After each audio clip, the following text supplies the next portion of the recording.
Discovery. Go and throttle up.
Please stay on the line.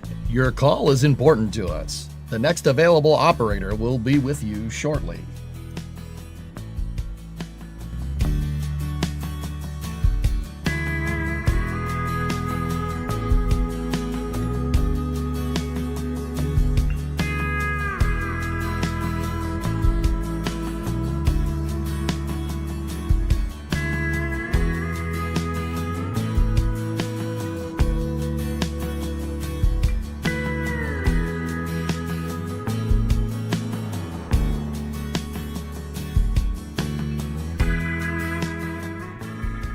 For quality purposes, this conversation may be recorded.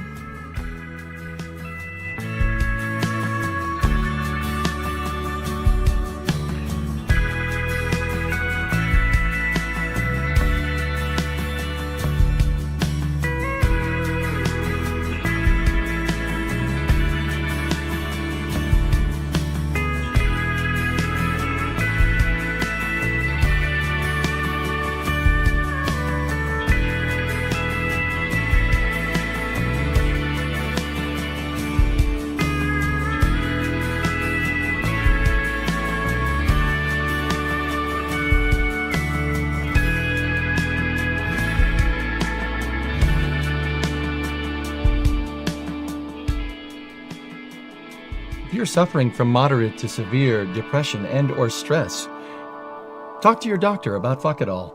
Fuckadol, the new drug from Pharmaco. Fuckadol.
Please stay on the line. The next available operator will be with you shortly.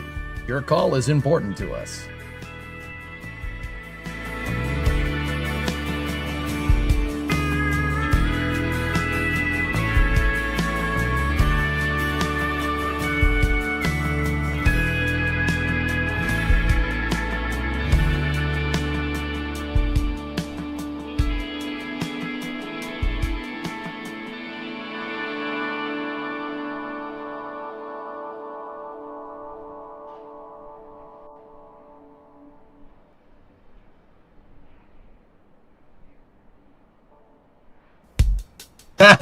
you thought that was someone's gonna pick up. Nope, someone isn't gonna pick up. Your call is very important to us. Please stay on hold for the next 30 minutes because it's so important.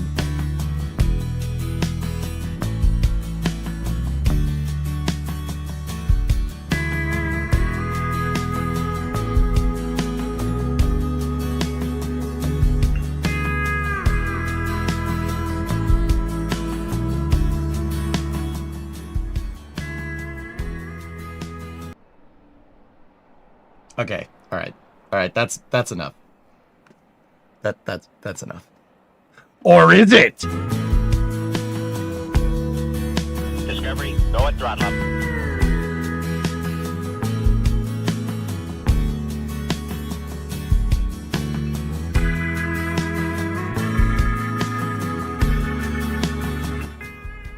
No, that's okay. That's really enough. Good morning, everyone. How are you doing today? Your call is very important to us. Please stay on the line. Our next available streamer will be with you shortly.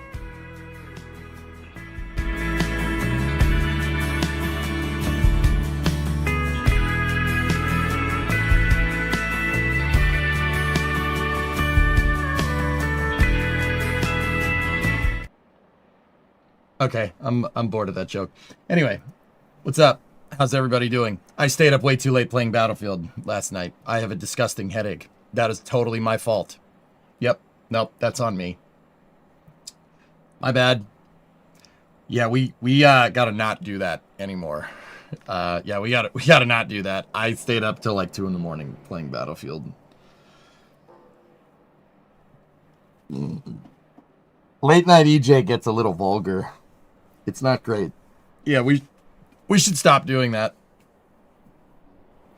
We should stop doing that. You saw the Aurora Borealis. The ship? How'd you see that? Isn't it stuck in an iceberg?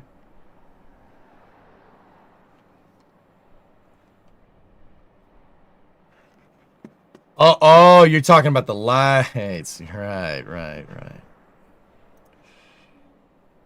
So you were hungover. Yeah, I got drunk on Battlefield. That was hilarious. Yeah, your boy got a little rowdy.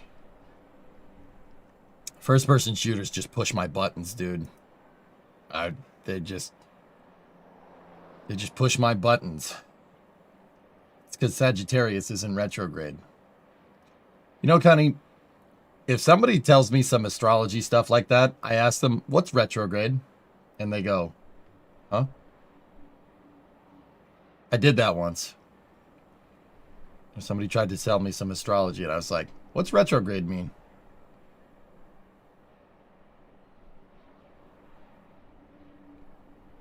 What does that mean? Well, what do you mean? What does that mean? What does retrograde mean? I'm posigrade, baby. Any metal fences get in the way again? No, just me tripping over my own rage. Playing angry only works for a little bit, and then it just gets sad. What kind of soap? What kind of soap? Fake soap? Decorative soap? A grade, that's retro. Yeah. Hey, likes. You actually reminded me. Do you think we should do a thing on talking about environmental impacts and how, you shouldn't build a bridge next to a reservoir that saturates the water with moisture on a steep grade? Do we need to, do you think we should talk about that? Yeah, you probably shouldn't do that. Do we need to talk about that? Yeah, that's probably not a good idea. Oh, the bridge. Yeah, the Honky Bridge. I'm not saying it right. Apologies. Yeah, the longest bridge. It's not the longest bridge in the world. I think it's the highest bridge in the world. Yeah, it collapsed. It's brand new. Collapsed. No environmental impact survey.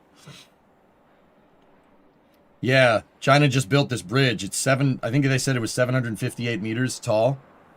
It collapsed because they built it next to a reservoir and the water was permeating the ground and eroded the supports away and the entire side of the mountain. Yeah, and the bridge collapsed. Yeah, that's, fellas, I don't mean to bring this up to be like, haha, they can't engineer bridges. If anything, they're going to learn from this and probably make a better one, which is fine. Learning is good. I bring it up because, we tend to think that environmental impact surveys are there to appease tree huggers. No, they're not. They're there so this doesn't happen. Yeah, they're there because of this. Yeah, that's why you do an environmental impact, so it doesn't fall into the swamp in a year. Like building a castle in a swamp. They could have said you couldn't build a castle in a swamp, but I did it anyway. Fell into the swamp.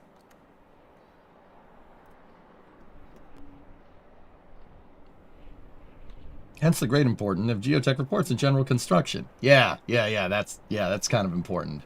Yeah. Did you see what happened to that Turkish C-130? Dude, how did you do that? How did that happen? I've never seen that happen to a C-130 before.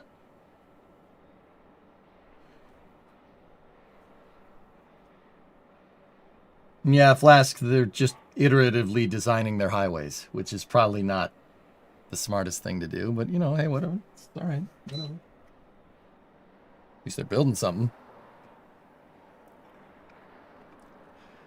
At least they were able to close it days before it went down. Yeah, exactly. If anything, they'll learn, Hardware-rich highway development. That's quite literally what it is, Grav. Like I said, they're going to figure it out. They're going to figure out what happened. And they're going to be like, yep. And then they'll build a better one. The point is that they're building. Building is good. We like building.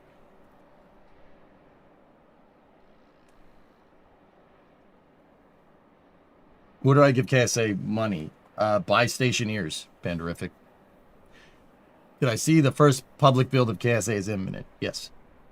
You guys want to support KSA? Buy stationeers, buy Icarus. That's the way to do it right now. Kitten Space Agency is entirely funded off of sales from RocketWorks' other intellectual properties, so stationeers and Icarus. If you have stationeers, you can buy skin packs for stationeers. Yep. I have it right from Dean and right from Heightmare that is how you support them. Like, I talked to them about this last meeting that we had. Stationeers is a great game. It's the nerd's nerd of space games. Like, yeah, it's really good. How's it going? Personally, my back's so much better today. That's good, Redbeard. That's good. King Rome, you're going to have to be on YouTube today as I'm downloading Kingdom Come Deliverance 2 update and Twitch hates low bandwidth. Got it. So, fellas, real quick before we get into KSP,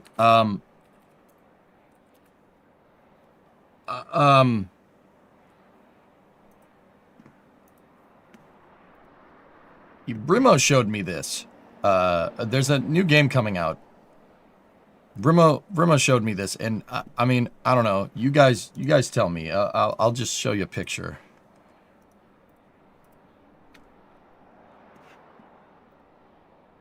There's a new Anno coming out. Friend Jack, thanks for last night. I enjoyed watching VF6. Cool, man. Right on. There's a new Anno coming out, and it's called Anno 117 Pax Romana. It is a Anno game built around the time period in basically mid-antiquity when the Roman Empire was at its height. I mean, technically, I don't know, it's kind of debated. The Roman Empire is at its height about 300 AD. This is 117, so it's on the up and up. It is a Roman Empire city builder game, amongst other things. Now, screw the Empire. Real ones remember the Republic. I mean, that's good, too.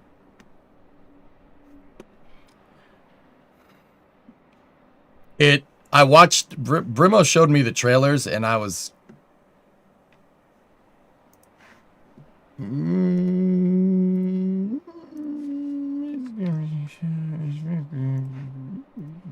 It kind of,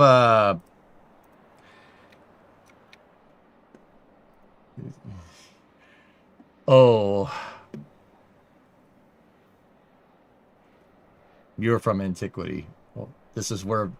Ancestrally, this is where my family hails from, Mason. Not, well, my dad's side of the family is from central Italy. My mom's side of the family is from northern Italy. Which is why, that's part of the reason why I don't look very Italian, but also, you know.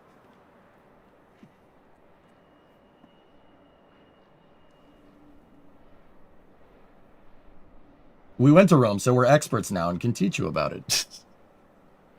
Gabagool, that's Southern Italian. Okay.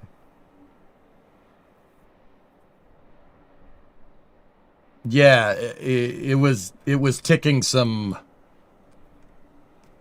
neurons up here. There was some neuron activation with the city builder and how it all kind of came together, and I was like, okay. Are you 100% Italian? I mean, I'm 100% American. That's what I am.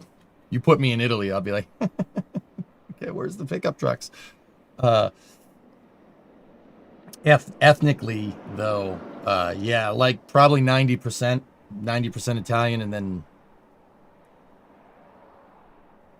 you know, I think the last 10% is English. Yeah. We got 90% right here. We got 90%. I get the patch and everything, you know. Face the Aurelian Wall, please. Where did the giganticism come from? That's northern Italy all day. Northern Italians are not short. It's the southern Italians, the Calabrians and the Sicilians. They're the short ones. They're the short ones. Sorry. I'm sorry. I don't mean to be a dick. Like, I know north-south Italy has some stuff going down.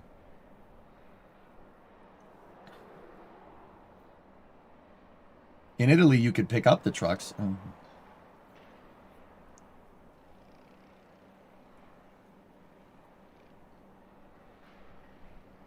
You could probably preload it. Regarding the Roman Republic versus the Roman Empire, why not pre-Republican Kingdom of Rome, your namesake? Because that didn't take the Kingdom of Rome. Romulus, you didn't take over the entire Mediterranean basin. That's lame. And Brimo wants to see EJ play Anno. Yeah, she kind of heavily hinted at it this morning. Hellfish heavily hinted it. She's like, you should play this. I'm like, all right.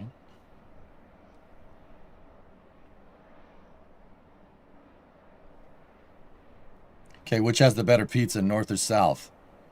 Brandon, okay. Italian pizza is not American pizza. Those are two different things, right? So we just got to establish that first. Second of all, I like right in the center. I think Italian Neapolitan pizza is perfect. I know it's South Ryan. What are you going to do? Domino's is your favorite Italian place.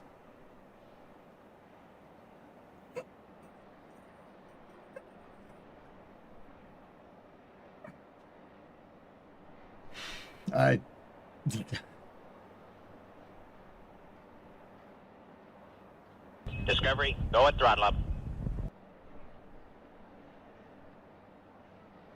Yeah, Jojo, if we're talking Italian pizzas, I like from right in the Discovery, center. go at throttle up. I like my authentic Italian slice from Sparrow. I am a bit disappointed. And if it's one thing I do not like to be, it is to be disappointed.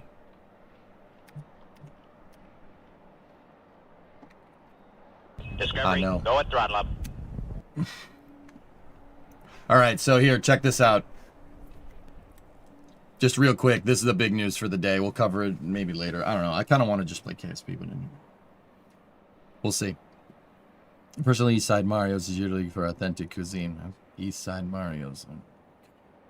NG2 update. New Glen is ready to launch. However, due to highly elevated solar activity and its potential effects on Escapade, NASA is postponing the launch until space weather conditions improved. We are currently assessing opportunities to establish our next launch window based on forecasted space weather and range availability.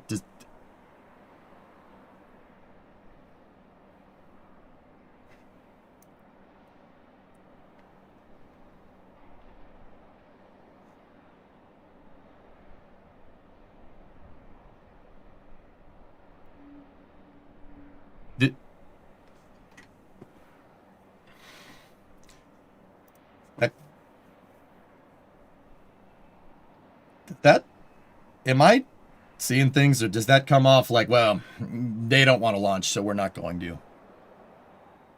You could just say that what kind of like, it is a NASA payload, right? Yeah, exactly. But why? This tweet reads, okay, I might be doing the Twitter meme. I like pancakes. What does that mean? You hate waffles? This reads like, well, the rocket's ready to go, but the customer doesn't want to launch, so we can't launch it. That's how that reads.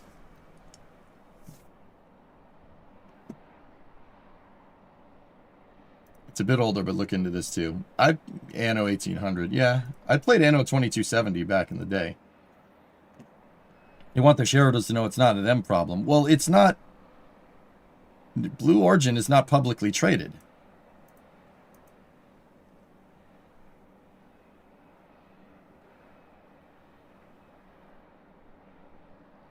I don't know. Amazon is, though. Okay.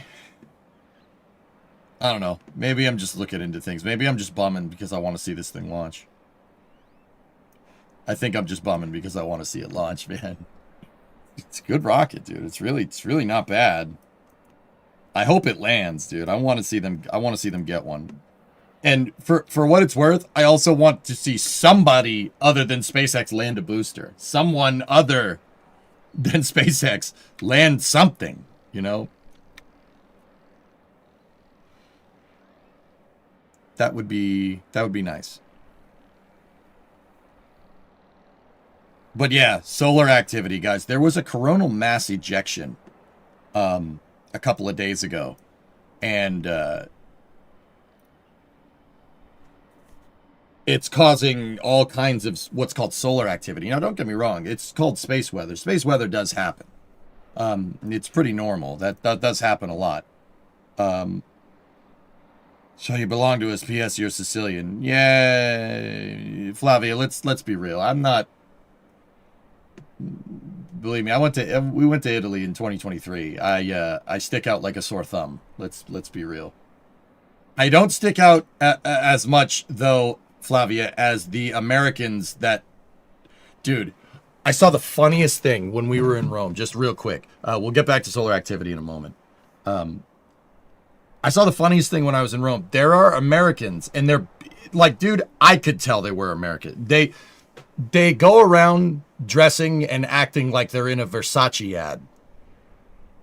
Like, it's actually kind of funny. Like they're dressed to the nines to like go get breakfast.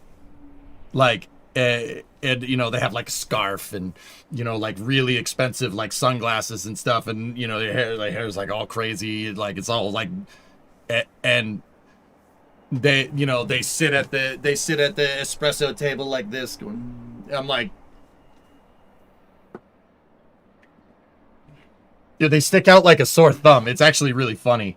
Because they're trying to blend in, but it's not working. Me, I'm just like, bro, I have no delusions about who I am. Like, I'm just. It's really, really funny. I saw, dude, it was some real basic Instagram stuff going on around Rome. Like, you could pick out, like, dude, it's so easy to spot somebody that's from the US versus a local there. Their cosplay. Dude, that's really what it seems like. It's actually super funny, man. That was the funniest thing. Like, I could pick them out. I'm like, what are you doing? They're the same Americans that go around the UK or at a Union Jack where, dude, it's so obvious to see. Like, yeah, no, it's super funny. I thought it was hilarious. Yeah, Flavia, that was the funniest thing, man. That made me, I was like, actually seeing that, I was like, wow, I don't need to worry about not blending in. Just wear jeans and a nice shirt, like, then you're good to go. And some sneakers and you're fine. So many influencers with their boyfriends taking pictures of them. Oh my god, it was insufferable. Bree, if we lived there and you had to see that every day, I think I'd go insane. I don't want a large farva. I want a gosh dang liter of cola.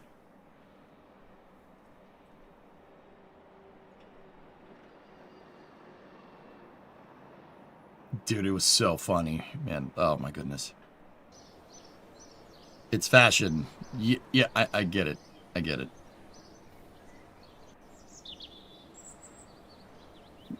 It was funny, man. All right. Hey, Waz. 53-month resub. I went to Rome as a kid, and I think I broke a tiny restaurant owner's heart by demanding pizza margherita instead of any of the incredible pastas or meats he offered. Yeah, don't do that. I mean, I know you know now, but...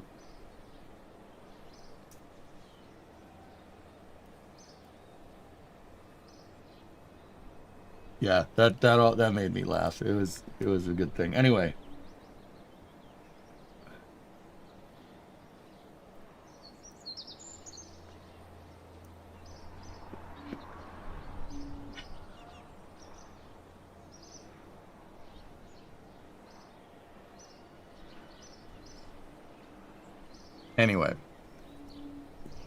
Anyway, so New Glenn scrubbed because of solar activity. There was what's called a coronal mass ejection a couple of days ago, and what that is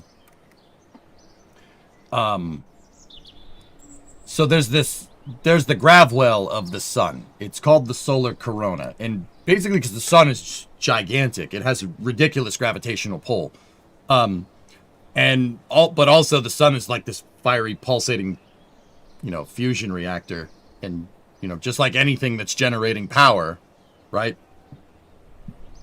It burps. It has a backfire from time to time. So, long story short, like solar winds are when the sun, if you think of the sun as like a power plant has exhaust. The sun has exhaust. Every once in a while, you get a backfire, right? It's not called a backfire. It's called the CME, right? And the backfire is so strong that it breaks the solar corona. The backfire is so ridiculously powerful that it's enough to shoot ejecta. Ejecta's a volcanic term, but whatever. Out of the solar corona, it'll hit solar escape velocity. That's what a CME is, a coronal mass ejection. And basically, the sun burped the other day, and Earth was directly in the path of it. It's going on right now. If you guys go outside tonight, you'll see why. If you look up in the sky, provided it's clear, if you're in North America, if you look up in the sky, look to the north, if the sky is like pulsating red, yeah, that's why they scrubbed. You do not want to launch a satellite into that. So, coronal mass ejecta is, it's basically shooting out plasma. It's basically, it's ionized radiation. And it does perturb things. It's wind, because it's like weather. It's like the wind, but it's radioactive wind. That's good. It's also full of protons, neutrons, electrons. It's full of all kinds of stuff. Like, so it will play havoc with a computer. Any satellites on orbit that are outside of the magnetic field, Yeah, it's not gonna play nice with those. Now, here's the thing. The reason why I say look north, right? Or I suppose if you're in Australia, you could look south, probably see it. You could look to the Aurora Australis. That's probably there.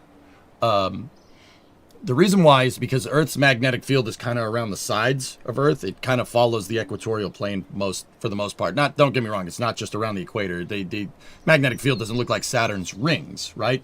It's a magnetic field, so it's kind of like think like a pumpkin shape almost, a little past Halloween, but it's like this. So at the north and south pole of Earth, right, that coronal mass ejecta, basically there's not as much magnetic field up there. It's not as strong because it's around the poles, right?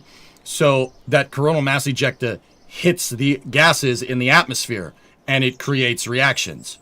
Yeah, it creates reactions from the ionized radiation with the gases in our atmosphere. And that's why you have the aurora effects. Yeah, it's more a donut. Yeah, magnetic donut. That's the right way to say it. So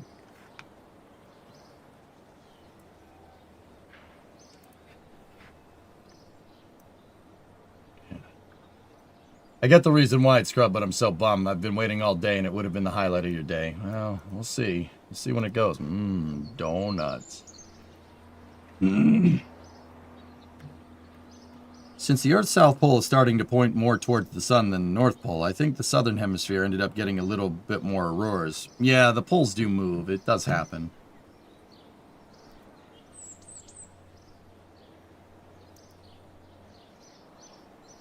The energy also follows the field lines drawn to the poles. Yeah, that's another cool thing. We figured that out in the 50s, Andrew. That was actually super, super neat. We figured out that, if you blow up a nuke at one side, if you blow up a nuke, like, out in the middle of the Pacific Ocean, right? The radioactivity will go it'll get caught in the magnetic field, and then it'll propagate through the magnetic field to the poles. Yeah, super cool, actually. We figured that out from blowing up nukes in the atmosphere and shooting radiation into the Van Allen belts. There were a couple of high-altitude tests, if I'm remembering right off the top of my head, where they blew up a nuke. They basically goldeneyed a nuke. If you've ever seen the Goldeneye film. Starfish, that's what it's called, yeah.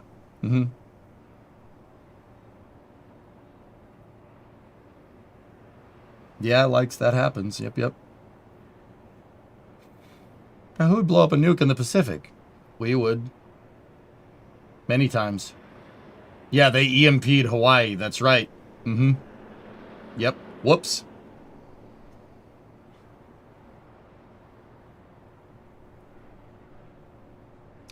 Oops. How am I doing today? I'm all right, Binary. Hopefully we're out of the woods, and hopefully I can get back to my normal, regular streaming schedule, so...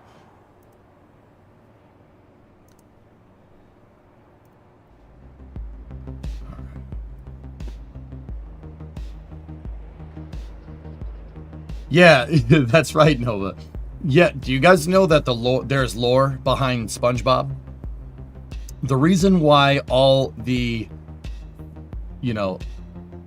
fish and sponges and starfish are capable of talking is because Bikini Bottom is in Bikini Atoll, and we blew up a ton of nukes there. So they morphed, they radioactively morphed. It's a cartoon. The lore isn't very scientifically accurate, but bear with me. And that's why SpongeBob is sentient. Yep, Bikini Bottom is in Bikini Atoll. Yep, that's why you don't see many. There's not many humans around in SpongeBob. Yeah, Fallout ghouls, but with fish. Yep. Also, money. That's also the lore behind Godzilla. Yeah, the lore behind Godzilla is American nuclear testing in the Pacific made a super mutant, and the super mutant attacks Japan. That's the lore behind Godzilla as well. What about David Hasselhoff? What, is it that far-fetched to believe that David Hasselhoff could fly to Bikini Atoll and go hang with fishes and stuff?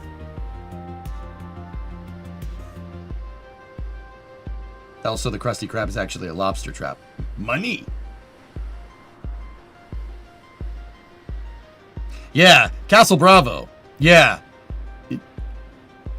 Castle Bravo is when you Michael Bolton the math behind thermonuclear yields. Whoops. Oops. I always do that. I always screw up some mundane detail. Oh, well, this is not a mundane detail, Michael. Look up Castle Bravo. They, forgot to carry the 1. Oops. What's that oops? All right, where were we? This is where we were the other day. We were working on making landing legs for the Condor 9 rocket here. Discovery, go and Hey, drop. Kyron, 44-month resub. Thank you.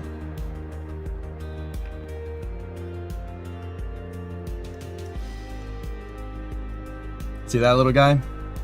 I wouldn't worry about that little guy.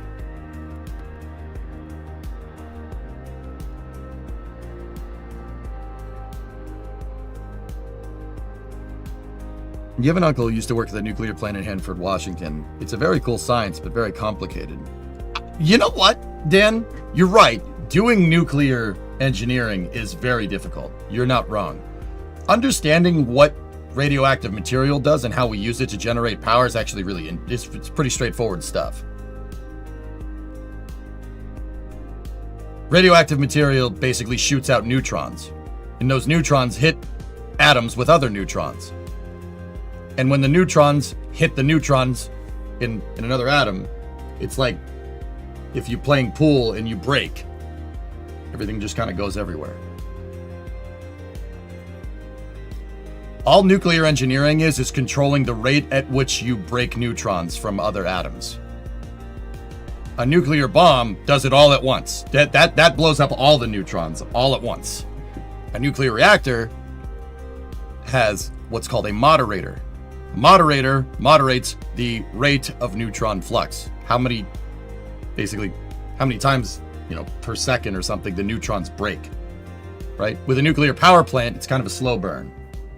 You don't want high neutron flux with a nuclear reactor. They tried that once in 1986. It didn't work.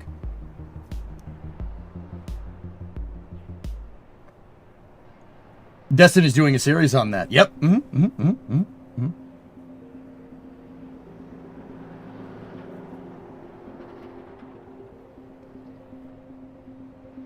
No, it's Starbase Live, guys. I have Starbase Live going in the background.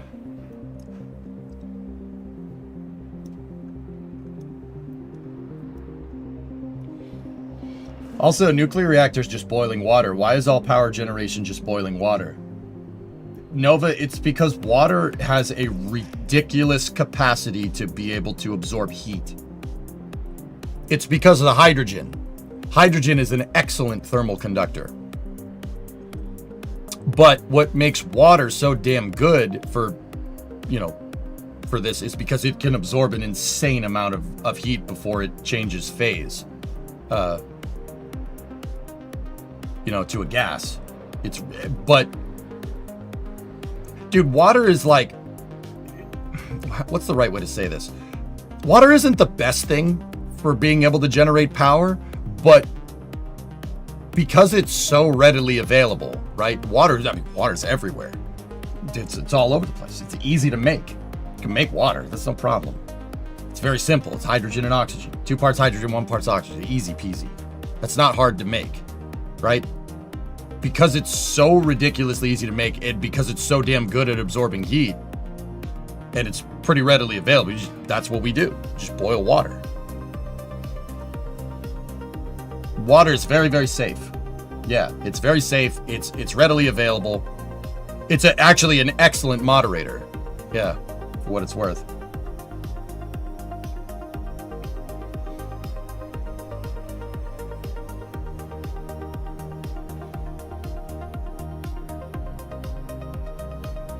Yeah, Dan, that's a good way to put it, yeah.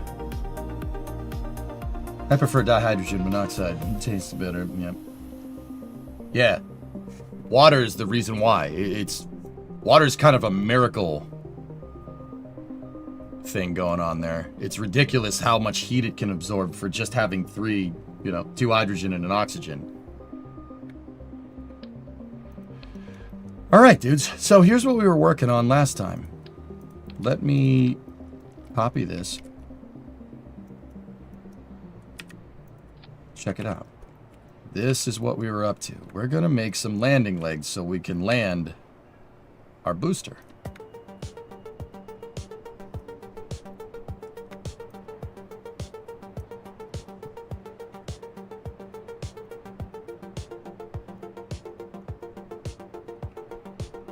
See?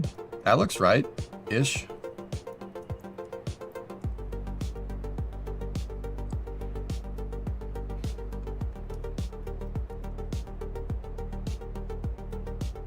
So check this out. I made some landing legs out of wings, and here's what we're trying to do. Oh, yeah, baby.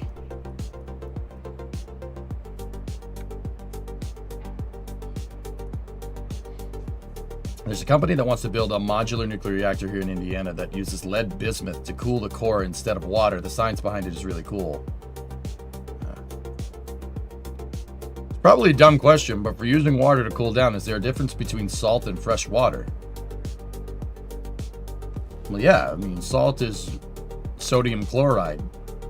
Water is hydrogen and oxygen. Yeah, very different.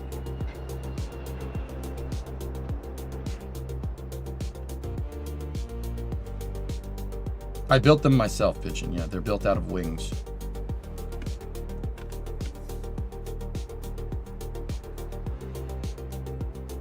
I have a question, which is maybe stupid. If you try to separate hydrogen and oxygen, wouldn't the single oxygen atom be extremely dangerous? Why? Why would it be dangerous, Sick? So if you electrolyze water, right, you're going to separate it. You're going to separate it. You're going to separate the hydrogen and the oxygen. The oxygen will just go into the atmosphere. It probably just become, I think it becomes O2 if I'm remembering right. Right? The hydrogen, though, the hydrogen, when you electrolyze water, hydrogen gas atomizes with the oxygen in the atmosphere. That's dangerous. That's the dangerous part. Hindenburg. Yeah, that's the dangerous part. Yeah, the pure oxygen that you get out of that will combine with oxygen in the atmosphere to create O2. Exactly, it will bond with itself. That's spoiled. I've got to remember. Got to remember this Sabatier reaction. I mean, electrolyzing water isn't totally that, but you get the idea. If you electrolyze salt water, you get chlorine gas. Yeah, that's probably, yeah, you probably shouldn't do that. Probably shouldn't do that. It's probably a bad idea. Water sucks. It really, really sucks. Gatorade is better.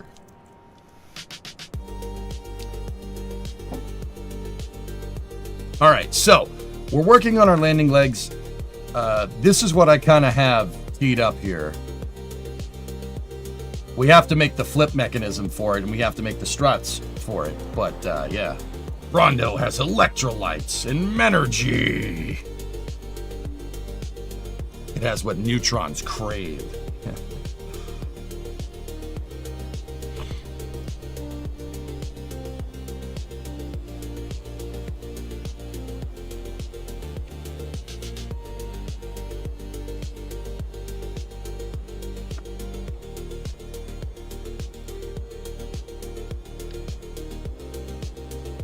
Running as fast as Kenyans. If you're running fast as Kenyans, then you'll go to Kenya.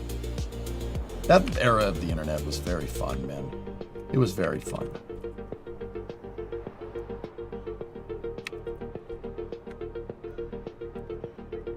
All right, so let me get everybody up to speed. If you look, this is the current booster that we're using in career mode. It's my Condor 9 prototype. It's derived from the Octo booster that we had. Basically, this is turning into Falcon 9, and I don't care. I'm kind of okay with it. It is what it is. Condor 9 was a booster that I used in one of my sandbox saves a long time ago. Oh, that's not great. We don't want that.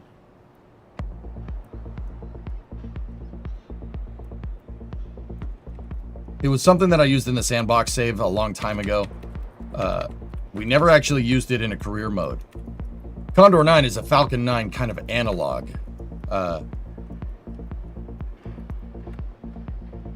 And just like Falcon 9, I want to be able to land my boosters. There's a way to do it in Kerbal. If you guys aren't familiar with how I play, you can boost back and land boosters in the stock game. It's totally doable.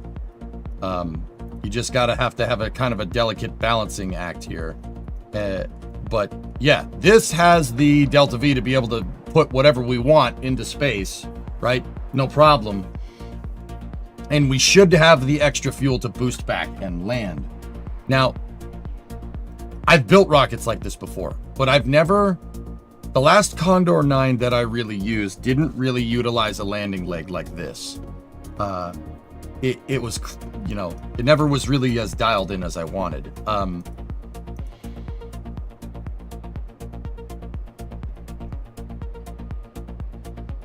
You like strawberry? How about raw berry?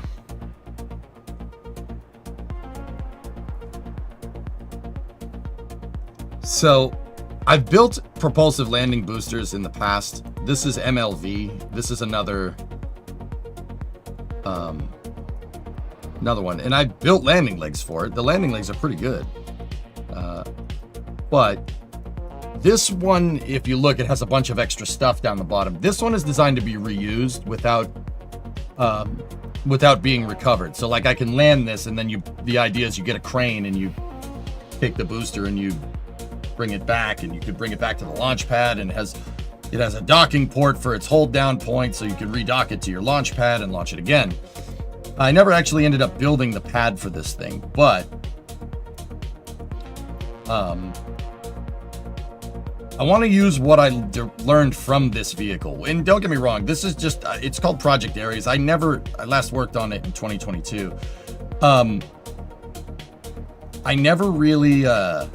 We never really put this vehicle to work. If you look, my serial number on the stage is still 01. But this was designed for a mission mode. This was designed for a game for a rule set with slightly different parameters than the career mode that I'm playing right now. So what I decided that I want to do, we might use MLV someday. We could. What I want to do is build something that's really designed to be a career mode killer, right? You had the little flying rovers to fold up the legs. That was cool. That was a fun time, dude. We could use Condor 9 for mission mode. What I've historically done with Condor 9, if you guys really want to see the final version that I did work on back in the day, it's not exactly like this. It looks like this, but this is actually much. My building technique has evolved a lot since the last time we made a Condor 9 booster at all. I've gotten a lot better at building. I think the last time we built one was we put one together was maybe like 2021, maybe. If you guys want to see what I did with Condor 9 previously, not in a career mode save or even my mission mode save, this was in a sandbox save.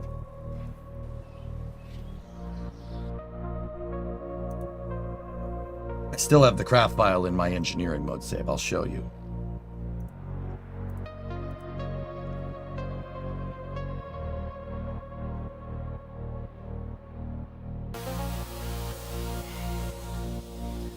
Okay, what do you have? A question I have is how much margin does this craft have even to propulsively land? From my memory, it's never had enough and would blow up every time, but for the water, right? King, don't worry. I have problems. I got a way to fix that. Don't worry about that. Hey, Element. Readings from the Mayo Clinic. Oh, boy. Drive sucked, plus rush hour. Tested your patience. Yep. Somebody that's been basically commuting into Boston for the past 2 weeks. Yep. So here, let me show you guys the last version of Condor that we worked on. This would have been our sandbox save.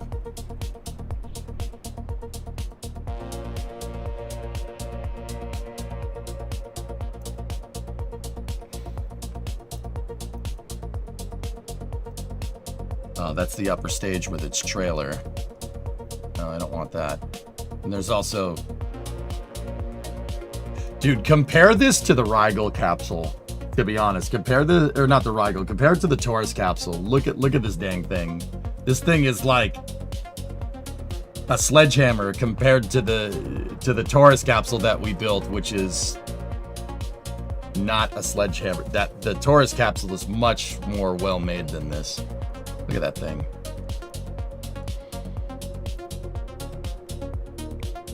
That's the old upper stage and everything. It's got docking ports all over it.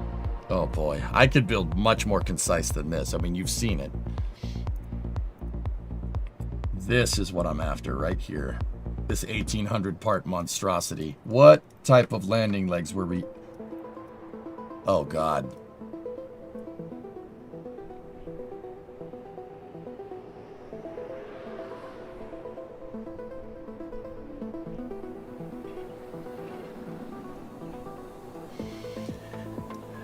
We were still using the flip docking landing legs. This is pre-robot. Really? There's no way that... There is no freaking way that we wouldn't have used robot. When did Breaking Ground come out? Hold on. Why was I using flip legs? What the hell?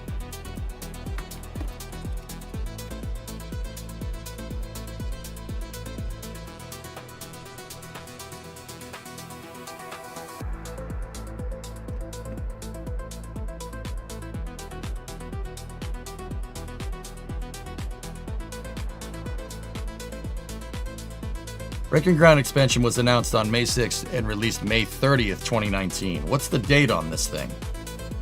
Oh. May 20th.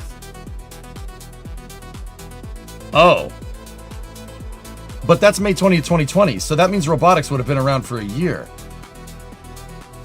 Yeah, there is robotic parts on this. I probably just hadn't... I know what it was. Robotics were not well understood here. I didn't really understand what it takes to make these go together. See, look, I have this cringe fest of a hydraulic mechanism here. Let's just say I understand mechanical engineering a little bit better than this.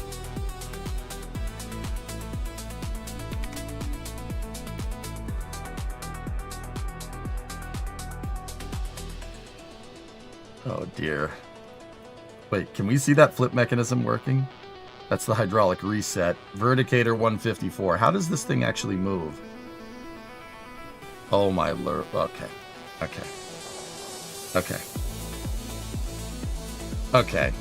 Yeah. So that means that the last version of Condor 9 that we used didn't even have hybrid. It didn't even have hybrid tech. So how these landing legs work? They undock. They use a thermo bearing, so that's actually a hinge. This piece right here is attached to the leg, and this piece is a housing. The thermometers hold that RCS ball in place, and the landing legs actually become separate vehicles. And they flip down, and when they flip down, it attaches to that docking port right there. And then all four landing legs redock, and then you land. That was how we did it. We actually separated the landing legs from the vehicle. And all these other docking ports here, I don't even know why those... What is this?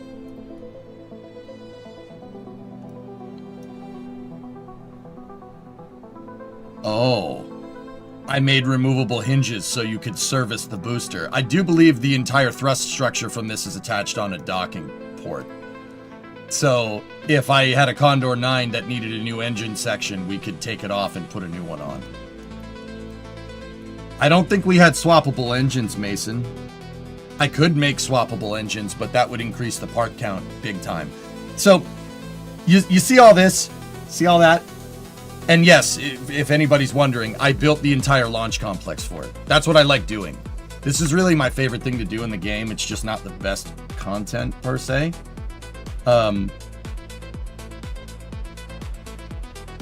Yeah, it has the horizontal integration facility. I have the transporter erector. The transporter erector can attach and detach from the hydraulics. We have a tank farm on board, a monopropellant farm. I even built the flame trench, and they're up there somewhere is the crew access arm. All right. You know what? Real quick.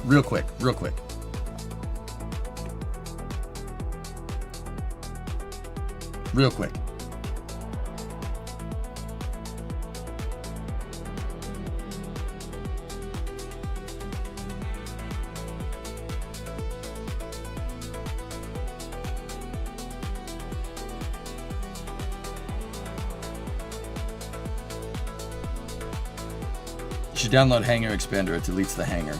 Nah, I'm good. I highly doubt this mechanism still works. Discovery, go at throttle up. Oh my goodness, we were using landing gear for the cranes.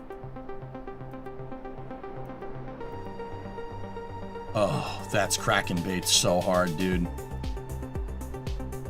Yeah, using something that has suspension on it for a crane, not smart. Sprung weight with a crane is not a good idea.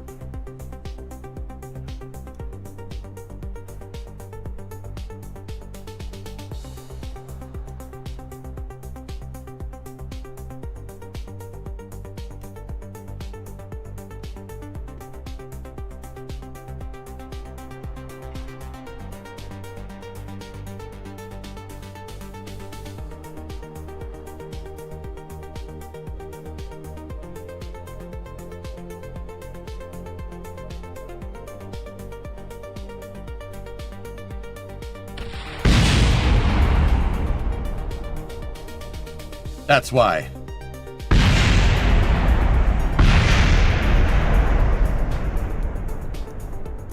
Yeah, so this thing doesn't work anymore. So, yeah, yeah, let's not. But you get the idea. The point is that version of Condor 9, that was the last version that we ever used. I can't believe that. I cannot believe that that was the last version that we did.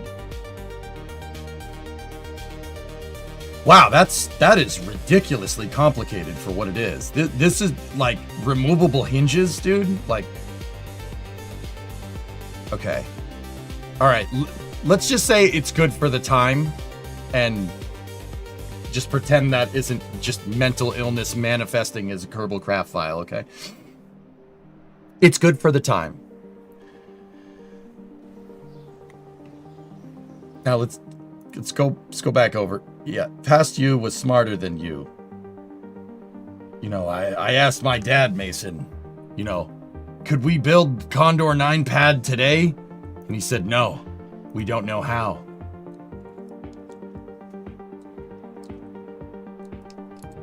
The pandemic did a lot of things to all of us. I think that's pre-pandemic, Saffron, which is... Oops.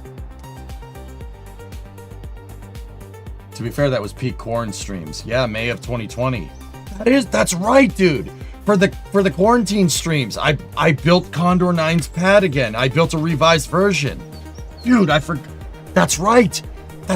I built a revised version and I was like, oh, yeah. I'm a much better builder than I was 5 years ago. I could build it way better nowadays. Fast forward to now. I am a much better builder nowadays and I can build it better, and I'm going to show you. I don't know if we'll build the pad, though. The pad is a little expensive. Heard that before. Yeah, you did. But I didn't lie. Where's the lie? There ain't none. Yeah, also, John, the new computer, the freaking new computer can run an 1800 part. It can run 1800 parts above 50% sim rate, which is... Boy, you have no idea how much I want to try building out a launch complex for a rocket. I'm trying as hard as I can to resist and just keep playing career. Because... yeah, I want to. Where's that Star Raker to test the PC? We did it. We tested it, Daitor. I actually... Dude... It didn't take like 3 hours to get into space. It only took about 45 minutes to get near space. The problem with Star Raker is that it makes way too much drag.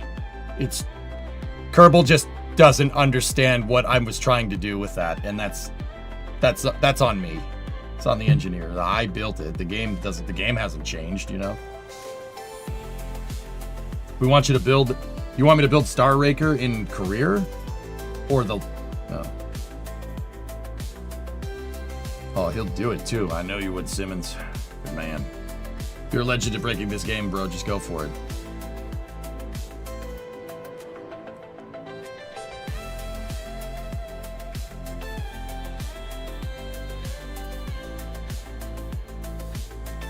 Build the Saturn V's launch complex.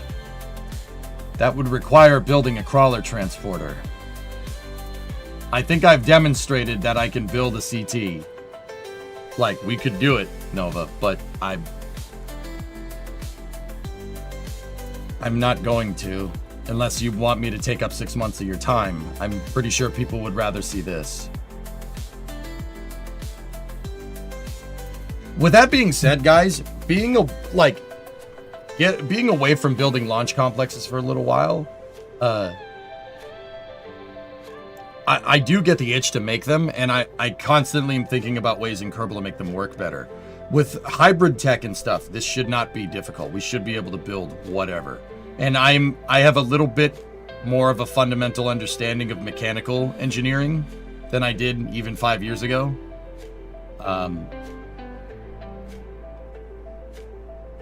Your all-time favorite build was the aircraft carrier. Dude, the aircraft carriers were fun. I still would love to explore Kerbin like that. It's just these grandiose projects that I used to do in Kerbal. I did them really not knowing anything about what I was trying to make, if that makes any sense. Like when we made the Midway, dude, like the hell do I know about aircraft carriers? You know?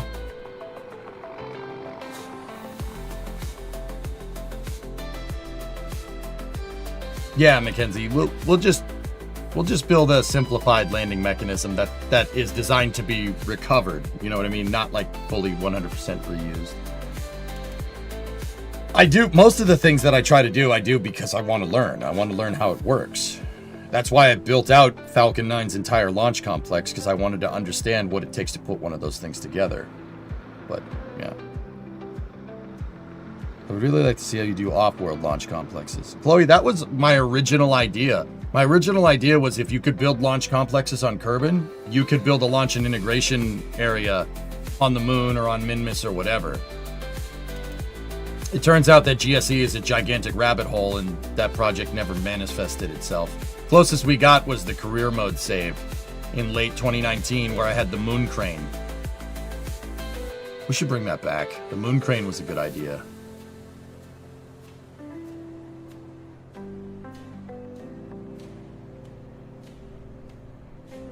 Yeah, I just want to keep playing career for now, but I do still sometimes get the urge to make like ball bearings or something.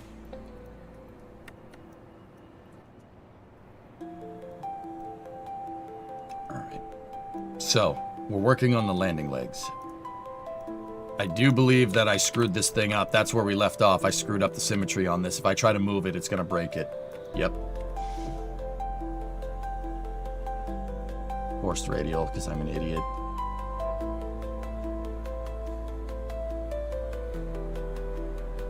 Kenzie, you love it. I can't do anything in this game, so it amazes me what y'all's community can create. Absolutely inspiring and insightful. Yes, I'm from Texas and use y'all.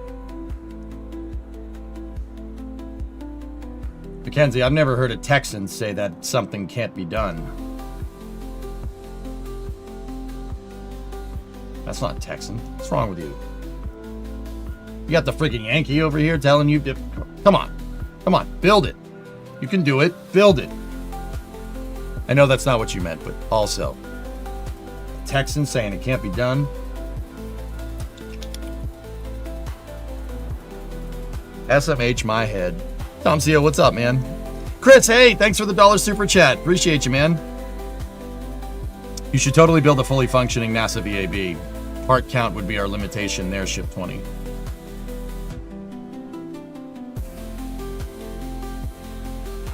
All right, well, I screwed up the landing legs here, so we'll make another one. I'll make another set. I noticed that we use the wing strake and then structural wing D, and they're actually two different. That wing thickness is slightly different. So I think we'll have better results if we do this here. Let me remake this again, but we're gonna make it with mirror sim. Oh, the rocket is tilted 45 degrees. Dude, this is gonna sound crazy, but I started watching you freshman year of high school, but about to get your master's degree in history and teach out in your old high school. I helped so much. Oh, hell yeah, dude. All right, these prototypes, we don't need those. They're caca. We can make a better one now. That's cool, Mackenzie. Right on. Here's the current progress of your station build. What's that demo?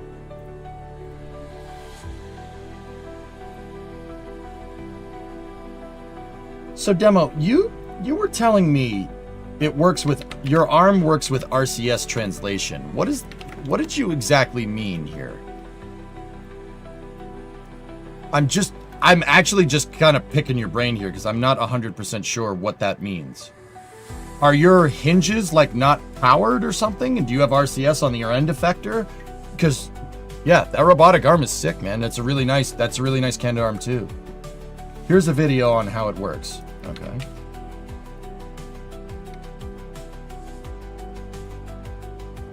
See, Mackenzie, this is me doing what you were just saying. You know, when I come up with an idea, the community usually bounces back and comes up with something nuts. All right.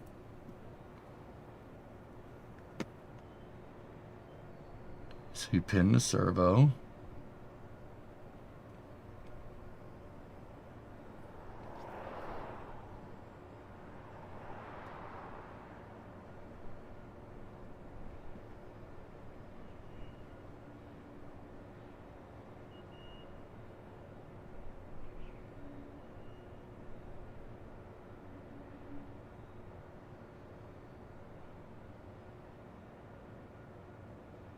Oh, you're using docking mode.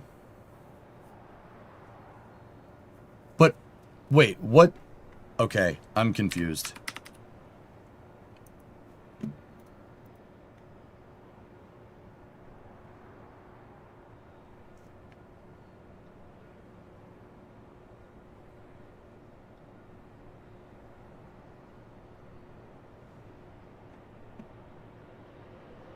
Skip ahead to like halfway through. So you have docking mode.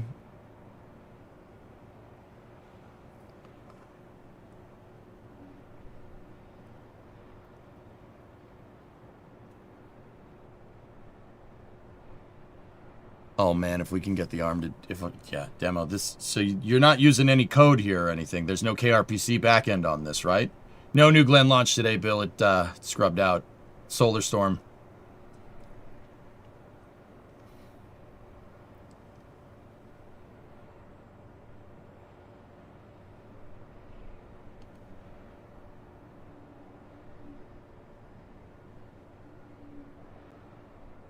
Nothing at all. You're just using AGs.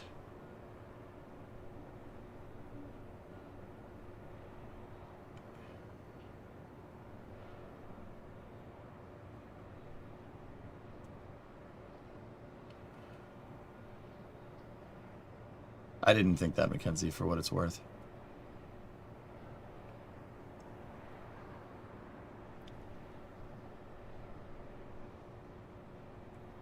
Docking mode just gives you a little bit of a better reference frame. I never use that. I never use docking mode because docking mode didn't exist in KSP when I learned how to dock things together.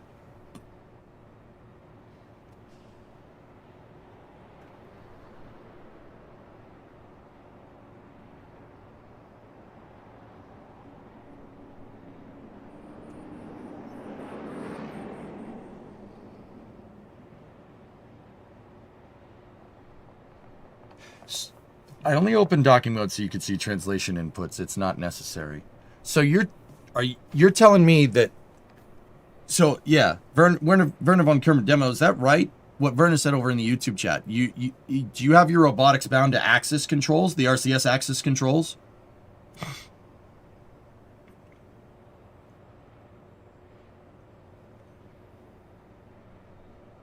They're hard coded to it.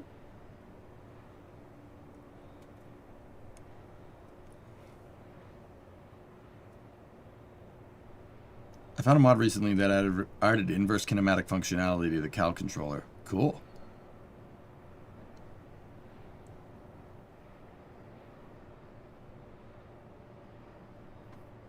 At some point in the video, you open the AGs and see them. It's impressive, dude. So you basically fudged some inverse kinematics here. There they are.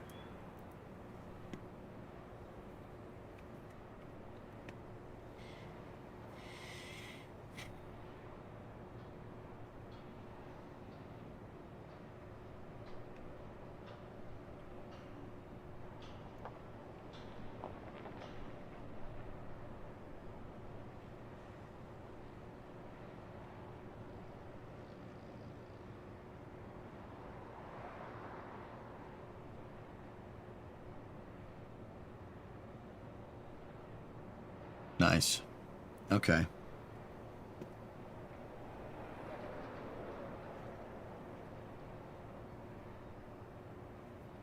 That's pretty good, man.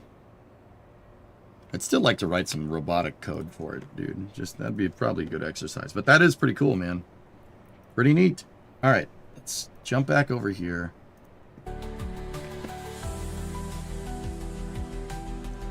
And let's build ourselves some landing legs. Oh, I'm going to start with a new alligator hinge. So I screwed up the hierarchy in with these things. Unfortunately, it was my bad. We can easily make them again. That's no problem.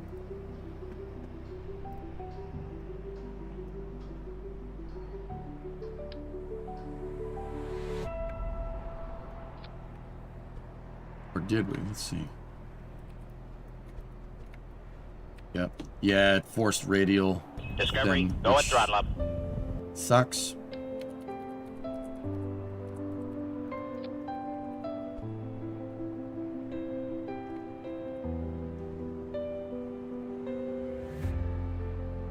Galactic Translite, Tier 1, 6 months in advance. Thanks for the ongoing space education. Well, you're very welcome.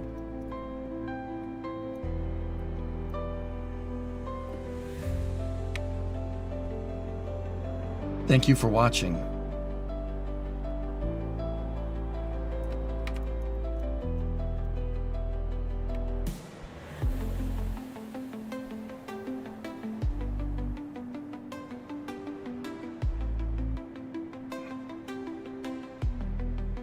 All right, so I don't want wing strake. Let's use the structural wing type C. That needs to be placed with the flat side out, more or less. Here, let's remove these from symmetry and then just get rid of its piece. Sometimes in the game, guys, it forces radial symmetry onto an item. If you attach something that's in mirror symmetry radially, like if you put it in 4 times symmetry instead of 2x mirror, so like you have symmetry modes here. See how you have the square instead of the dot? The thing is that radial symmetry overwrites mirror symmetry. So if I attached these wings that are in mirror symmetry radially in 4 times sim, it'll overwrite. It'll overwrite it to 2x radial. So if you go to move it again, it'll break it. It's just, yeah, Kerbal hierarchy. What do you want? So I have to unfortunately remake these, but that's not going to take very long. All right, so let's do this. And then what we'll do here is we will make the prototype. Oh, this is facing the wrong direction. You know, that might be advantageous. Hold on. All right, so just take the prototype and just put the prototype wing over here so we don't lose it. Now we go here like this, and we are going to dial in mirror. Right? Just move these out like that. Now we need to get the angular rotation. So put this thing back into position, right? And if we take these things, we rotate them up,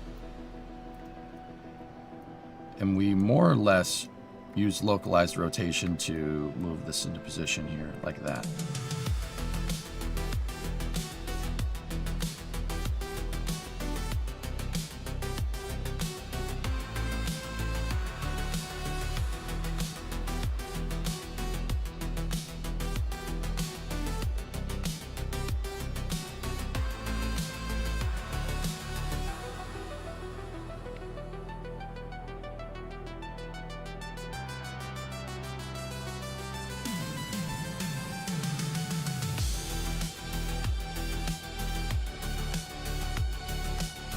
Just try to get it more or less in the right spot comparatively to the old one.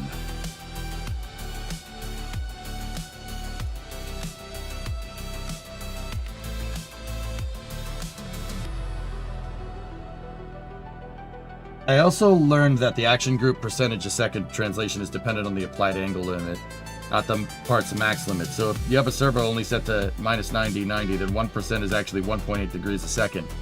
It meant that I actually needed to craft, file, edit my shuttle's arm to make it move correctly. Yeah.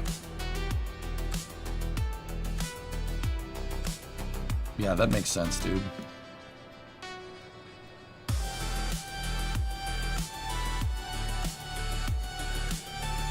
Alright. Now, I'll take the old wing prototype. We'll just put it up here. And then we'll fudge around with this to make sure that everything fits correctly.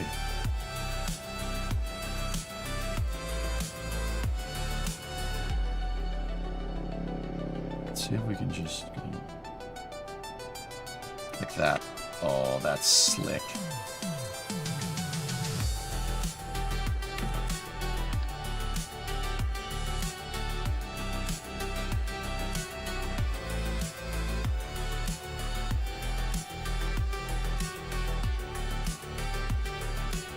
Now, I have, at the back of this thing, kind of clipped into everything,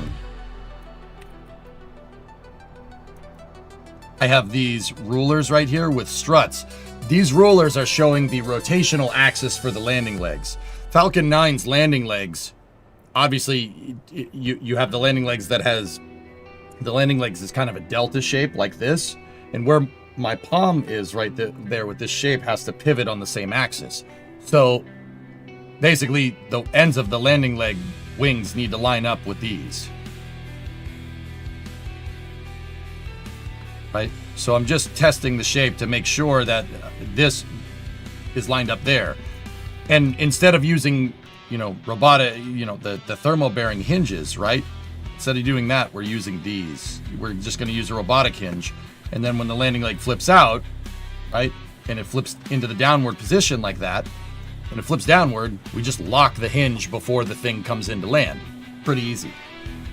That should be good enough for refurbishment. So like, landing the stage, hitting the recovery button, and then, just career mode rules. So just recover it. You get it back. It's there. Would you support the school that now takes your phone away because having it and not using it? I don't think taking kids' phones away from them is the right solution. You have to teach kids to deal with the phone and not be distracted by it. I think taking away the phone is just going to make kids want to use the phone more. And it'll make it worse. Teach kids to live with the phone, not take it away. But nobody wants to talk about that.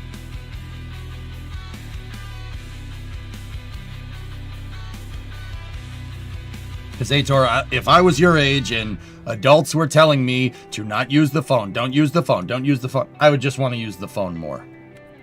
Like, sorry.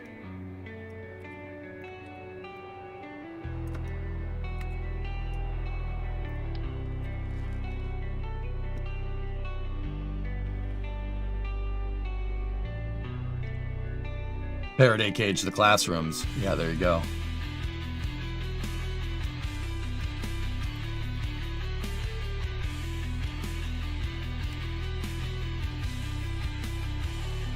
I mean, just, I know me. I know what I'm about. I know what I'm about, son.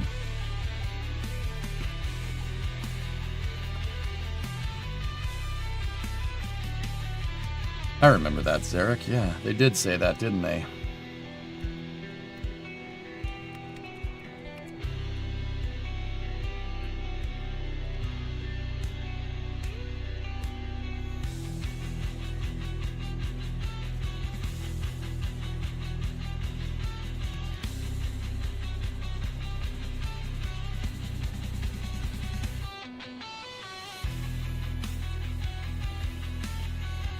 You know what?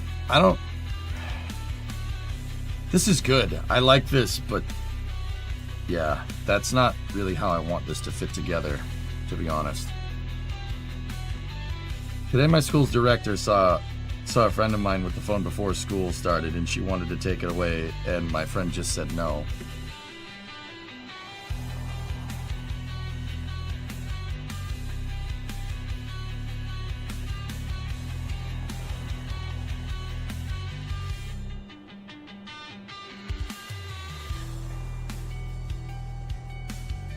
It's not the government's job to be a kid's parent. It's the parent's job.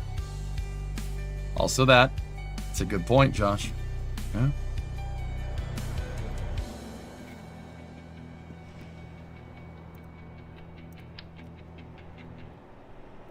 I'm going to take our prototype here and I'm going to attach it to this. Something that's easily rotatable into position.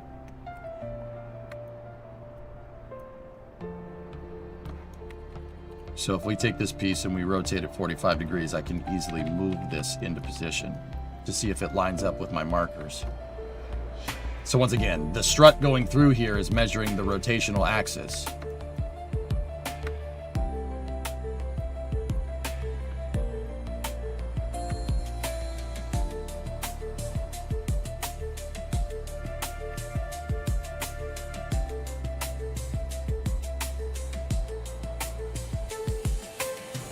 And we just got to make sure that these line up. If they don't line up with the X point right there, we're gonna have issues. Actually, you know what would probably be good here? Do that in 4 times sim, right? And then rotate this like this, and then move this way like that.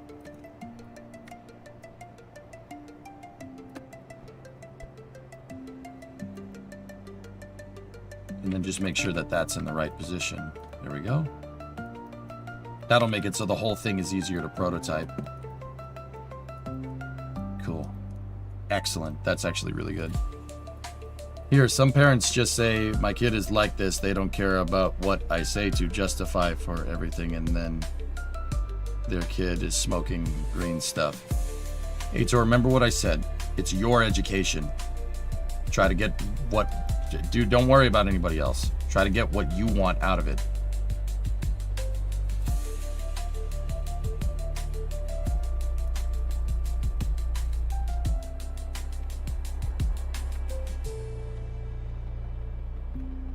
Make sure that that's on the same rotational axis. There we go. Perfect.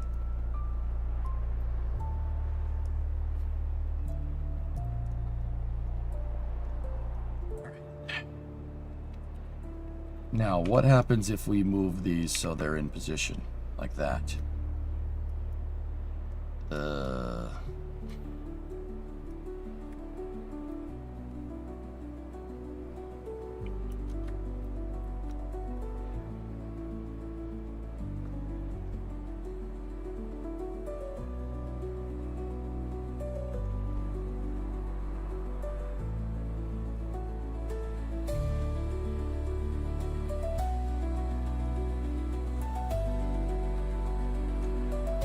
Wow, that looks awful.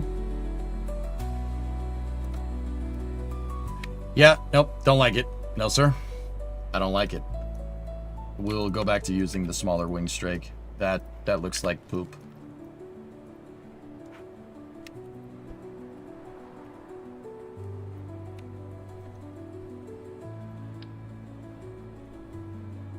Did you see it when I copied it, guys, though? Look. When I copied it, it wanted to attach in radial.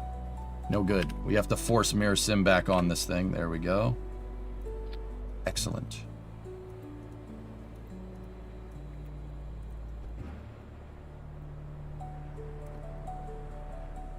We gotta flip this thing over.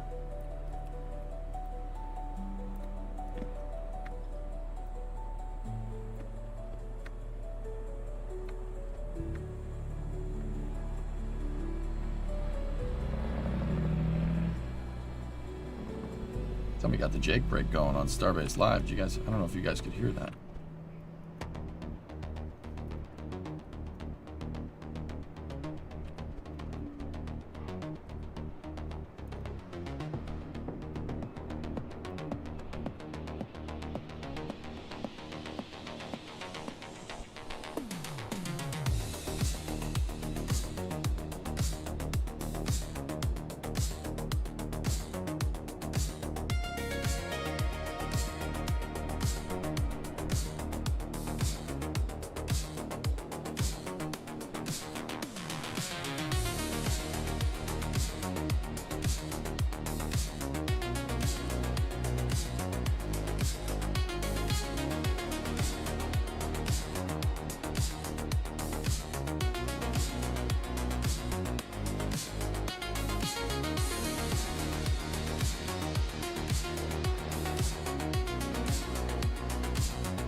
Okay, this is gonna, the control point on this is a little bit funky.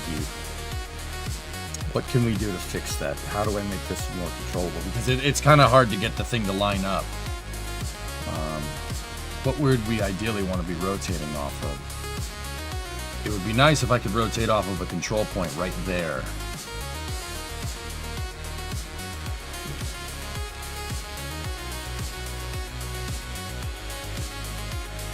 Last, Sloss got a tour of the RS-25 factory. Watch those clips I sent. Don't show though. It is the functioning. It's a functioning mobile base.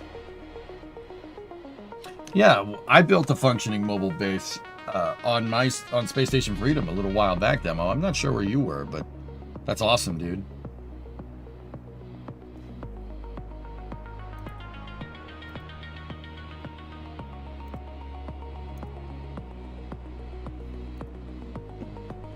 Mackenzie, I'm building landing legs for my rocket so we can save on costs by bringing it back and reusing it, or well, at least recovering it.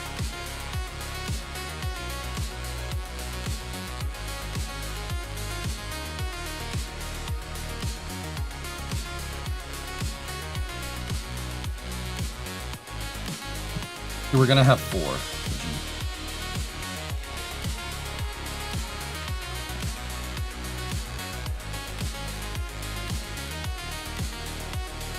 Okay, I'm going to make another prototype landing leg here, but this is only going to be used for alignment purposes. So what we're going to do, I'm going to take a set of the leg sides right here, right? Guys, this is a little bit on Kerbal hierarchy, right? How does this all work? Like, obviously, I need this thing to kind of hug the side of the booster, like what Falcon 9s do. Right? You don't want them I don't want them hanging out, hanging off the side. And we in real life, you want them like snug up against it because aerodynamics will rip them off if you're not careful. Kerbal, that doesn't make that much of a difference, but I want to make sure we got this right. So what I'm going to do is I have a set of cubic octagonal struts right here.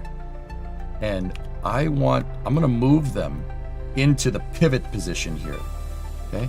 And then I'm going to move my landing leg pieces, right? See how that's in the pivot position? This is right where the bottom of the leg should attach. What I'm going to do is take the leg piece itself, right? And we are going to align the very end of that thing and get it into what we think is the approximate position. Now, this will be easier to manipulate and control. Now, these are the final landing legs. What I'm gonna do is use this as a template, right? We obviously need this to point that way, and then we need it to point up, like that. Now, if I take, well, that'll work.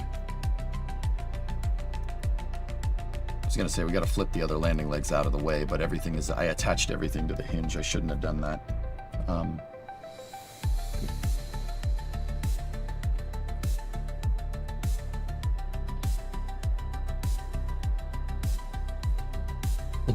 I attach these pieces to the fuel tank.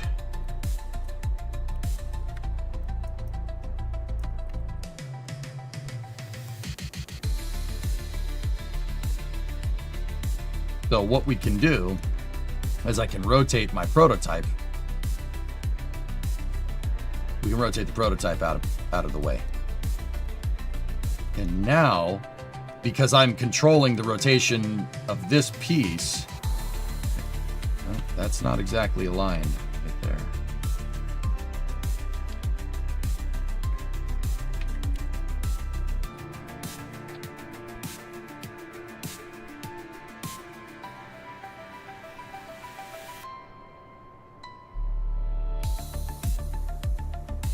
Yeah, I see why it wasn't aligned, because of the wing shape. Got it.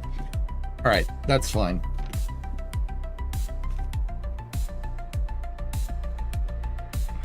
Nice. And we move that right there.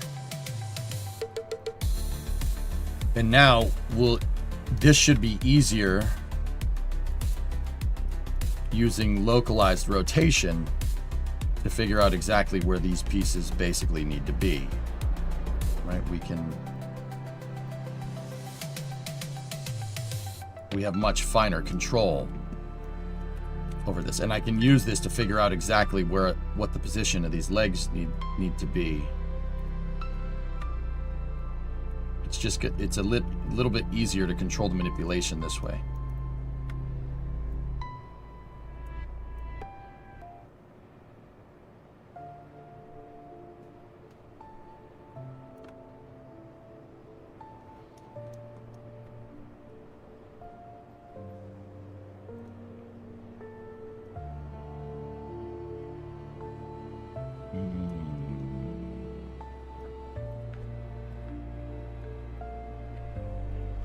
Hang on, I screwed up. My rotation was not good that time. Because this rotates off the back of the cubic octag, see? And I had it 10 centimeters behind where it needed to be, so that wasn't gonna work. So let's try this again. 5 degrees up. Rotate 5 degrees inward. And then I think we rotated 25 up like that.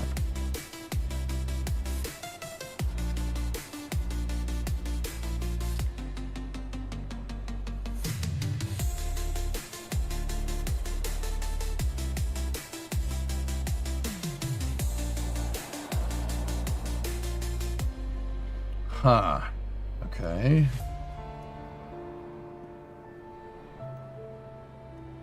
This should have solved that problem. Hold on.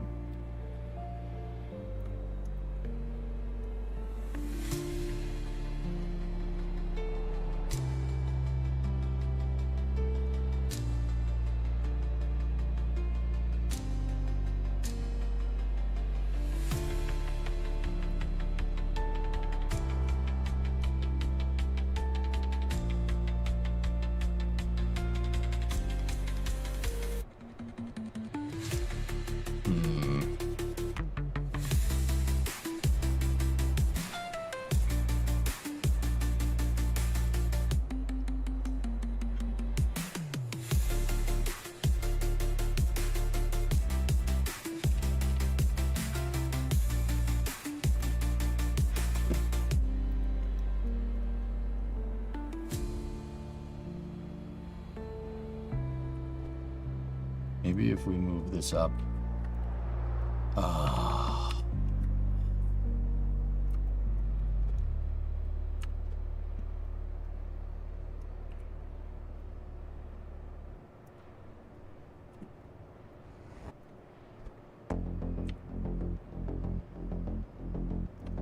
There. Oh, that's good. That's almost it. That's almost there. That's almost the right spot. We're just gonna have to... We gotta rotate them down a little bit. And then rotate them this way.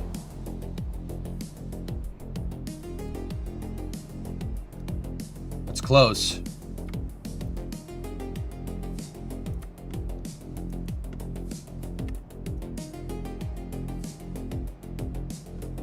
Just getting some slight clipping right there. That's not bad. But see how much easier it is to place all this when your control point is down here instead of like trying to rotate it from there? Much easier to get this aligned.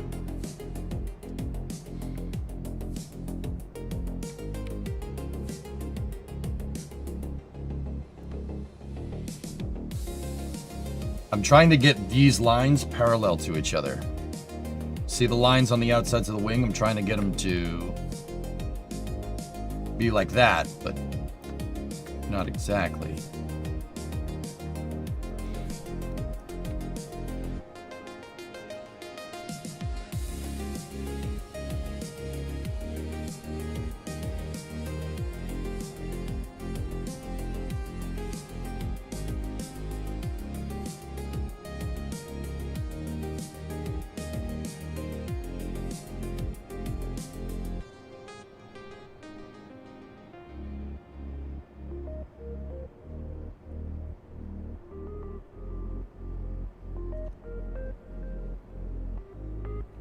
That's not exactly what we want, again.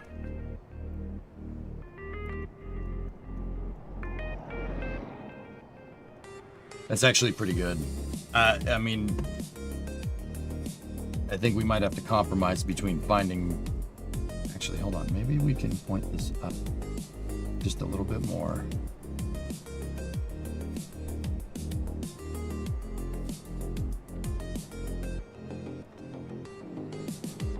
Yeah, this makes for much easier prototyping. At some point, is it worth folding the longer wings towards one another? I think, Panderific, I think I might end up utilizing some wing tessellation here to get this to work. Yeah, individually tweaking these to get it to wrap correctly.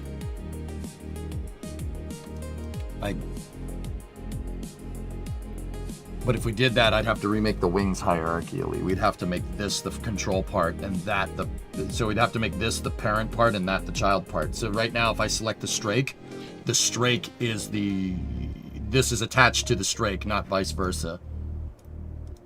But, you know, that actually might work. Hold on. So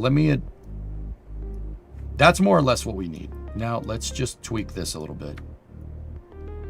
That would be what we want.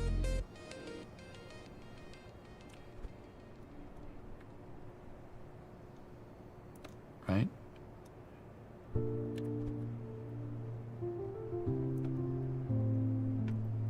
And then if we could just rotate this inwards a little bit, like that. A little further. That's pretty good. Now, if we take this piece, we just tweak it a little bit.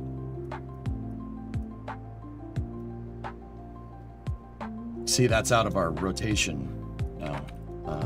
We're out of rotation, so let's see if we can do something like that.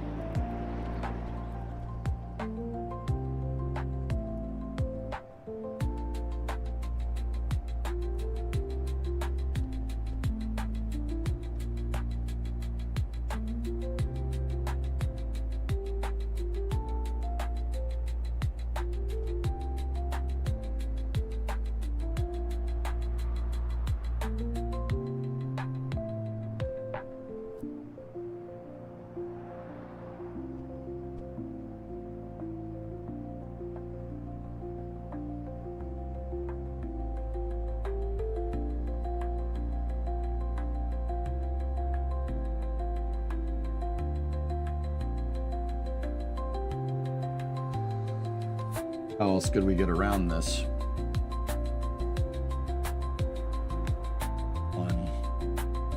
Can't do that. Can't do that that way. We don't have the right wings to do it.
Changing part hierarchy is in vanilla? Yeah, it is.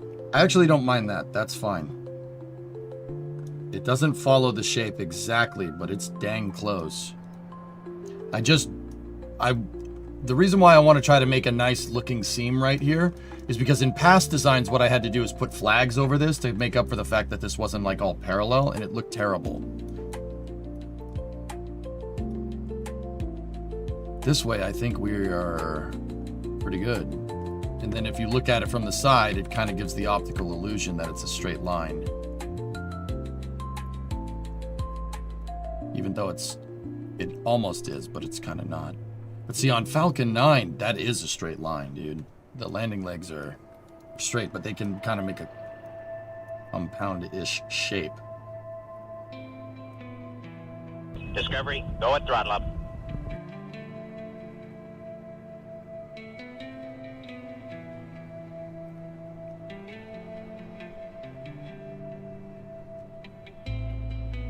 I'm happy with that. It doesn't look exactly the part, but it's damn close. So now that I have the positions that I want, we can take the hinge, the actual hinge piece, move it down into position, right? And let me just make sure the hinge is set to the rotation point. That's the angle, that's the point of rotation, right? That's fine. Now we just bring these up and we match the template.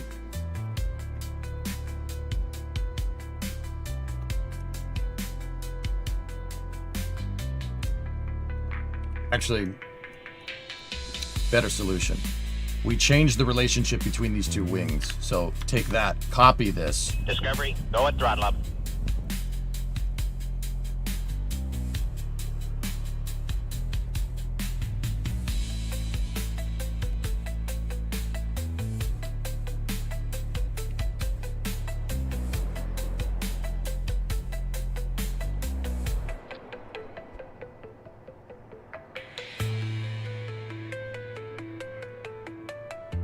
Now we can tweak and move these into position. So move those up like that.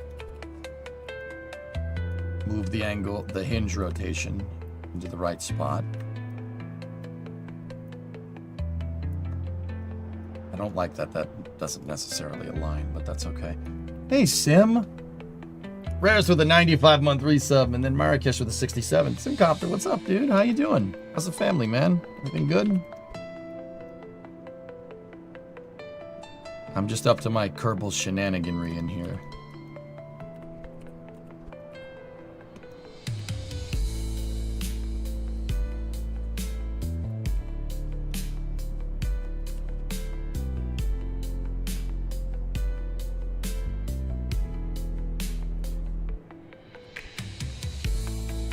Yeah, everything's doing good on my end, dude.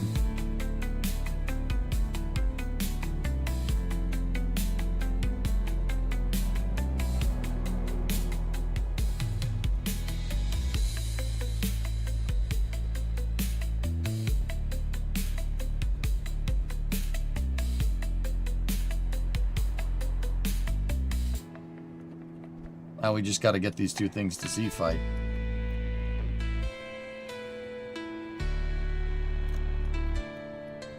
Yeah, doing all right, dude. The kids are good. 6 and 3 now. Oh, man. What is time, dude? What is time? Yeah, everything's good, brother. Everything is good.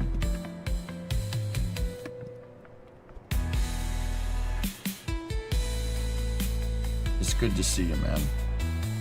You guys know Simcopter. Simcopter's an old school streamer. You go way back to the time where the most popular streams on Twitch, probably the most popular streamers on Twitch, were actually playing video games. Are we old, Sim? Ugh. Not sure how I feel about that.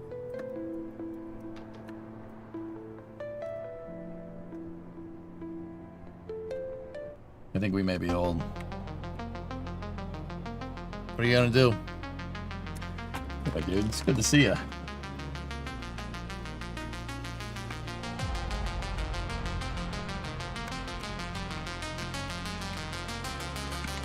All right, so now let's see what we got. Go here, ready? We gotta set that to 110 degrees.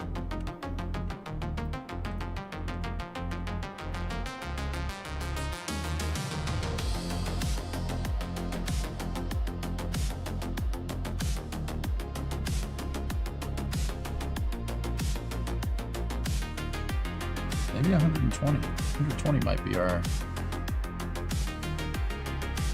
No, 115.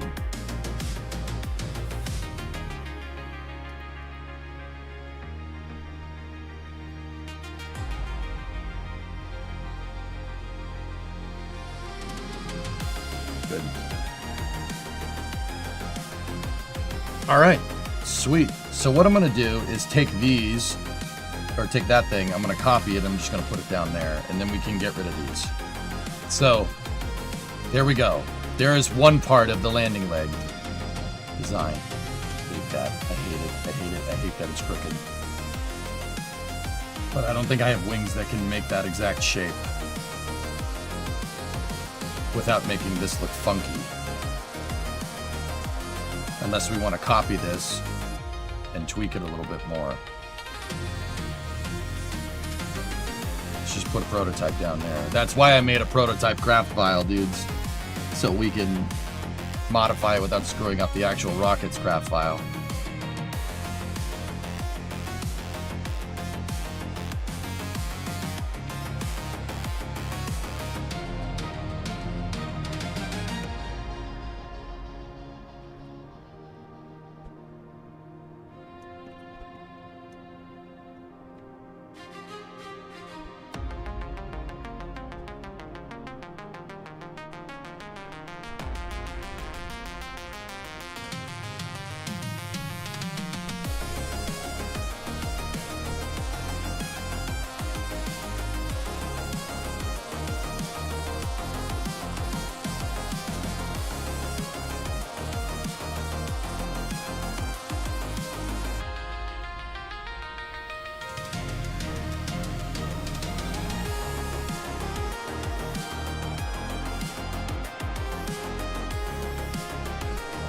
Yeah, it's really kind of imperative that this thing has the straight landing legs.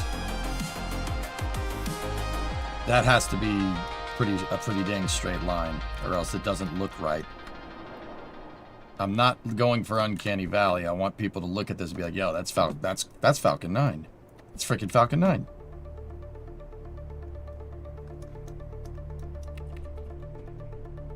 And here I made the manipulator. I made that manipulator piece, right? Like, get this right, but yeah, it is what it is. It's fine.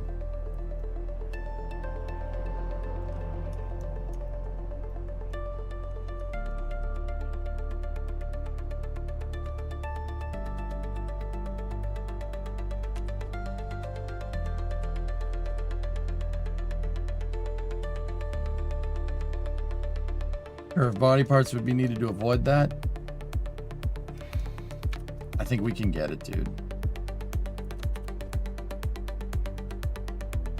Just dealing with some good old geometry here.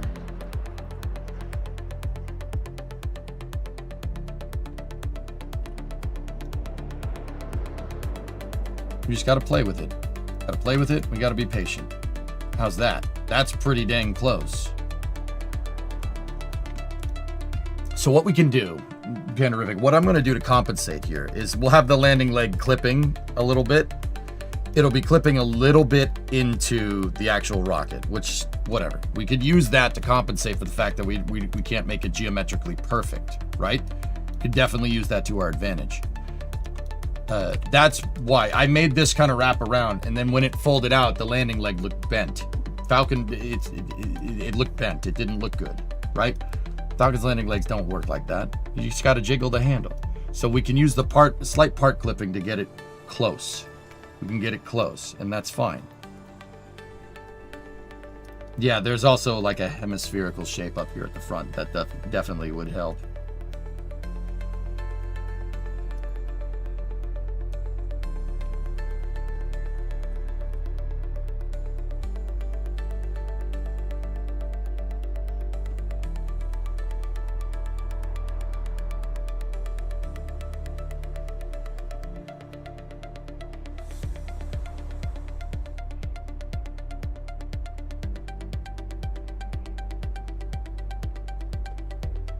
Try just a slight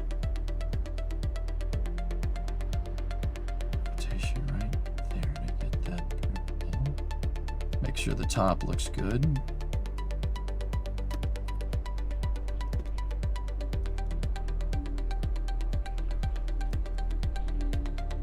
Yeah, now that I did that, we fudged up that. Okay, so gotta rotate it that way, put it that way just a little bit. Rotate it a little more like that. Okay. And then now we just gotta rotate it inwards just a bit. Maybe go out and down just a smidge.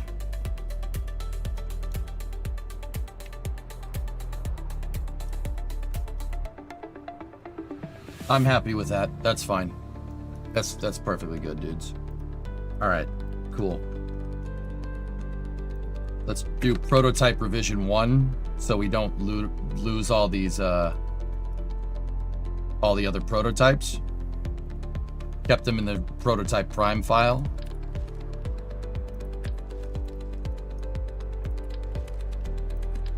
Right? And now we have the final revision. That's the landing leg. We got it. Now, we got to work on the rest of the mechanism, and that's what the R1 revision is going to be.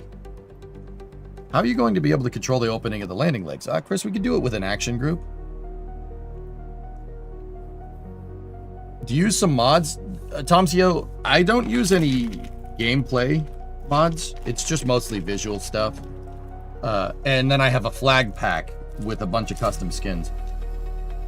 Less parts, more better. That's the power of EJ. Yep.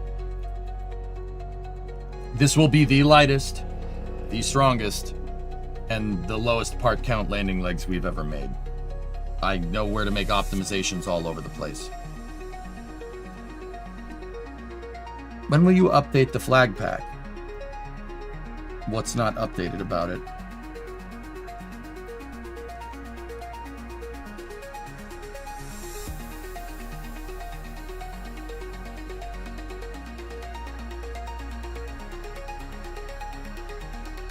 Perfect. Perfect.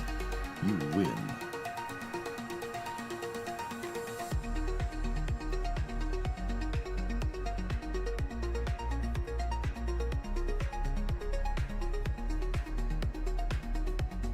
How my brain works? Yeah, thanks, man. Appreciate it.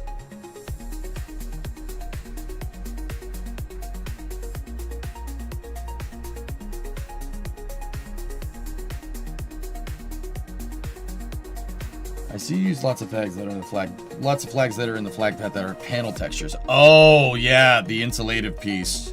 Yeah. I'll talk to the guy that put the flag pack together, Milo, and we'll see if we can get you an update. Yeah, that's right. You don't have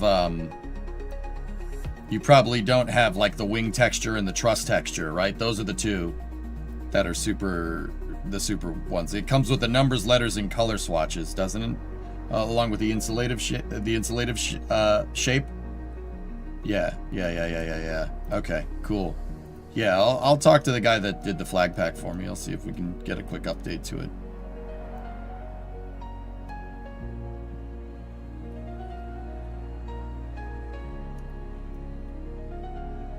Oh, I see. I've been playing too much Battlefield. We gotta stop. Cursing too much. Sorry, guys.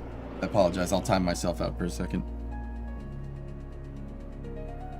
Sorry, I got a splitting headache.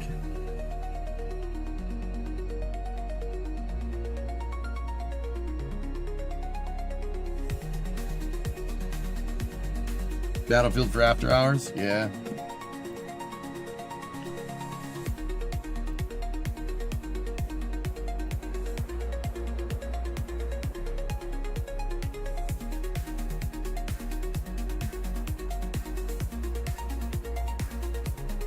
You prefer spicy EJ? Really? Why?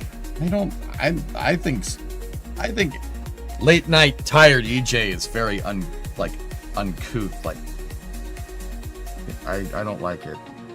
I really don't like that part of me, dude, to be honest. But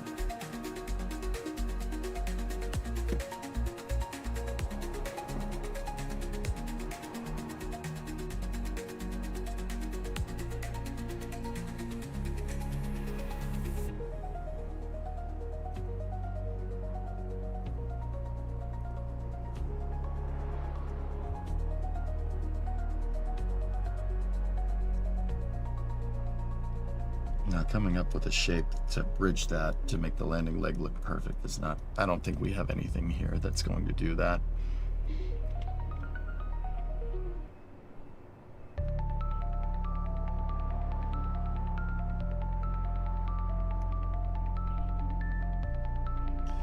We are in a world of professional content creators who touch their staff. Oh. So now the pendulum has swung and the authenticity is huge. I mean, guys, yeah, I don't... I try not to get, like, super pissed off on stream, but when it comes to this job, I do wear my heart on my sleeve. I do tell you what I think about spaceflight and policy and stuff like that. Like, I don't do that to, like, drive content. I do that to show you that I have a bad time too. Like, even somebody that sits here and plays video games all day is still gonna have to deal with things, you know? Like, I don't like streamers, that's not the right way to say it. You know, because the truth of the matter is that there's no manual for streaming. You do whatever works, right? But I'm not gonna sit here and pretend like it's happy-go-lucky every day. Like, I'm just like, all the time. I'm not, because I'm a person. Because that's what humans, that's human. It's kind of important. Remember that. We're not machines. It'd be nice. It'd be a lot easier. But yeah, no. It's not how that works.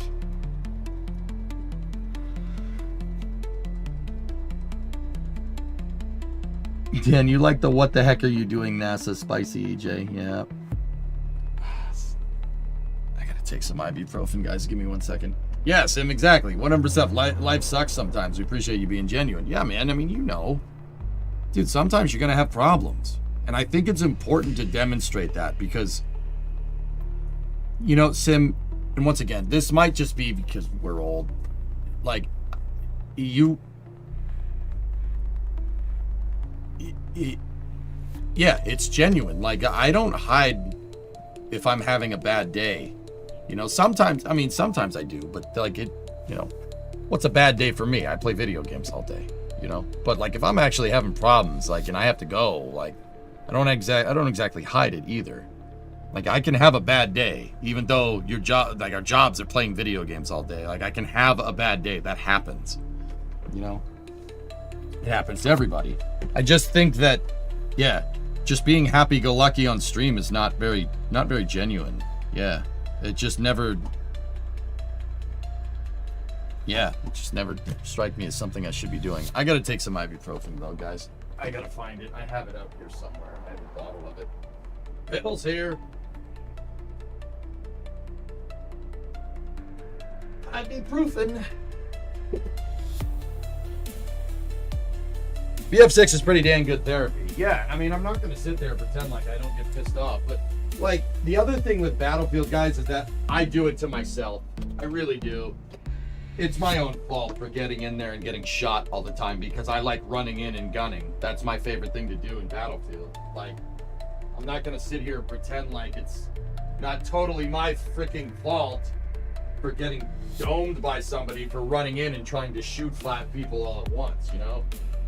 I gotta be a little bit more patient in Battlefield, but the thing is that if you're patient in Battlefield, you allow the other team to get set up, and once they set up shop, you're kind of screwed.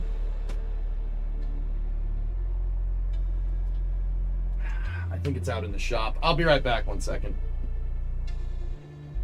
So if I could just learn to be a little bit more patient with Battlefield, you know, despite the swearing and stuff, I think it could be way better content. I think more people would watch.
That's good.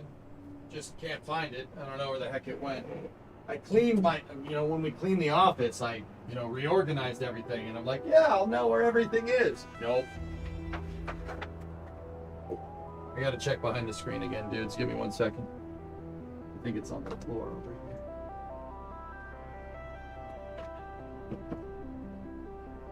here. Nope, not there. Well, that's good. Gonna have a headache for a little while. Oh, wait a minute. I know where it could be. One more spot. I'll be right back.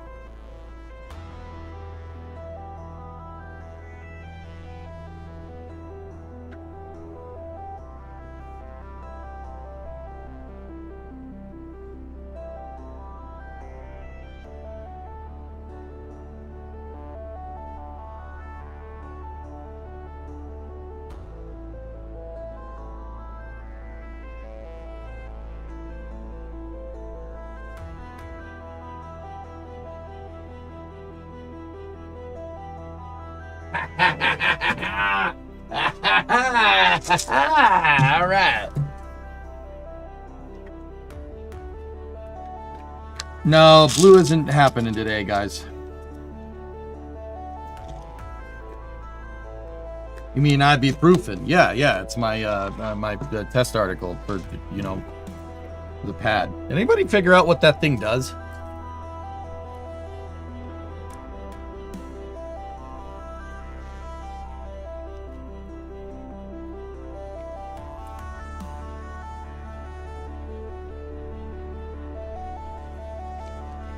Yeah, Dan, exactly that too, dude. You have no idea how much that drives me up the wall.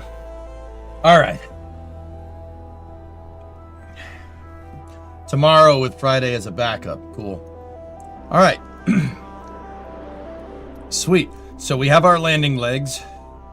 That's more or less exactly where we want. I mean, I might want to put like a nose cone or something up here at the front of the thing to make it look right.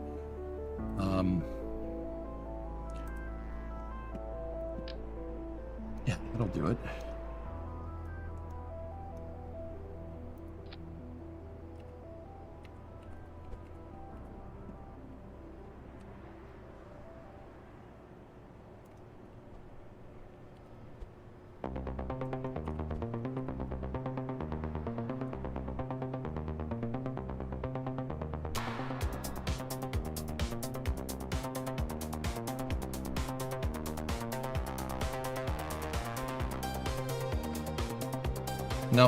Nope, I don't like it.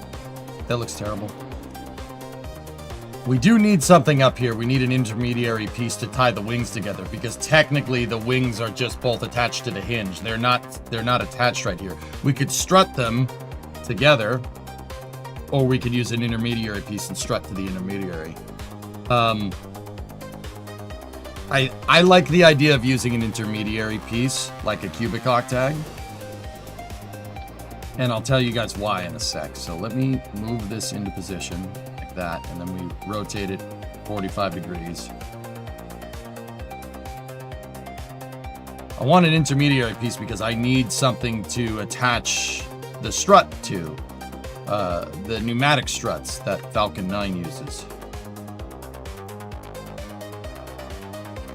And I want to make it so it's not sticking out. So right there should be okay. Now, here's where we get super trick with this design. Obviously, we want grandparent struts, right? Now, how I have this set up is the hinge, the wing strake is attached to the hinge, and then the structural wing type D is attached to the wing strake. So we have parent part, or grandparent part, parent part, child part. You want to make this thing really dang strong? Here's what we're going to do. We're going to take a pair of struts. And if you see here, the cubic octag is right there, right? If we take a pair of struts and we put them in 2x mirror symmetry, we rotate them 45 degrees, and we run struts from the cubic octag through the wing back to the wing strake, like that, right? Now my wing shapes are all tied together. The wings that make up the structural part of the landing leg are tied to here through a strut, but you can't see the strut because it's going through the wing.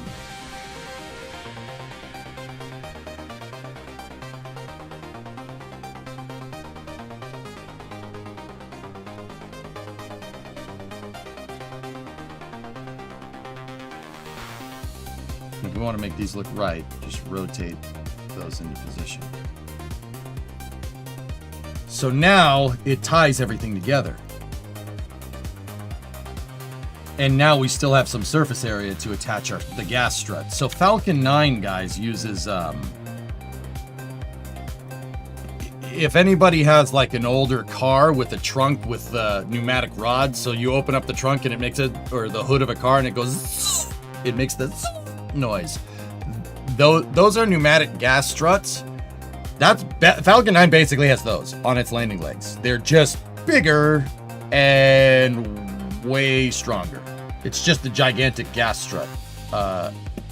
That's why the landing legs kind of have their weird shape. Because if you see it, it bulges right here because that's where the gas strut is. The gas strut's actually inside of the landing leg. When the landing leg opens, the gas strut is attached at the top up here to the leg, and at the bottom, it's attached to Falcon 9. Here, I'll show you. Let me find a better picture. There we go. See? When the leg folds up, the gas strut is in this area right here. See that? We can do this. And look, I attached my cubic octag on my landing leg at the forward position for the gas strut.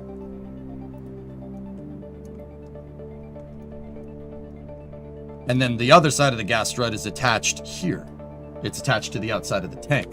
Now, interesting thing with Falcon 9, there's a huge, you can see it, there's a huge aluminum plate that's attached here to strengthen up this area, to basically gusset this area, because this gets a little, the load being put on the booster, you don't want to have the landing legs push in and crumple your RP1 tank, right? So you need some reinforcement. From here to here, that's the rocket propellant 1, or the kerosene tank, right? And if you're pushing on the outside of the tank with without any structural reinforcement, it's going to do this. It's going to squish it like that. You don't want that. So you can see they gusseted a huge plate right in there. You could see it. It's kind of, it looks like a home plate in baseball.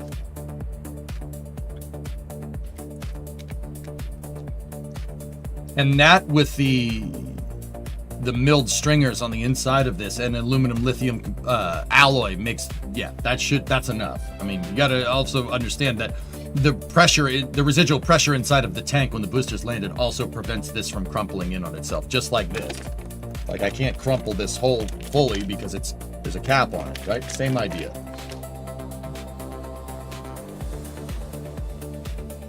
Is that background real? This is a real picture, yeah. This is a real picture from the Falcon Heavy. This is,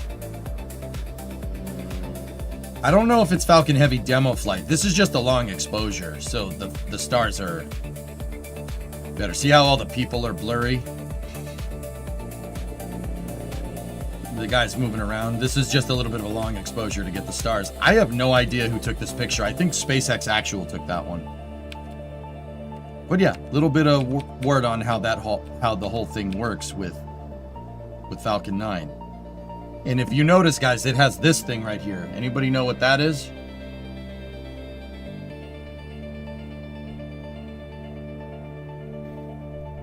It's the flip rod. So this thing is what starts the whole landing leg mechanism. Once again, the gas strut is passive. It's not like being pressurized by a COPV. When the thing expands, it's like, once again, like the struts on your car, right? Like a gas strut for the trunk or the hood of your car. Once you flip it open, that thing wants to expand, okay? It wants to expand fully. All you got to do with the landing legs, all SpaceX does is just flick. This little prop rod basically just does this. It just pushes the landing leg out, and gravity takes over from there. The gas strut expands, forces the leg down into the downward position, right? And there you go. And then there's a locking collet in the design. There's a locking collet to make sure that the gas strut doesn't recompress. It just, yeah, those little rods on the side just flick the legs open. And I know what people say, well, what's all this? What's all the rest of this stuff? Well, those are the locks to keep the landing leg. Those are the locks to keep the landing leg in place when it's not being used. These things flip open, they unlock, and then the pusher rod pushes it, and the whole thing comes out. That's the newest design of landing legs. You can see these are the locking pieces right here. That one in the center is for locking the gas strut in position. So 1, 2, 3, 4, 5, 6, right? Those are the locks for the legs. They open when the legs deploy. Now, the older designs of Falcon 9 landing legs actually had these here. They were on the sides. But they made an internal locking mechanism for aerodynamic purposes. Like if we look at older landing legs, see that has the internal locking mechanism, right? If we look at the older landing leg design, let me see if I can find one. The locking mechanism is on the outside of the landing leg. See that? That's the old design. With Block 5, SpaceX redesigned. They basically redesigned the entire landing leg for Block 5. Like, they didn't just paint them black and be like, yeah, it's good. No, they redesigned it and made an internal latching mechanism to make this more aerodynamically clean. Pretty cool. And that's basically how it's been since Block 5 started flying. Now, we have a spot for the gas strut right there. Now we need an attachment piece. Lev, what's up? If a booster loses control over a roll and flips over after grid fin deployment into prograde, the center of mass is too low, right? I think I should probably find a balance so it doesn't flip. Well, Lev, if you're trying to boost back and land a booster,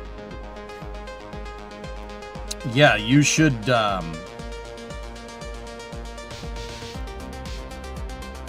I don't wonder why they didn't profile the grid fins to be more aerodynamic when folded. It's negligible. It's a negligible thing, Hellfish. It's not making that much drag. The fairing is pushing most of the air out of the way. Lev, the booster shouldn't have much fuel in it when you're doing a boost back and landing comparatively to like when you're taking off, right? It shouldn't have much. Your center of mass on the booster, like during boost back and landing, should be down here somewhere. In fact, I can tell you exactly where Falcon 9's center of mass roughly is when it lands. Go back to looking at that picture. You guys tell me, where do you think the center of mass is, more or less?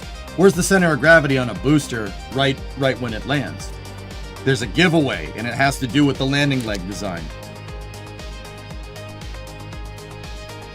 It's not exactly true to scale box, it's more of a trying to get it to work in KSP. The bottom, yeah, obviously.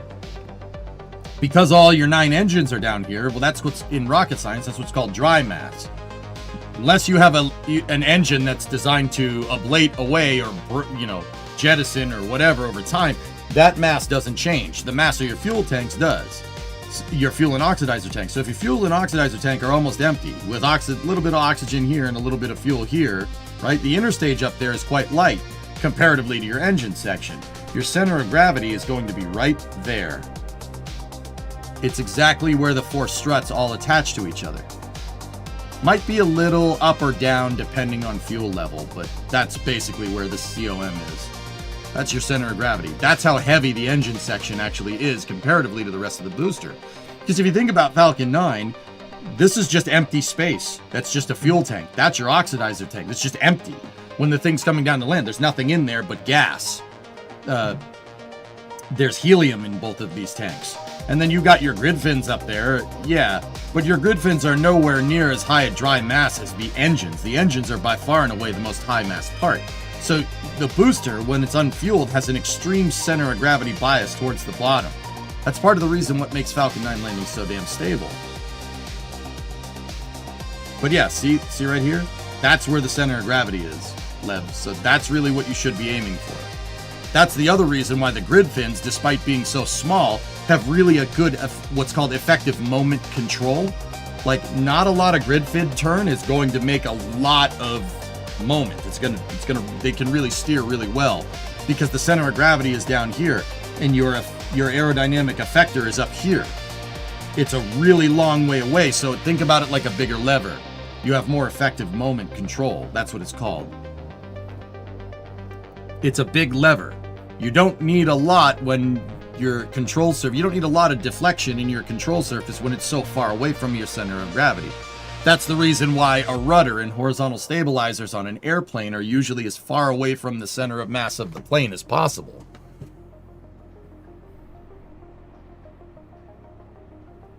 Rocky, have you seen these pics before? It's some of the internal reinforcements on the landing legs.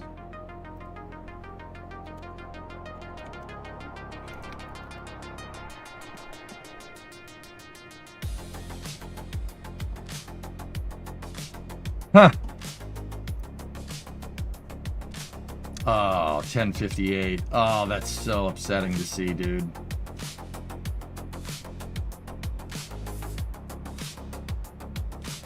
That sucks.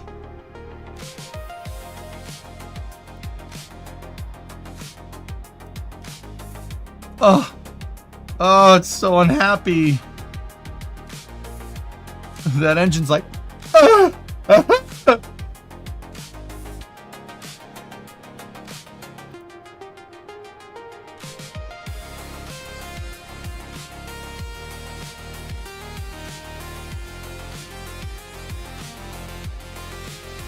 Dude, you know how much force needs to be put on this thing to tear aluminum lithium alloy? You see that? It looks like tinfoil. It looks like you tore tinfoil, right? Dude, that is extremely strong. That's an extremely strong alloy. Aluminum lithium is nuts. It's very, very, very strong. Very, very light. Yeah, to make it look like tinfoil, this thing must have really hit the ground hard. Or hit the drone ship hard. I mean, it was enough to completely shear off the LOX tank. Why did it crash? Rough seas tipped it over. That's 1058. 1058 landed. That was the booster with the worm logo down the side. The booster that flew DM2. Shame. Do you think boosters are more likely to crash because of rough seas as opposed to anything flight related in the future? Statistically, Pigzig, yes. SpaceX has lost more boosters to rough seas than landings at this point in the past, like, 5 years. Before, I mean, not counting, like, all the landing tests, 10 years ago. Shame, build more. Oh, they have. Yeah, see, they internalized the mechanism. That's really cool. And then there's that plate. There's the gusset plate that we were talking about. Losing 1058 sucked. Yeah, that wasn't great. I'll bet you these are salvageable, though. Those Merlins are fine. Those three right there are okay. The three in the center, so the E1, E5, and E9 engines seem alright. It's just these ones probably junk. But I'll bet you that whole engine section is salvageable. Use it for testing. That's what I'd do. This is fine. The engine section's okay. It just tipped a little bit. The rest of the booster, though, probably not. Yeah, this is from a number of years ago, guys. But yeah, I remember these pictures. I just, couldn't recall off the top of my head. Yeah, dude, that thing screwed up Octograbber too. Look, it bent that thing. See the case tube right there? That's supposed to be straight up. So this thing bent, dude, the seas were rough enough for it to tip over with Octograbber attached to it, which is... Yeah, that's like some Edmund Fitzgerald high seas going on there. That's not great. But we haven't seen a SpaceX booster tip over since. It was the life leader at the time. Yeah, 1058 had flown the most missions. I believe it was 19 at the time. That's off the top of my head, though. That's probably wrong. When is the last time a Falcon 9 booster failed on the way up?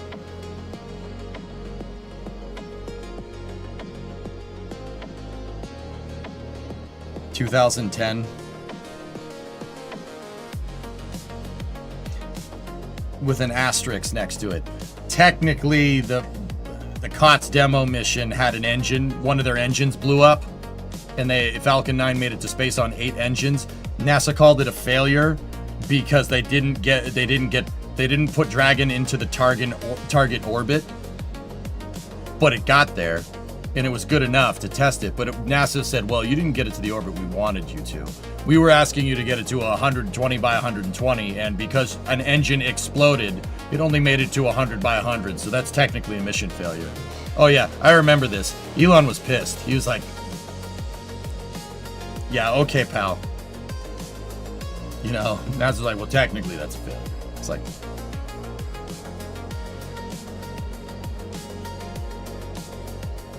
it was 19. It said 19 in the post you were just on. Oh yeah, it did. Oh yeah, it absolutely does. I swear that was off the top of my head. I didn't read this to try and sound cool. I remember it was 19. Yeah. I don't know what missions it flew prior, but yeah. I mean, John said it in the post right there. I should like that post. Now John's gonna see that I liked a post from 2 years ago and be like, what are you doing?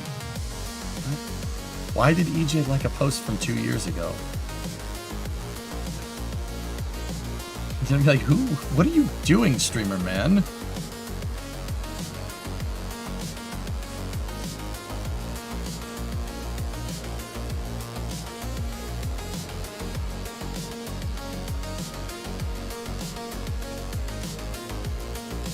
What's the record for most launches by one Falcon 9? I believe 1067 has, and this is off the top of my head. I don't have anything in front of me. Here, I'll show you. I have Kerbal in front of me. I believe it's 1067 and it's over 30 missions. I think it's 32 or 33 missions. What's the verdict on some MSC tonight? I don't know, dude.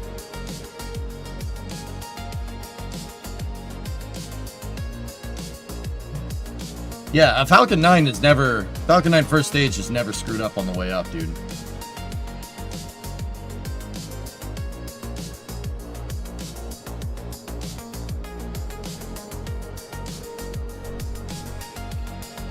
Starlink 8-6 mission on August 28, 2024.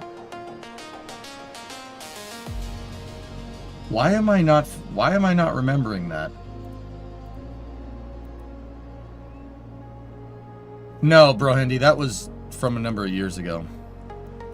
31 flights left. There you go.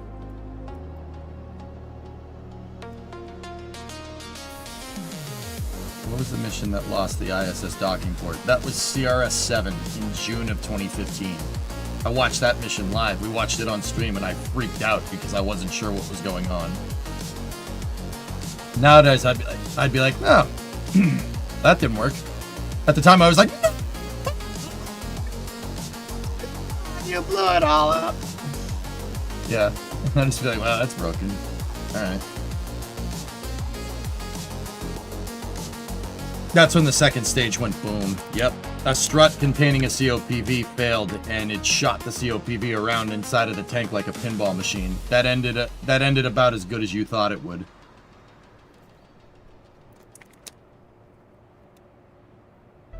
All right, anyway, let's get back to building.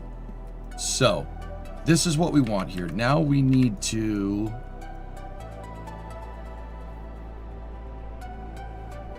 Was it Falcon 9 that popped on the way up in 2014, or was that pre-Falcon 9? And Antares blew up after liftoff on the CRS-3 mission. Or the Orb-3 mission, I think is what they wanted to call it. I want to see that tank cam. Oh, dude, that was... Yeah, Mutter's probably like... You know? I mean, it probably didn't bounce. It probably just shot up one side and got, like, lodged itself in the dome and cracked it completely, if I had to guess. Not that I know. But yeah, it's pretty wild stuff, man. All right. Back to work. So we need to work on the gas strut. Okay, so first thing I'll do is move our landing leg prototype.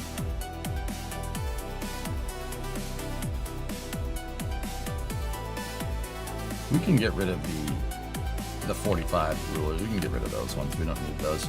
I have this.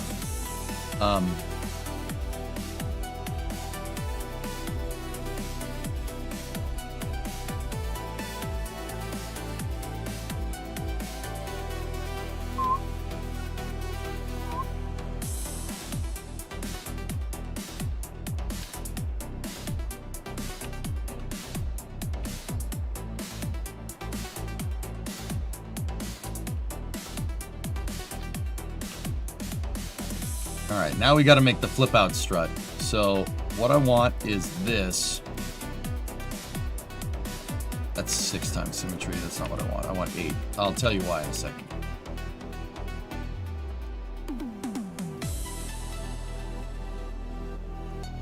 Okay, now I'm going to move the landing leg back into position. Into its rotational position, like that. That's where it needs to go.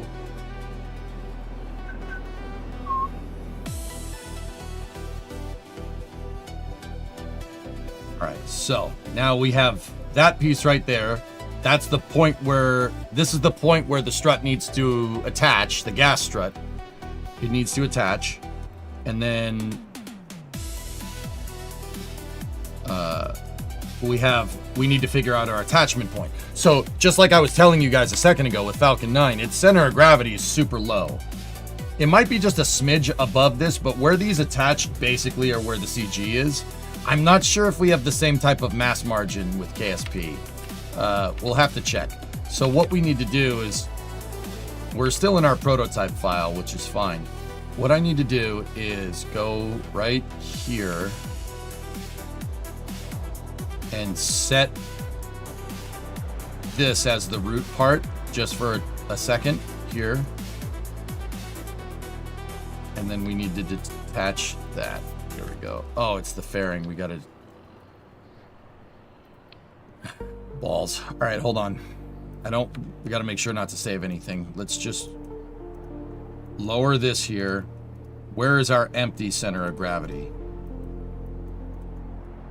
Yeah, this is what I mean about mass margin in KSP. It's not exactly the same. This should be good enough, but we gotta be careful about tipping. Honk honk. And this is what I mean when I said, like, Falcon 9's is probably a little... It's more or less right here. It's probably just a smidge above it. And that does lend credence to the fact that these things can tip over even with Octograbber attached to them in crappy seas. So now that I'm really looking at this, it's not exactly around this, but it's close. It's like somewhere over here. I mean, once again, Kerbal isn't the end-all be-all of mass margins. These tanks are super heavy, comparatively. But that's more or less about right. I mean, I don't want to attach the landing strut up there.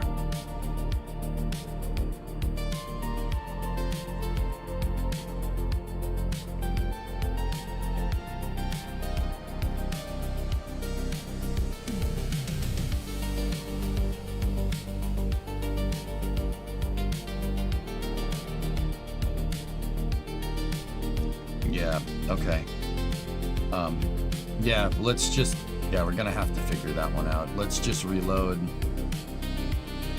the R1 prototype, because I separated the stage. Now we know our dry COM is somewhere over here somewhere. See, I'm not, like... That's not entirely good that that's like that, but...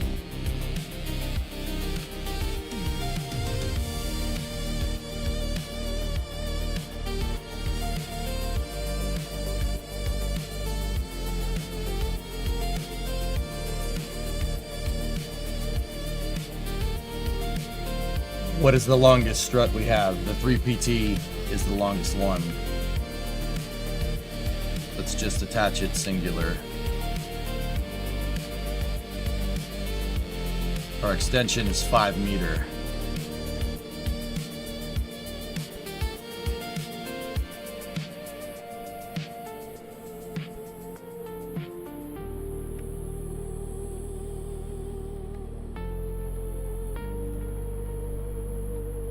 Okay.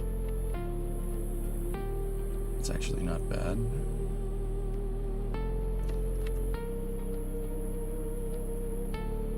That doesn't look right.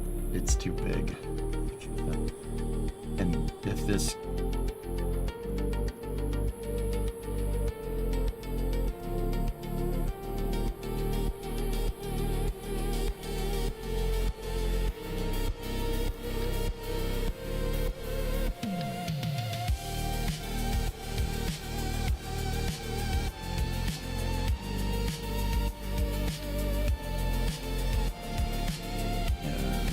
Oh boy.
Okay, I got a solution. We can create a longer telescoping.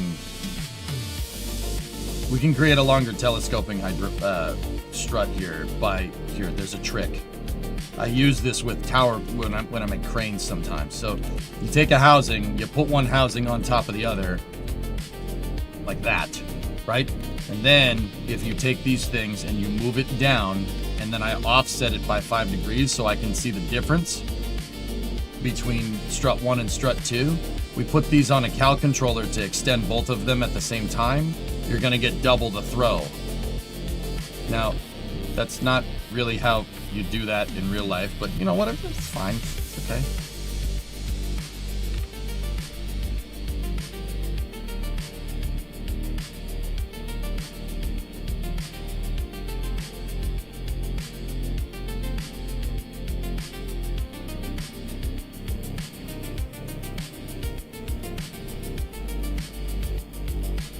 That'll get me the throw that I'm looking for. And that does look the part. It's good enough. I just want to we'll get the blue stripes off of them. Add a third? Nah, I don't think we need a third, dude.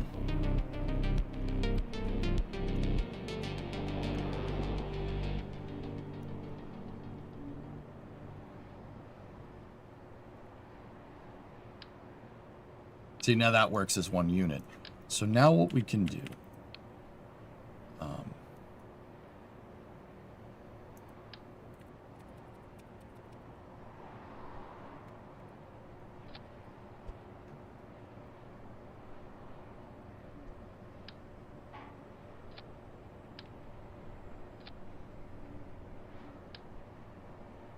okay,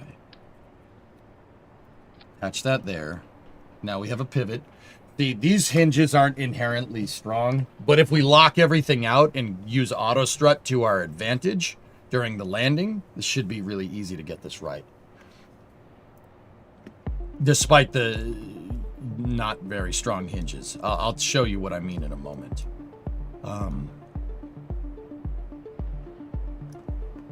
We can basically use grand auto strutting to make a locking collet for us, which is going to be quite useful here. So we take this piece, right, and we got to rotate it like that.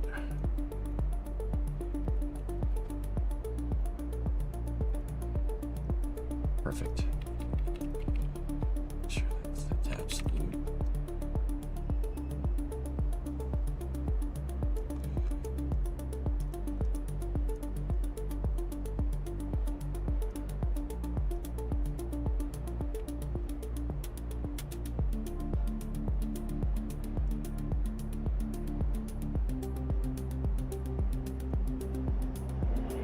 .86.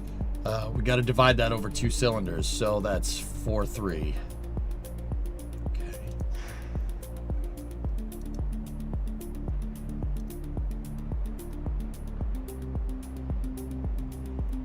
So that is the lowest extension, 4-3 on both of these.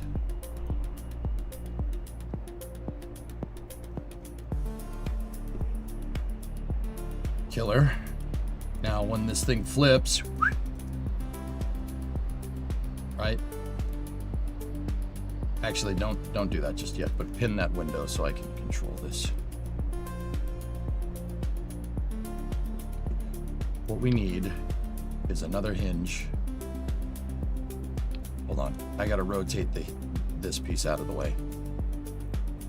I need another hinge, and this one needs to be facing this way, and it needs to be attached to the cubic octag.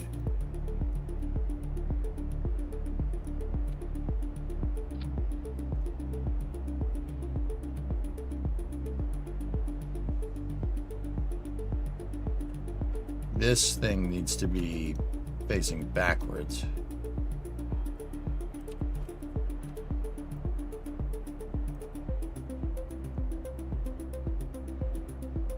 And honestly, I want to put it in a position where it's not going to be anywhere near colliding with those struts.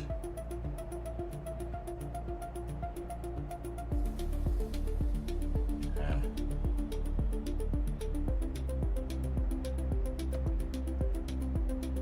That might work. I'll remove the strut from symmetry. Sometimes that helps. We just got to make sure these struts don't attach to that. If they attach to that, we got a problem.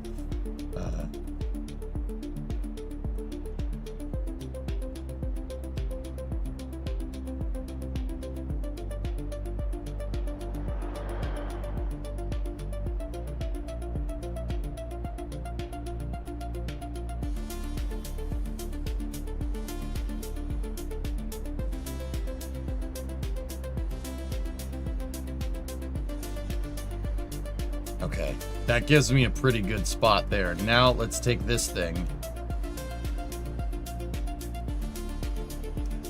flip it into the open position, and now flip this backwards, extend the throw on both of these and see where it gets us.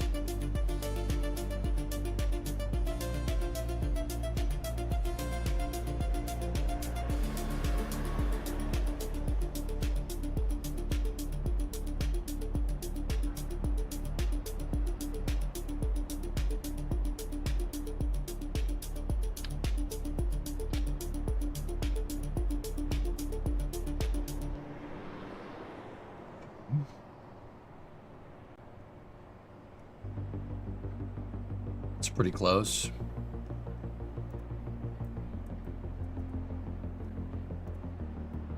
If we set this like this, we got a little bit of extra throw, right, to just bind this thing up when it's at max extension. That's on purpose. Hey Kirby, what will this be? The landing leg? I think the universe cursed NG2. Yeah, right? Yeah, the sun's getting angry. Yeah, everything's not going Blue's way with this, which is... sucks. Alright, so we just got a little bit of clipping there. That's no problem. So now fold this thing back into position. Put these back to their shortest throw. And then rotate this thing back all the way over. How far does it go into that cubic octag if I reset rotation here to this?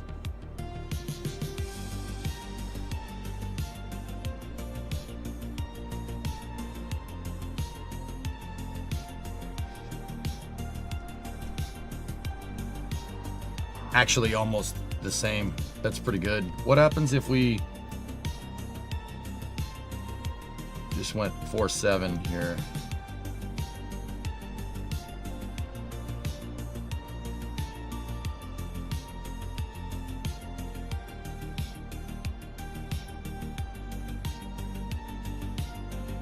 That's clipping almost the exact same through that cubic octag. Excellent. That's what we want. So now I'm just using this to check the relationship between these. So now what we got to do is I got to go in here and we got to attach a strut. Got to attach it to that landing, to the hinge, right? And that's got to go, it's got to attach to the hydraulic like that.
That's expensive. It's expensive because those parts are, well, they're only 60.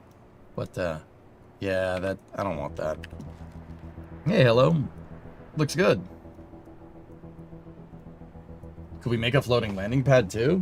I'm new here. Sorry if this has been asked already. Yeah, Bullet, of course we could. I can make drone ships. I've made drone ships before. They're hard to land on when the old Mark 1 EJ guidance system is flying it. It is a little bit difficult. I designed this to be able to do RTLS. You could do downrange landings. It's possible. I designed this just to come back and land. But yeah, we could land it out on a drone ship. It's possible. I've done it. It is difficult. It is hard to get that right, but we could do it. Heck, I've even boosted back. I've done simultaneous boost back. So like I had a Falcon Heavy style booster one time. I separated the boosters and Separatrons pushed them around. And then I switched to one booster, fired its engine, switched to the other booster, fired its engine, right? Switch to the other booster, stop the boost back, switch to the other booster, stop to the boost back, right? While the core stage and the second stage kept going, right? Turn one booster upright for landing, turn the other booster upright for landing, switched back to the core stage, right? Separated the upper stage, sent the upper stage. I made the core stage just, I mean, I reoriented it for a landing, but I could never dial it in perfect. And then, you know, I switched to the second stage, circularized, switched back to the two boosters, right? Steered both of them in, right? Started the landing burn on one, switched to the other one, started the landing burn on the other, right? When they got slow enough, deployed legs on one, deployed legs on the other, and then landed both of them. Yeah, it was really difficult to get that right. I did it right once out of like 40 attempts, dude. And then I landed both of them and then tried to switch back to get the center chord to land, but it would get eaten by the Kraken before that happened.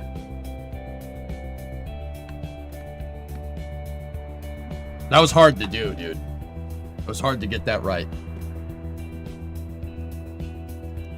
Yeah, it ended up being like a stagger landing, that ended up being what Falcon Heavy actually does. Like, they land one and then they land the other. They don't land them at the same time anymore.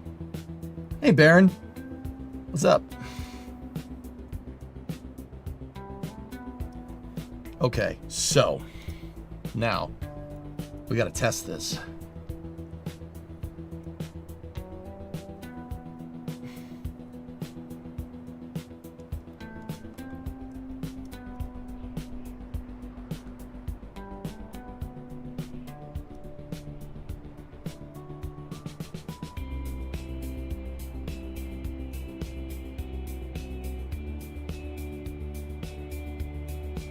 Let me try typing this again. With the right trajectory, could you get more performance out of the booster and land it on another mass?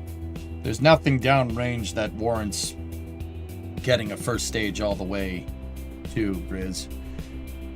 So the next bit of landmass that's directly due east out of KSC is that peninsula that's, I don't know, 1,000 kilometers downrange. The amount of Delta V you need to get something to come down over there is like 70% of the way to orbit, maybe 80% of the way. So that would be like well into the second stage burn, which means we would need a first stage. That would be a really goofy looking rocket, dude.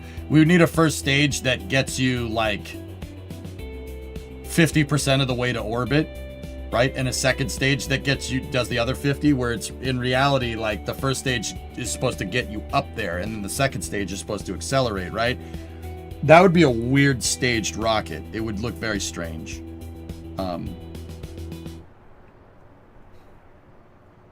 But you could do it. The problem is that if you use your first stage for 50% of your ascent, it's not very efficient. That's all. It's not efficient. Because most of the first stage tanks are empty through, principal ascent.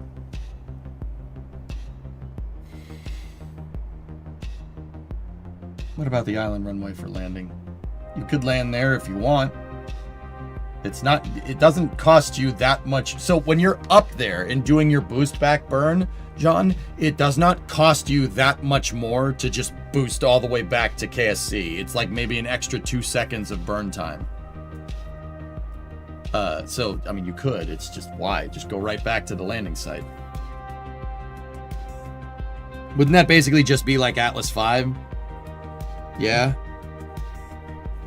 I'm good. Though a lot of my friends at Sierra got laid off today.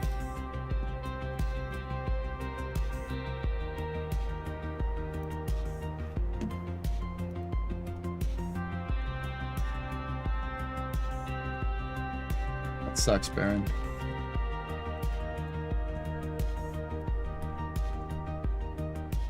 Okay, Clayton.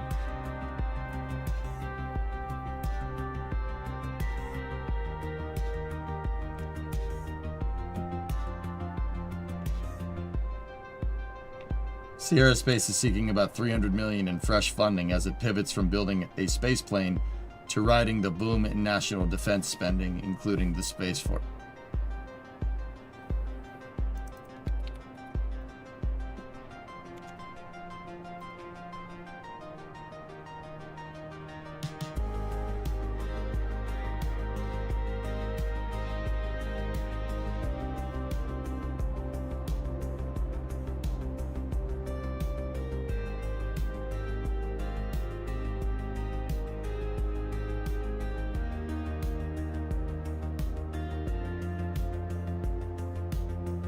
I think David said it. Yeah, David, you said it right. Yeah, yes. Couldn't have said it better myself.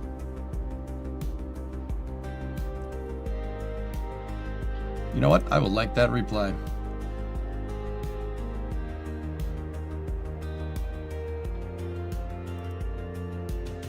Yeah, no, they should not be given any defense contracts at all. Ever. No confidence in bid. There's no confidence that you're actually going to finish. Piss off. You had 15 years to make one spacecraft. One! I'm sorry, I'm not giving them an inch. They can piss off. How about that?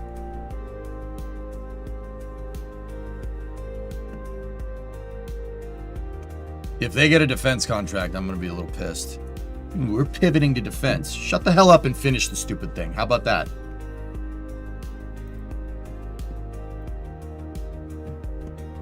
How can the CEO of that company stomach that? How can you stomach that?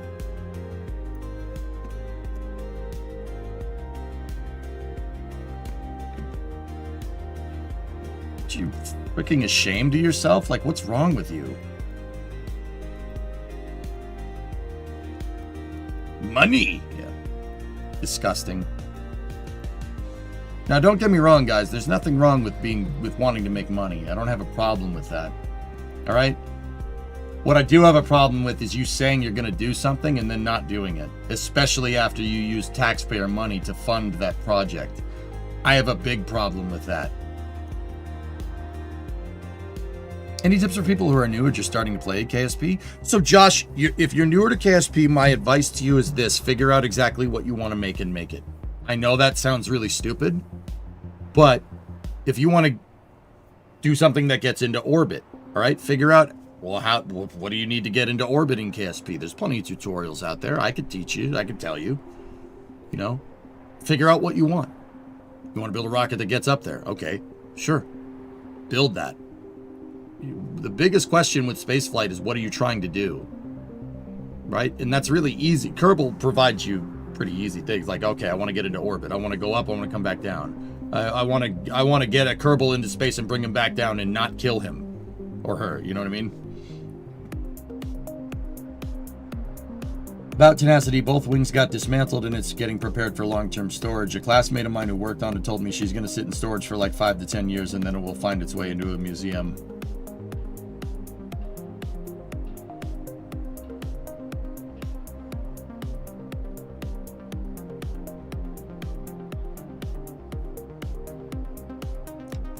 This is a Nartralax. What's this piece for? It's for diagramming purposes. It's my templates.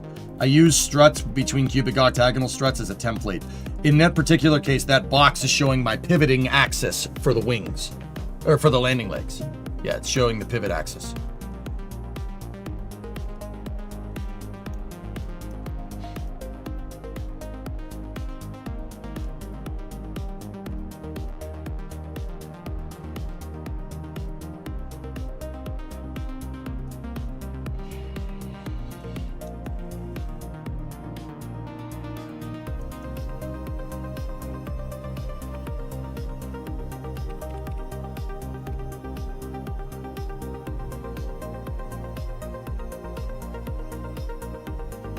Sorry, that just pisses me off.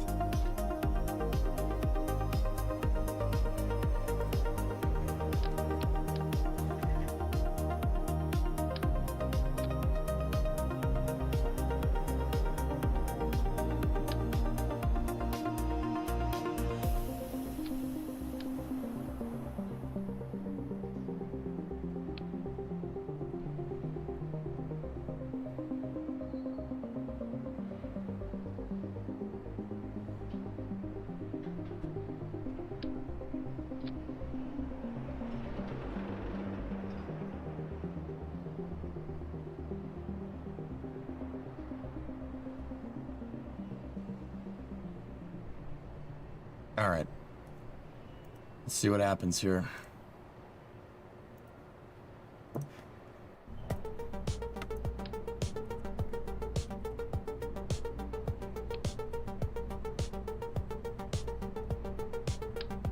So I just made this other craft file here for testing the landing leg.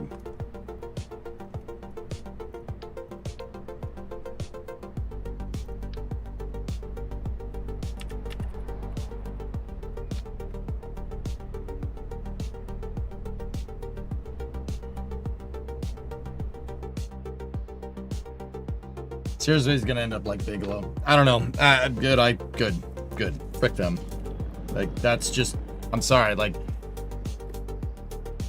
guys, you had they used $350 million of taxpayer money over 15 years, and they still couldn't get it flying. SpaceX. So, okay, little bit of a contrast here. SpaceX built Falcon 9, 1.0, and Dragon for about the same amount of money. Now, keep in mind that's Falcon 9 1.0. Just keep in mind that's a little bit less complicated, right? But also,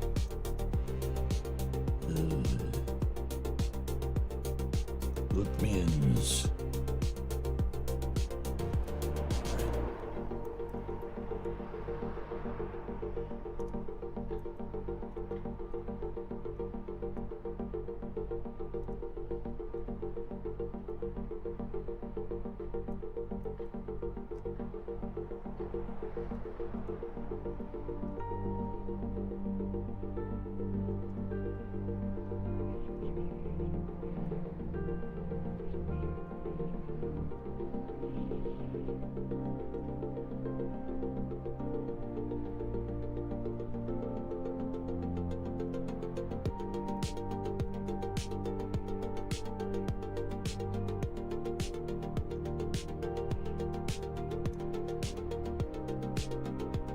Nice.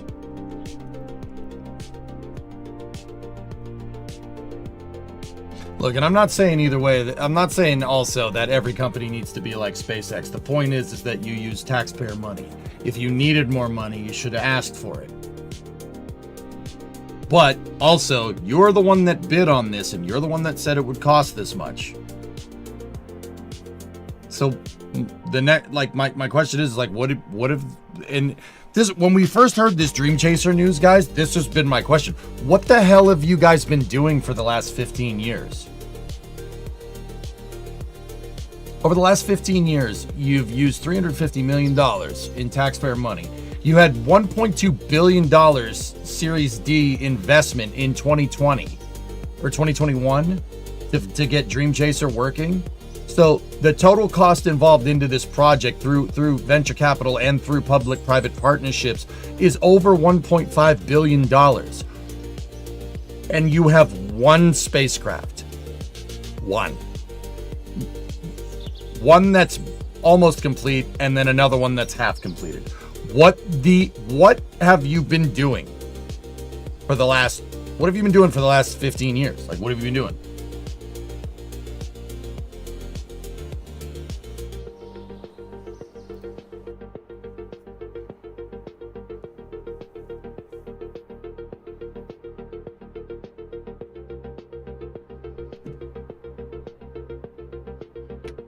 Sorry, man, there's no excuse, dude. And the CEO has the balls to say, like, oh, we're pivoting. Shut the hell up and finish the damn spaceship. Or pay NASA back that $350 million. Where's that money going? Are we going to get that money back? You going to pay that back to NASA? Probably not. We're probably not seeing that money back. So, frick you. Also, among the people that got fired today are engineers from the Life Inflatable Space Station program for commercial low Earth orbit destinations. There's also been on the back burner for them the shifting the model to 95% defense. They want the Golden Dome contract, but they're not going to get any good partners yet. The bid, Lockheed partnered with them on SDA, tracking layer sats, and that didn't go well with the constant delays. They want Golden Dome now. I don't care what they want. There's no confidence. If I worked at NASA or worked in procurement at the Department of Defense, I would look at that company and be like, nope. You guys have no track record of delivering anything on any useful schedule.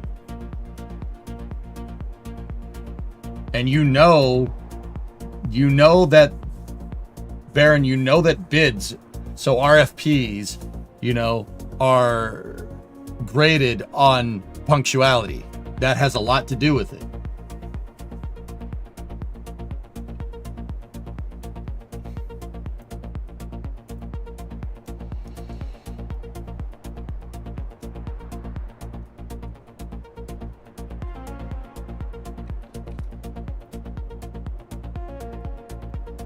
I'm sorry, dude. If it smells like poop and it looks like poop, it's probably poop.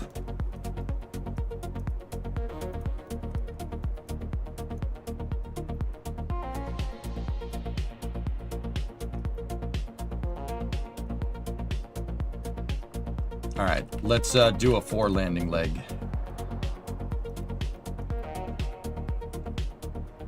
Config here.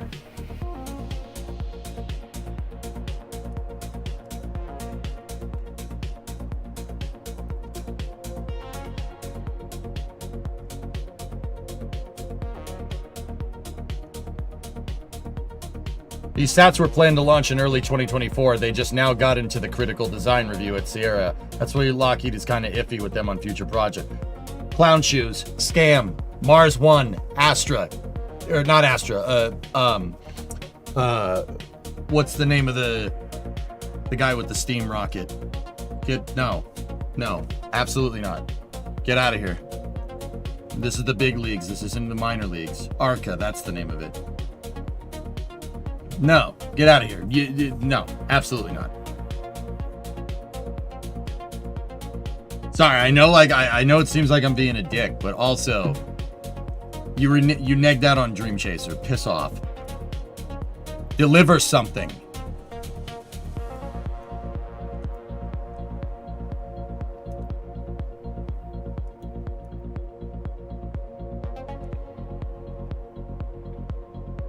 To be fair, SDA is now only launching Tranche 1. Bill, don't you even for a second defend this behavior. Absolutely not. Do not even sit here for a second and say, and even pretend that this is okay to do. It's not. This is disgusting behavior.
Yee clown shoes ass company.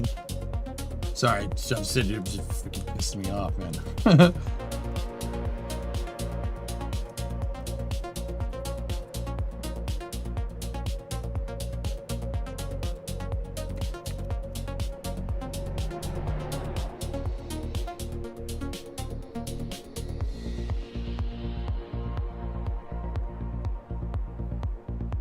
Yeah, exactly. Don't taste it to make sure, right?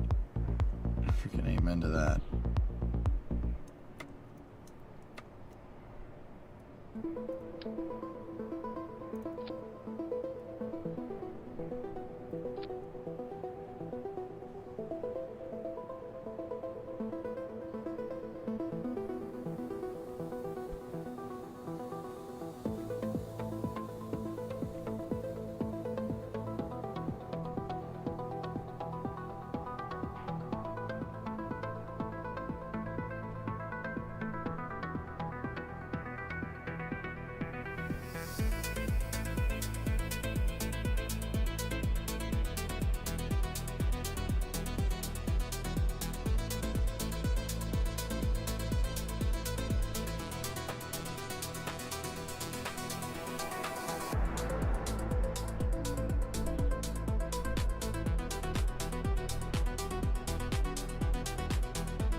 Crap, where did that go? Oh, okay, it's right there.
Like, I understand it's normal to open new markets, but essentially, they essentially cannibalized Sierra.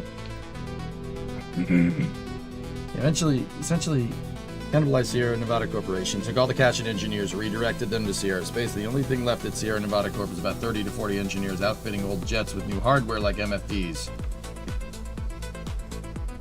Yeah, they're clown shoes, dude. It's clown shoes, man. Like, how is it not?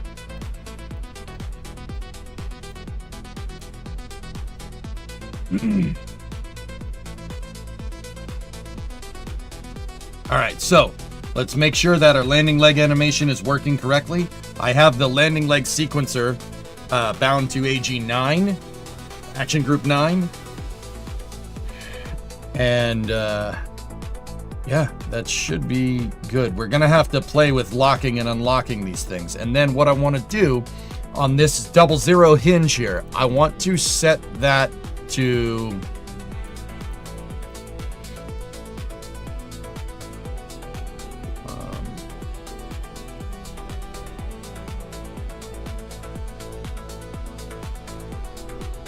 we should be able to set them to root.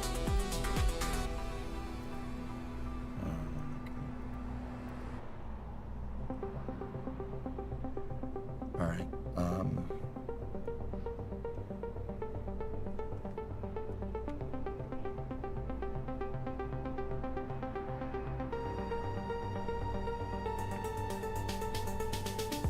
Good to hear an EJ this afternoon. What's up, Hando? All right, let's just do an animation test first. We'll have to engage a manual unlock, which is fine. So let's put this out, see what it does.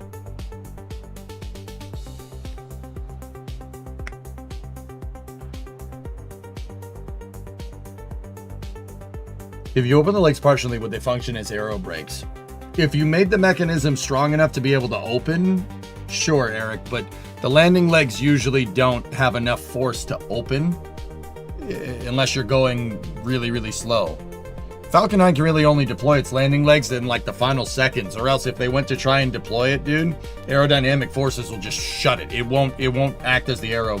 It won't be an arrow. It won't be breaking the arrow. The arrow will be breaking it, if that makes any sense.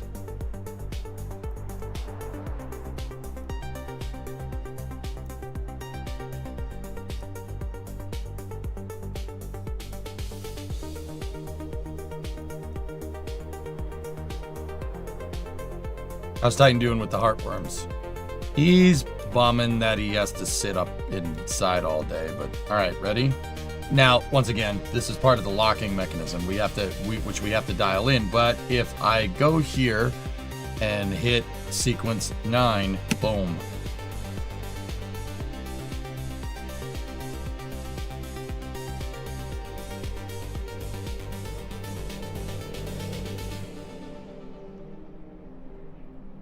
Now, if we go to AG0, type engage lock, engage servo lock, engage servo lock,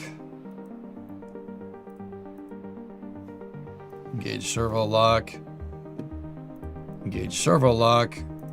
We go here and we boop, we lock everything out.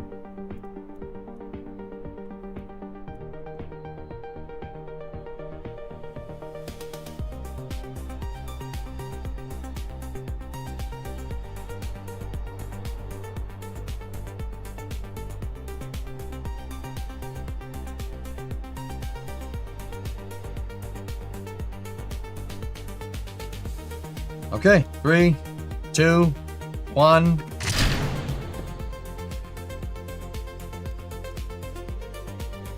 That's actually too high. These don't need to go all the way to 120 or 115. 110 should be good enough. But that was plenty strong, dude. Perfect. Yeah, these don't need to be so high up. Actually, we could, if we unlock them, they'll probably bend down a little bit. Yep. Yeah.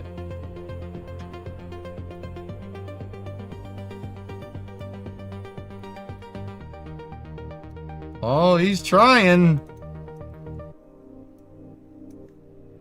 let's recover that.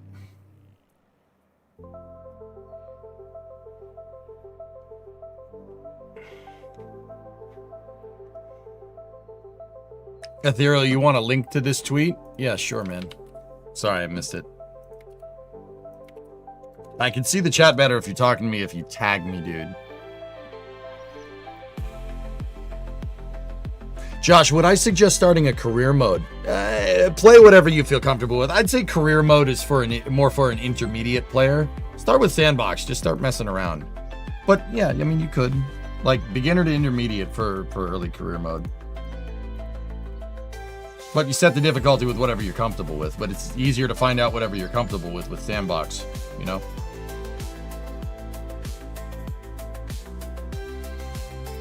How much mass did the landing legs add to your rocket? Not a lot. Not a lot, dude.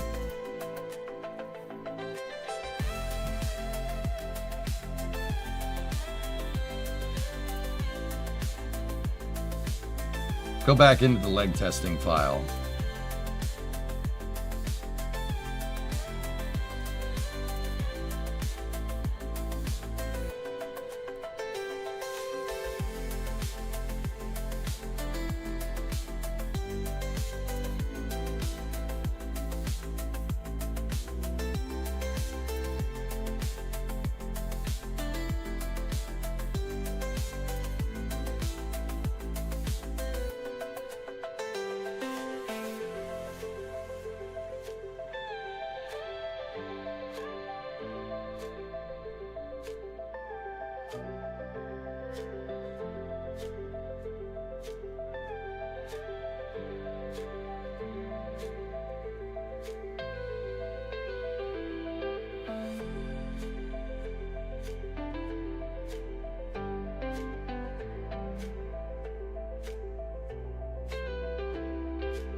Did you see that electron is vertical at Wallops? No, that's cool though.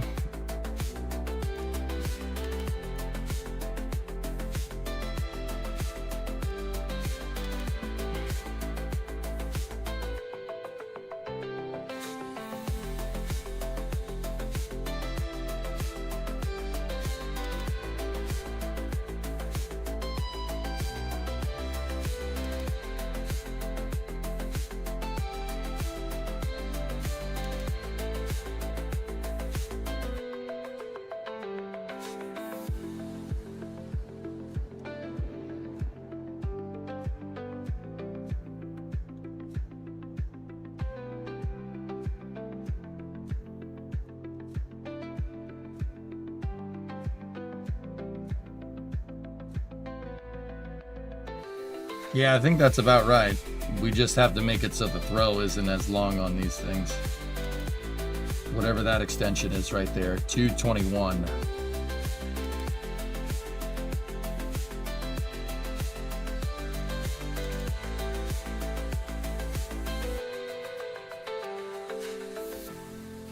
Now the max extension on the cow controller is exactly what we're looking for.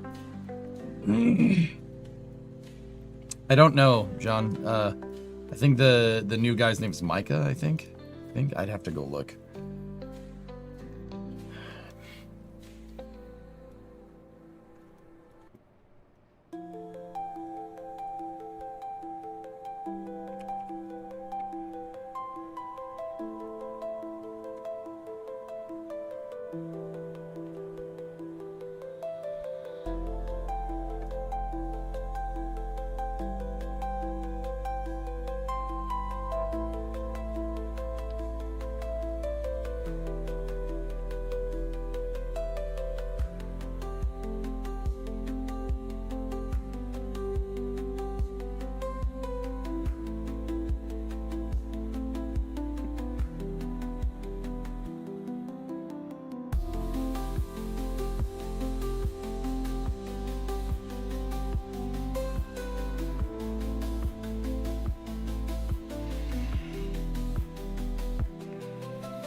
There you go, Nader.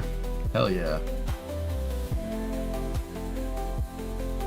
Yeah, it's Micah, Chris. There you go. Cool. No, Angie, I'm spying on you from YouTube. Oh, no, Gee. I demand you to go back over into Twitch chat. Oh, no. Hey, Antares, what's up, man? That looks good, dudes. This looks fine. I'm actually okay with this. Pretty good.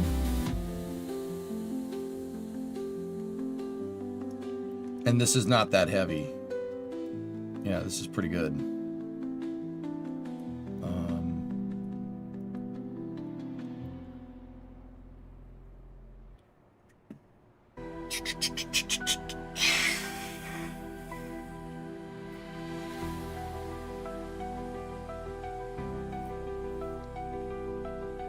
Yep, left the mainland behind for winter. Y'all can have that winter weather. I'll enjoy island life for the next few months. Lucky.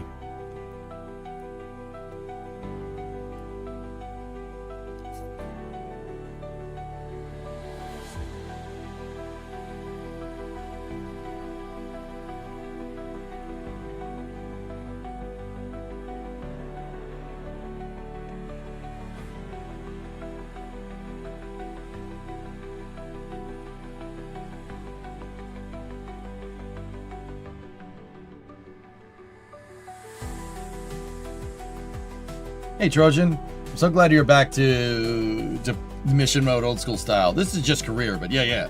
Sitting over here working through the mountains of blueprints while listening to progress is a really good way to help the day just melt away.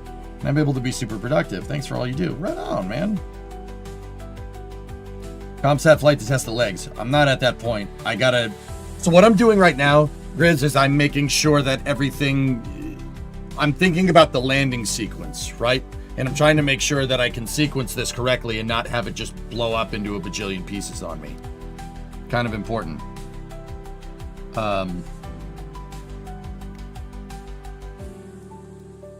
So, if we take this and we put that back into position, right? And we go to the Cal controller, right? And we move that like that. And then we take these pieces and... So I'm going to set this to 105 instead of 115. I want the booster to try to be as low as possible, right? And we do not want...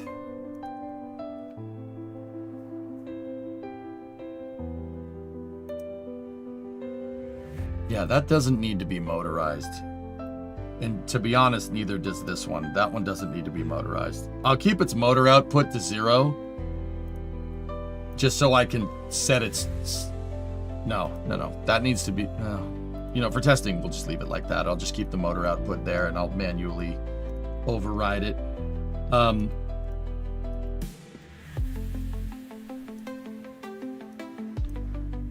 So, okay, we're coming in for a landing, right? Those two engines are on, and then the center engine is on. These guys, 1, 2, and 3. So the E1, E5, and E9 engines are on. We're coming into land. 3 engines fire. We slow down. We switch to 1 engine, right? 1 engine's bringing us in for landing.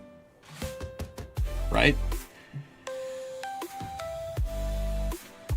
I want to run with these things in the locked position. The struts need to be in the locked position. If they're not in the locked position, we're going to have a bad day.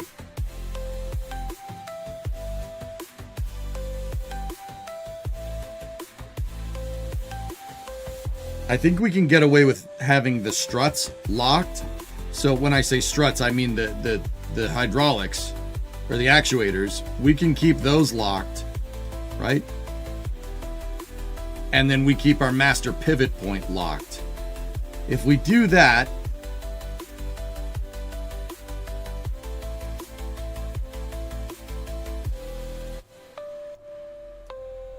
yeah. So we'll have a lock and we'll have a lock for the... Yeah, okay.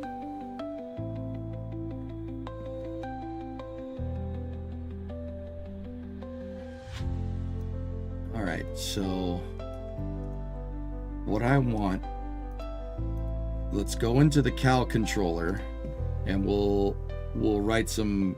we'll write some code for it, so to speak. Quote, unquote. Alright, so... Let's go here like this. We want to plus in a new value at time 1 and value of 0.46, which is the minimum throw on those things. And we want to flatten out that curve. Copy it over here. So what I did was I basically added a delay to these things moving. Okay? In that time, what I want to do is go here, right? And we want disengage servo lock. No. We want to go to leg actuation. We want to go to disengage servo lock here and key in a servo lock disengage at a half a second after actuation. Right? And then the cylinders themselves, right? Same idea. Disengage the servo lock. Disengage servo lock. Copy this because it's already at the same time and just paste and paste. Hey David, just popping in on break. Glad you agree with my comment on Sierra Space. Have a great stream. Dude. Yeah, no, I'm with you 100%, man. I couldn't have said it better myself. In fact, I was thinking about replying and saying that, but yeah, you said it for me, dude. I just looked at it on stream. I was like, these melon farming piece of... Ooh, thank you.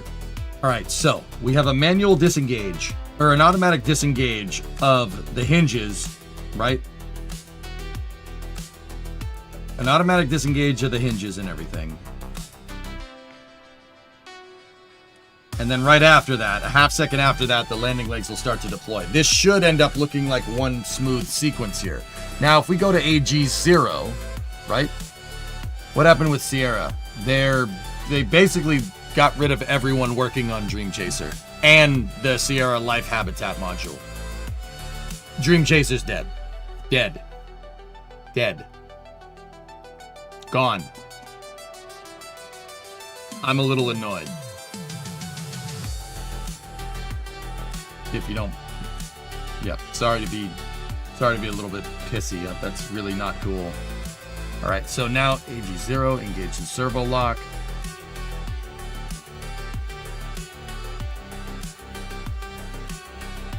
Engage servo lock. Engage the servo lock. Alright, so the Cal controller will manually unlock, and then I'll spam 0 to get these things to snap into position, because sometimes they don't. So they used all their money in delivering nothing. They're pivoting to defense. Not you, Aitor, them.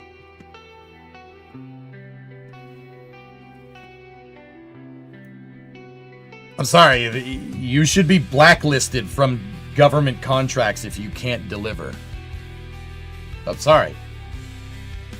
You should be blacklisted if you fail so hard that even NASA, who has taken 15 freaking years and launched 2 missions in-house in 15 years, when they say you're going too slow, you're going too slow.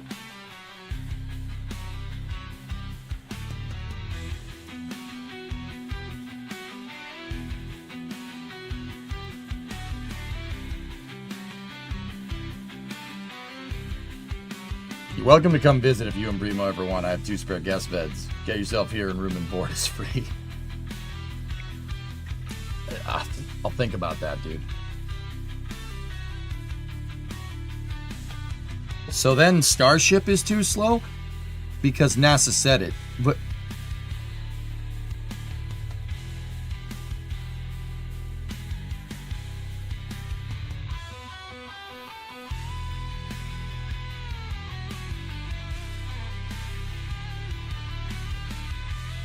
no, Aitor, that you're confused. We're not talking about Starship. We're talking about Dream Chaser. NASA is concerned that the Starship lander might not be ready in time. That's fair. All right? But we've seen multiple Starship test missions, and I personally think it'll be ready. Right? That's personal. But we've seen Starship missions. The point is we've seen SpaceX doing something. They're making tangible progress. The aerospace, got the contract for Dream Chaser, dude, in 2010. 10! They were given money to start working on Dream Chaser and then hone it into an idea. Now, they didn't win the commercial crew contract, which is what I think they were doing it. That's why I think they were doing it, right? But NASA did give them an opportunity to make some money with their design from commercial resupply too. NASA basically said a month ago that you're contracted for 7 missions. We have no indication that you're anywhere near completing any one of those missions, nor much less a spacecraft, so call us when it's ready. That's basically what they said. That's not the same as what's going on with Starship. So first of all, what's going on with Starship is not NASA saying that. That's Sean Duffy saying that.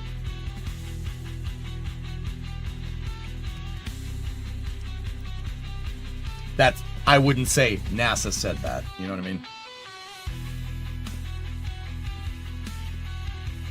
But yeah, either way, yeah, Dream Chaser's basically dead, which I told you. I mean, I said that when, okay, when NASA goes, all right, just come back when it's ready, I guess.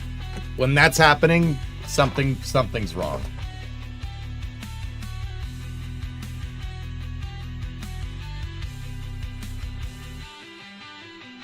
Zister, you booted up Hearts of Iron 4 for the first time and selected Japan. Took one look at all the options and I noped out. I didn't know where to start. Pick one.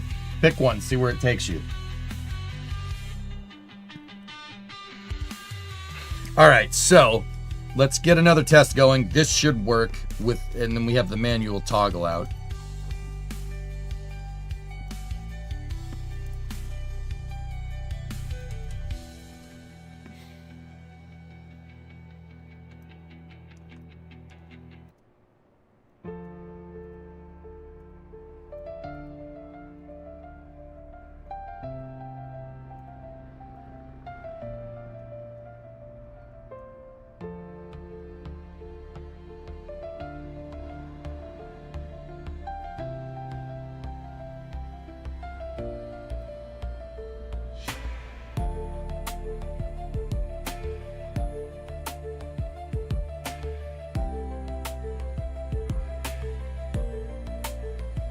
Yeah, that's fine. Those don't need to be motorized.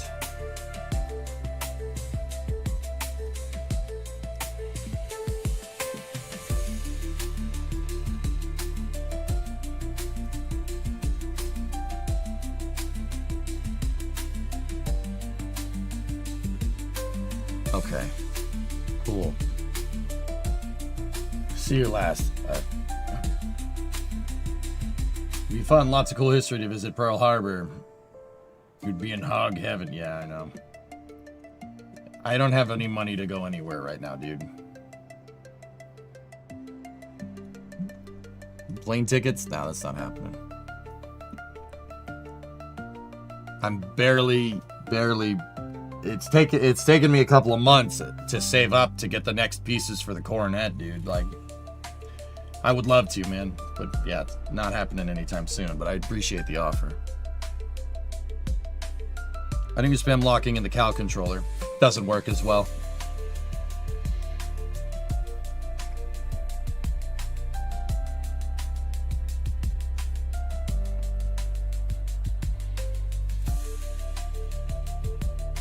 Anyway, talking about Sierra Space got me all hot and bothered. I gotta remember what we're doing here.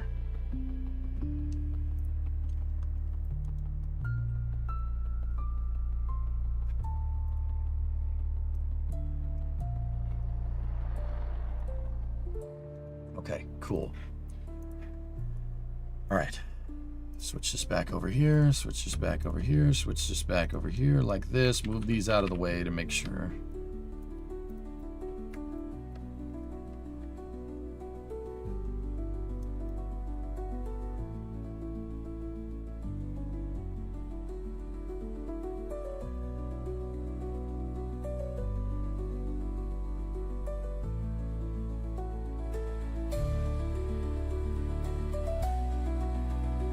So apparently we know the name of the first kitten in KSA, Hunter. It's named after Dean's cat that passed away.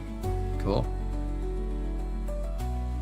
Do you think you could get the crew cab charger for Flight 12 of Starship and drive to Starbase in a live stream? That would be what I would like to do with it, Ator. I'm not sure if that's happening by Flight 12, dude, but that's what I would want. This thing's got to be higher up off the ground. Hold on. We gotta put it higher up in the air.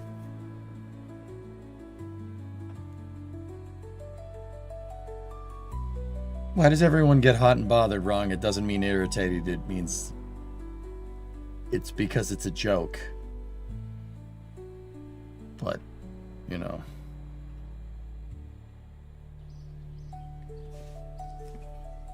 Whatever.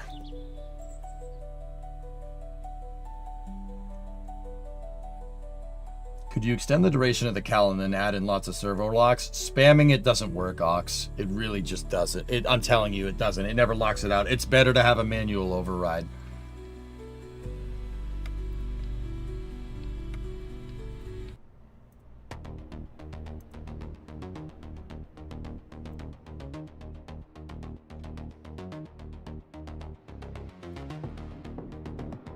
Yes, Chris.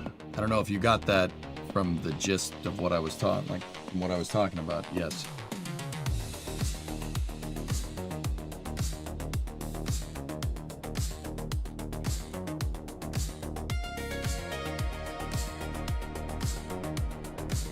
All right. So,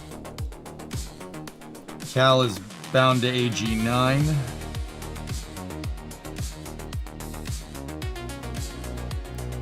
Okay. And that should manually release everything. Ready?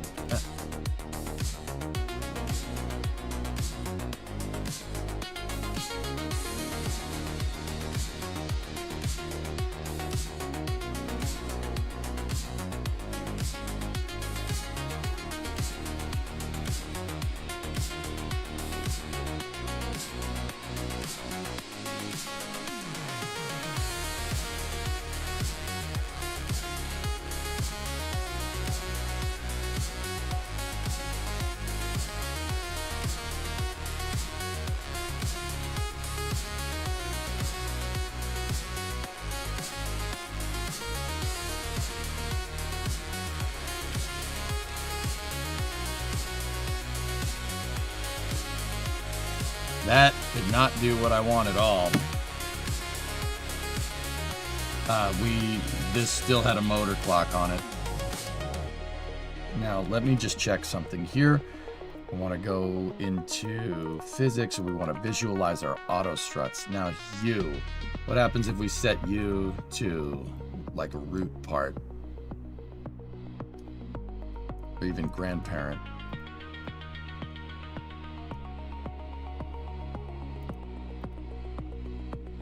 If we set it to heaviest, you'll go to that tank.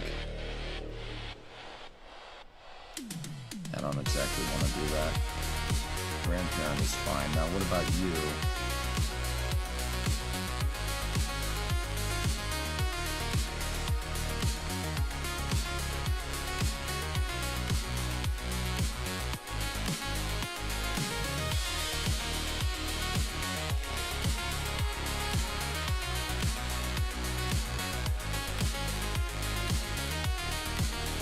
Nice. Nice. That's looking good, dudes. So we should be able to just do that, and yeah, baby.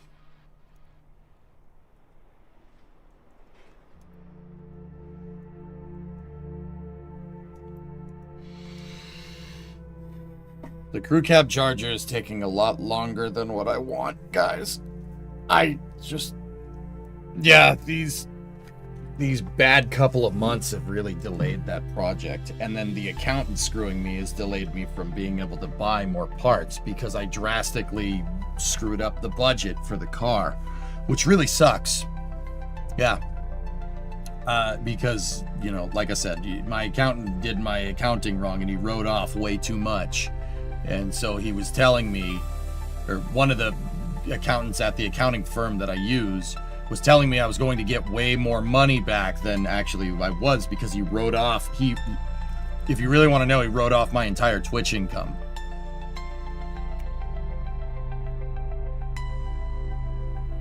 which is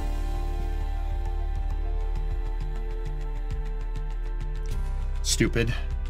So, yeah. Yeah, that's why he was like, oh yeah, your tax return is going to be amazing. Your tax return is going to be amazing. It's going to be amazing, which is... So I spent way more money than I should have because the guy was full of crap. Guy got fired, right? Guy got fired, and the owner did my taxes, and yeah, I ended up having to pay instead of getting a tax return. I still have to pay. I still have to file quarterly for quarter 4, and that's basically where all the money is. All the money that I was going to spend on the crew cab Charger. Can't do anything, dude. The best thing I can do right now is just finish the trunk pan, and then we just kind of got to wait until we get the next parts. I didn't cook anything. My accounting is spotless because that's how I roll. Yeah, guy said we're gonna get 10 grand back on a tax return, and I'm like, okay. And then I ended up having to pay somewhere near that for quarterly taxes. So yeah, we went from up to down, and that's how that's part of the reason why the last 4 months have sucked. Complete nards, because I'm behind on the crew cab Charger, and we really can't move. Like, I can finish the trunk, right? But I need to buy more parts. Eventually, we got to do the quarter panels, we got to do the wheelhouses, we got to do the rockers, we got to do the torsion bar cross member, and it needs pans. All the money that I had saved for doing that is gone. Time for an EJ recovery fund. No. Do not. I will shut payment off. Don't do that. You guys have already tipped enough. Okay? I'll make it happen. Unlike Sierra Space, I'll actually finish the damn thing. It's gonna take a second, but it's all right. This is Don't space. do that. I'm in space. I'll shut it off. I'm not kidding. I appreciate that though, Wafer. Thank you. But yeah, it's all good.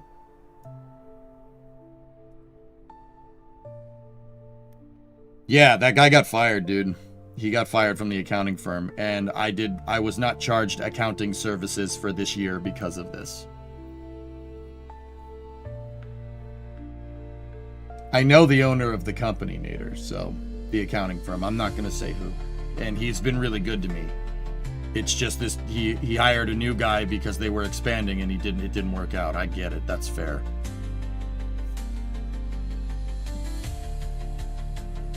But yeah, this is all working right. Let's bring it back in for another test. But yeah, he should be prosecuted, not fired. Oh, I would have words to say to that guy. I would have words.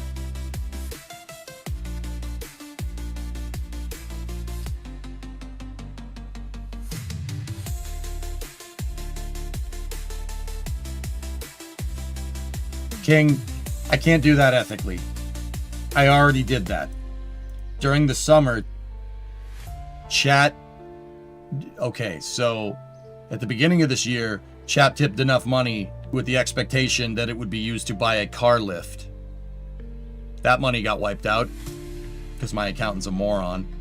Or, well, ex-accountant, I should say.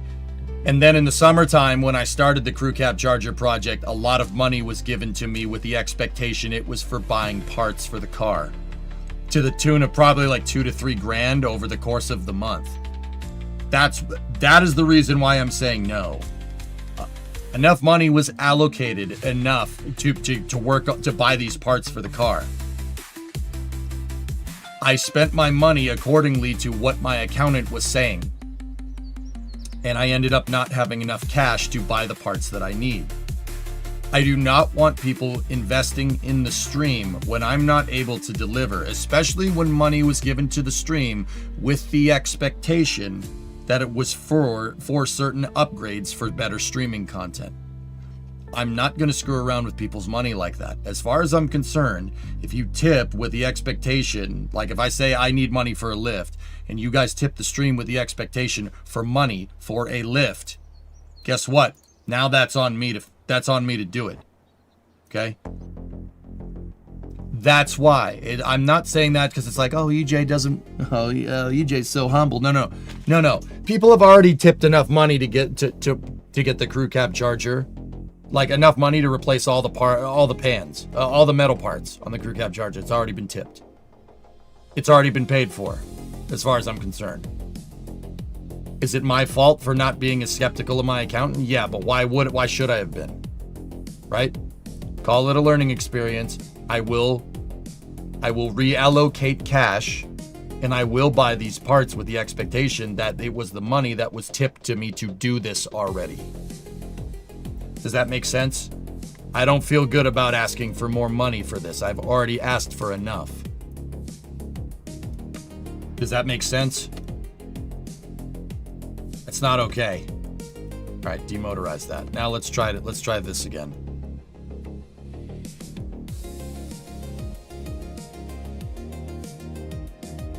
I'm gonna say my words would be fists. I'd have some choice words. Wolfie, yeah. So King, it's not me just being humble. Oh, EJ's so humble. No.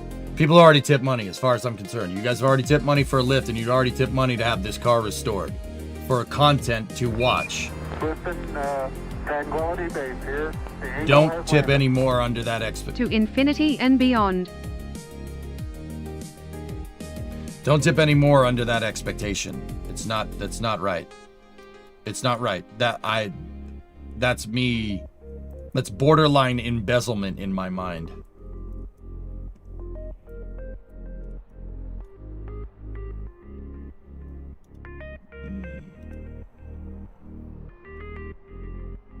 Those should have been locked out, but they weren't.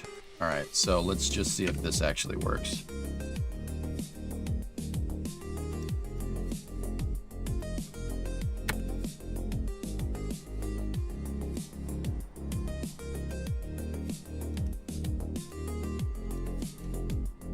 I mean, if you want to do that, King, that's your prerogative, but I would prefer if people didn't. I always appreciate your integrity. Yeah, thanks, man. I would prefer if people did not do that, dude. Dude, look. I have a rule. Don't screw with other people's money. Don't do that. It will only end poorly for you. Do not screw around when somebody's paying you for a service. Don't do that. Look at Sierra Space. It's a great example. Don't do that. And I'm not going to. I don't intend on doing that.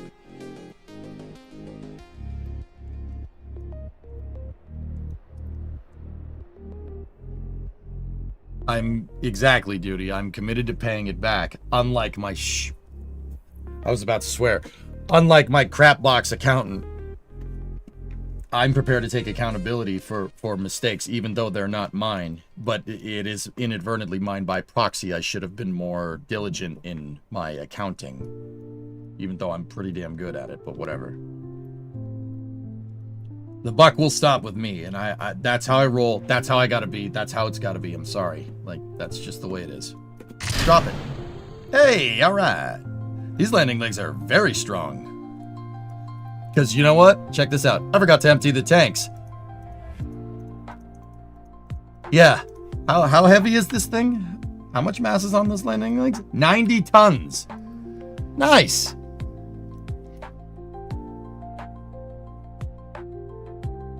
Meaning there's 22.5 tons of point load on each leg. Yeah, these legs are plenty strong. Actually, these are probably like one of the strongest landing legs we've used.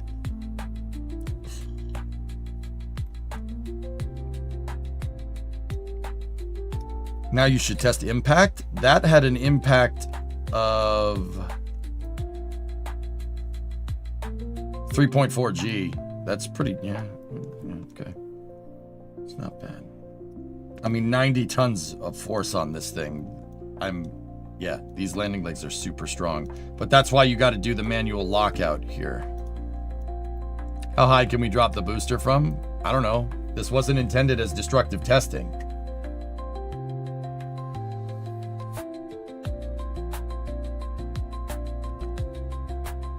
So we could tip to watch you. It's my money in these streams, inform and amuse me in equal measure. If you want to do that, that's fine. But Starlight, when I say, I just want to be very clear that people tip the stream with me completing tasks for their entertainment, and I will deliver on it. I'm not going to dick around and be like, nah, never mind. I don't have the money to finish it. That's why the crew cab charge is so behind. And I believe in being forthcoming. You invest in this stream. I'm your entertainment, and I get it. I'm your entertainment, but anybody that tips it, I treat you like you're a shareholder. You have vested interest here. You know what I mean? And I will not do you wrong as your CEO. You have my word. And I get it, it's somebody's word on the internet. But once again, money is involved. Don't screw with people's money. Golden rule. Look, at some point it has to be cut and dry, dude. And everybody's like, people see things in black and white. It's actually gray. It's like things are more complicated. No, this doesn't need to be more complicated. This is a time where it's good to be cut and dry. Just fine. It's fine. Just say you're pivoting. I would, yeah. Would you be interested in doing this? Yes or no? Yes or no? Yes or no? Pivoting to drama content. The day that this stream pivots to doing drama content, unsubscribe. I've been compromised. Leave. Don't come back. Who else is going to say that?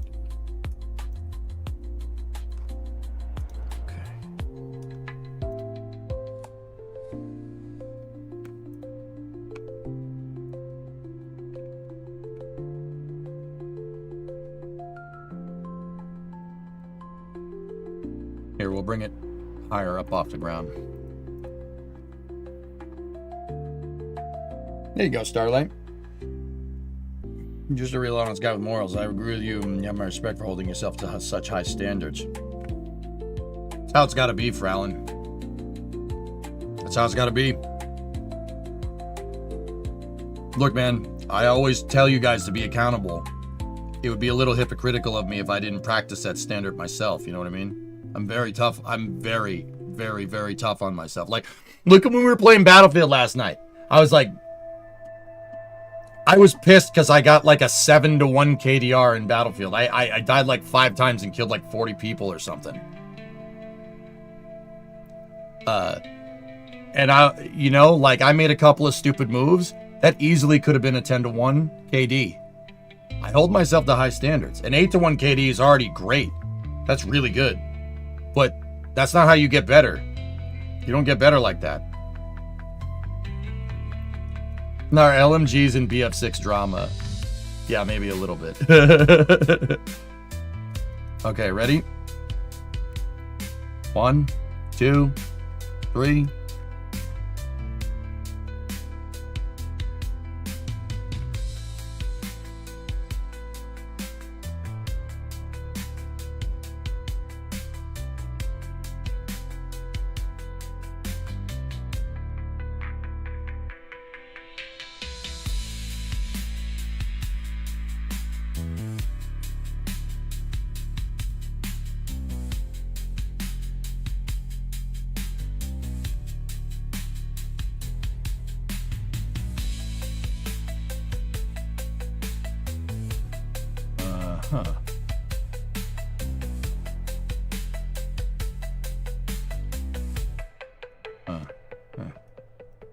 Yeah, that's great. Something funky happened with this thing.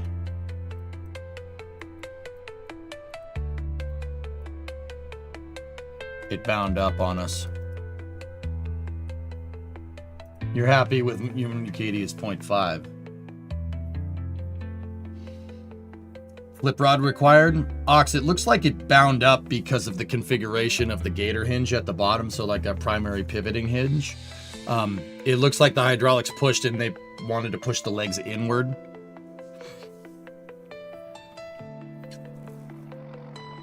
It bound up. So a flipper could do it. Just something to flip it out. But I have to look. It could be me sequencing the Cal controller incorrectly.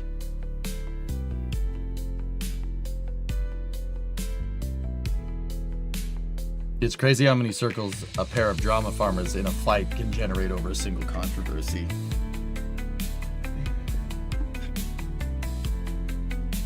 Yeah.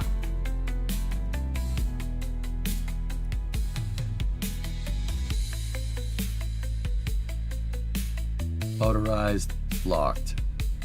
Okay, that was it. I think that was what was going on. Hey EJ, is this how they test Falcon 9 landing legs? Yes, something like this. Hey Smoked, what's going on, man?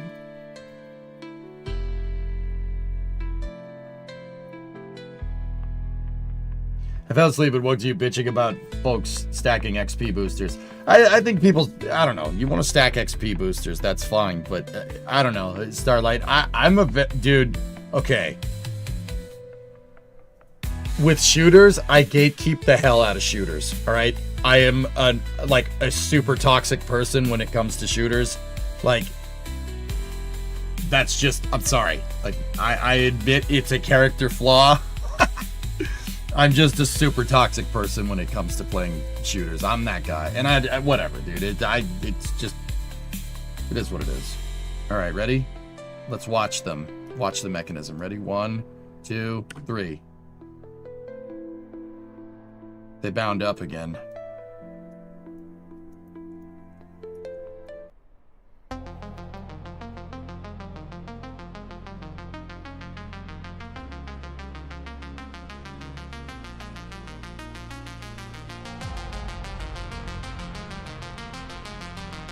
So and the reason why I bring that up, dude, is because, okay, in Battlefield, your skill level should measure your skill level. Using an XP booster to get a higher level is not measuring your level of skill. It's paying to look like you have more skill. Does that make sense?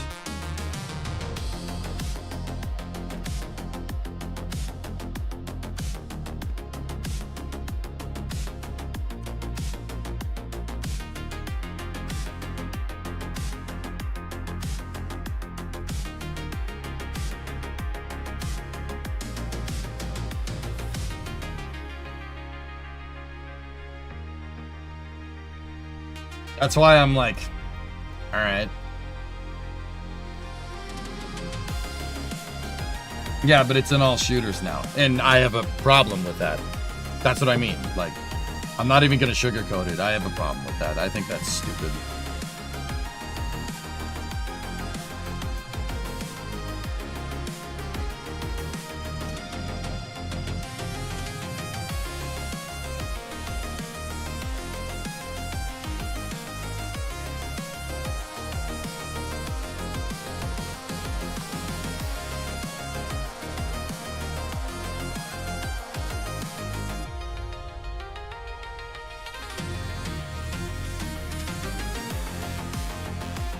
I told you, shooters are my one, like, irrational logic thing. I gatekeep the heck out of them, and I basically represent everything that's bad about playing shooting games with people. I fully admit that, and I acknowledge it. Yeah, sorry. I'll try to get better.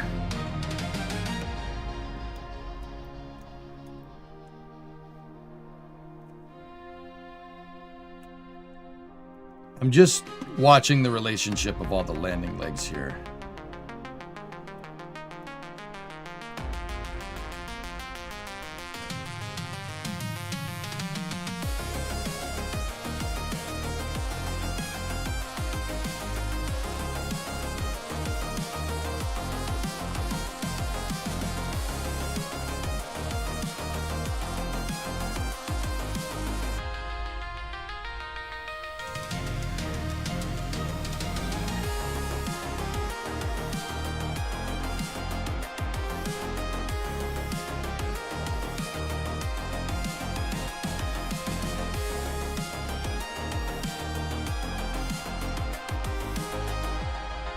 Okay, we're gonna have to do some monkeying around with this. Ox, I think a pusher, a little flipper is a good idea.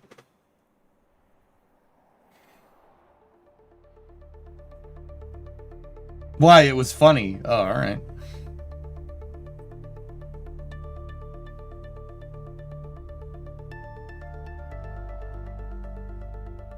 I mean, I guess in my mind, all that pay-to-win XP booster nonsense is just enshittification for shooters. It's superfluous stuff that does not need to be there, in my mind. It doesn't...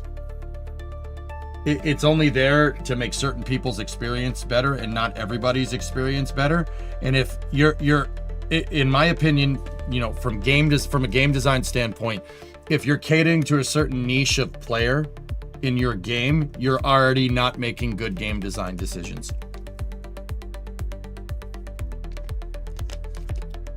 Like, it's a bad move to do something like that. But once again, that's just me.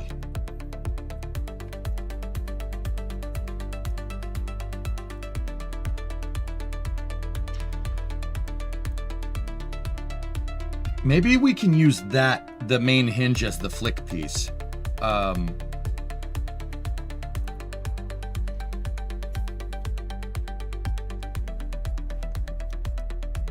Let's try doing that.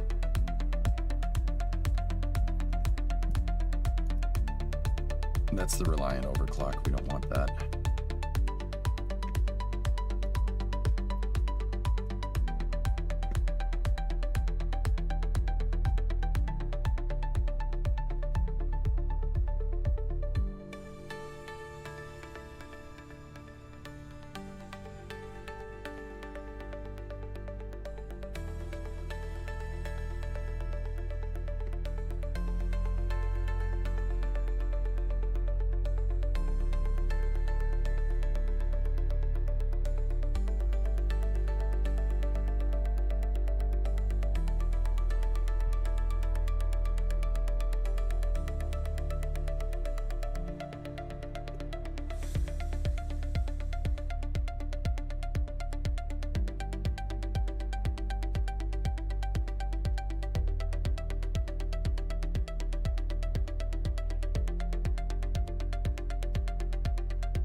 So here's what I'll do. I will delay this and set this point here, time 0.5.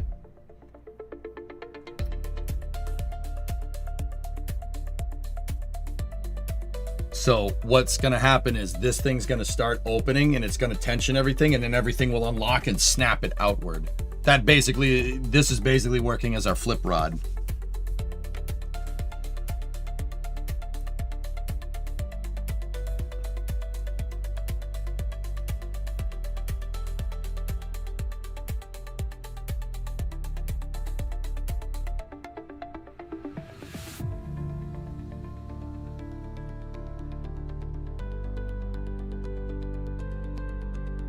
Yeah, Ox, yeah. Just gotta get the thing just a little out, and then... I feel like if you see a player in BF6 with 100 levels, you know they're unemployed. I'm at like 59 or something, dude. But then again, playing Battlefield kind of is my job. I don't know, man. I don't know where these... I mean, the other thing is that it could just be kids, dude. Could be somebody that's 18, 19 years old. That's what I did when I was that age, when I didn't have anything to do, you know, like, I mean, well, the reality of the situation is that I went to school, my parents made me work, so I went to work, and then I came home, and instead of doing homework, I just played Battlefield till like 2, 3 in the morning. This was like 20 years ago. And I just got no sleep because of it. And then I didn't do my homework either. It's kind of a miracle that I graduated high school. All right, ready? 1, 2, 3. Now that's what I'm talking about.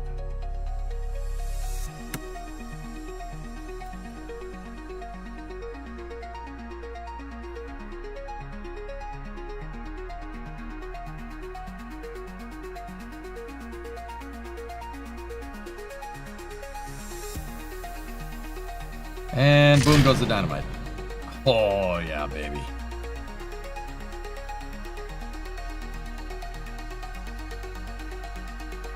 Think about all the knowledge you gain about world history and stuff. That's fair. All right, I want to see it again. Reset it. Yeah. Gene, 8 meters a second.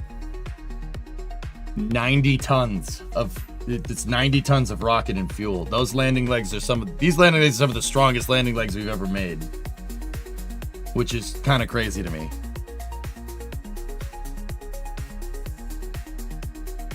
Definitely a thing.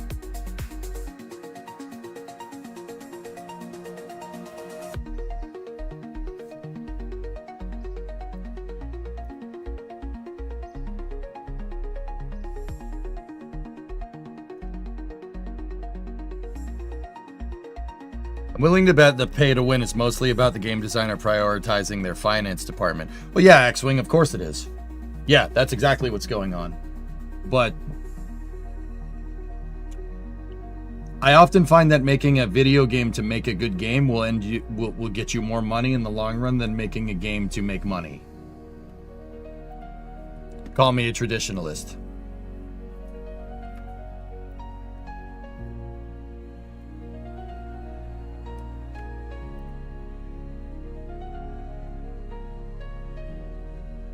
In the business, we call it sales-driven development. Yeah, dude, I get it. SpaceX didn't pursue sales-driven development, and they're one of the top 10 most valuable companies in the world. Just putting it out there.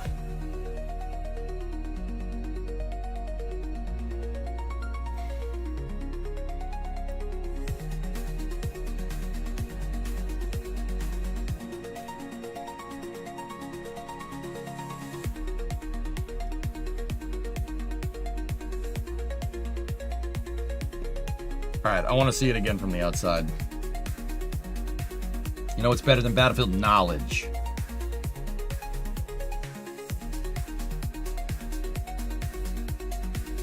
Could you explain again what the green flare is during engine shutdown when Falcon 9 lands?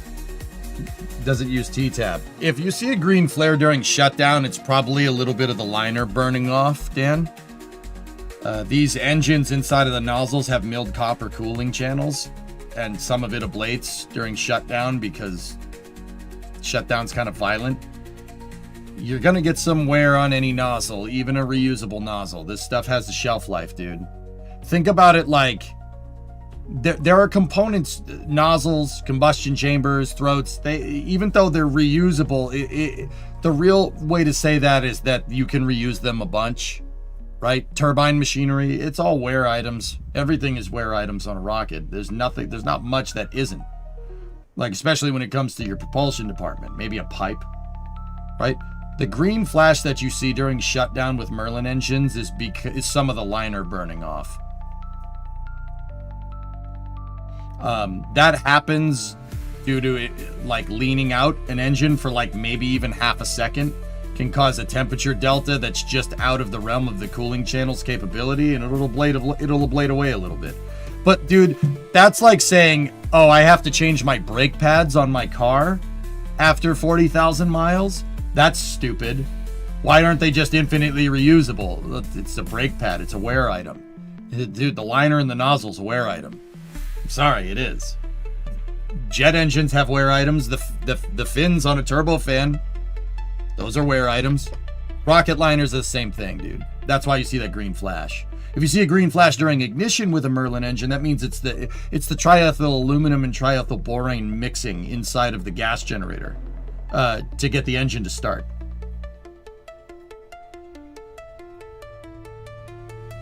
It's an acceptable amount of engine-rich exhaust. Yeah, Dan, yeah, exactly, dude. Like, think of just like an internal combustion engine, dude. Eventually, an internal combustion engine has to be rebuilt. Eventually. Like, you could have an internal combustion engine, you could put 300,000 miles on it. It'll probably still work, but your cylinder bores are going to taper or warp over time just from use. That's just from an explosion going off in there so many freaking times. The cylinder where the piston is going up and down eventually gets tapered out because the explosion happens up here, right? Eventually that happens, and then a motor gets blow by, right? Same idea. The engine eventually needs to be rehoned. Some Merlin engines, to be honest with you, I have no idea if SpaceX can like hone the liner or something. I don't even think that's a thing. I think they just replace it.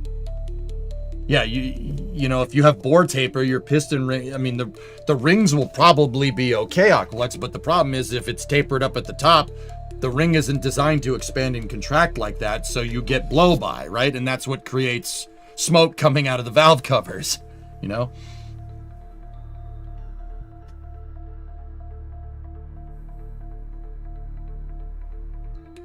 First couple 100 miles on a car, your oil is full of engine. Yeah, there you go. Yeah, it's just a wear item, dude. That's what the green flash is. It's normal. Dude, shutting off a rocket engine is a real... It's not like, oh, ha ha ha ha ha, just... Doing that, what I just did, turning it on, turning it off, turning it on, turning it off, would make most rocket engines explode. Unless explicitly designed to be able to be turned off really, really quickly. Like, if you did what I just did, if you tried to do what I just did with the shuttle engine, it would explode. It would blow up. The nozzle would just pop like a bomb going off inside of the nozzle. Now, Raptor can do that. Yeah, Raptor can do that, which, once again, think about how crazy that is, that Raptors can shut off and turn back on and shut off and turn back on and shut off and turn back on. They must have figured out a way to just keep the power heads spooled, which is either that or they're they have like some type of power head brake mechanism inside a Raptor, which either one of those things is insane. That's absolutely nuts. All right, ready? 1, 2, 3.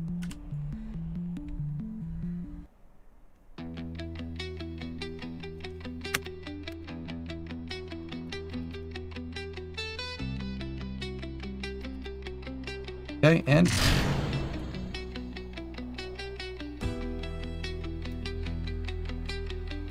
yeah, baby, that's good.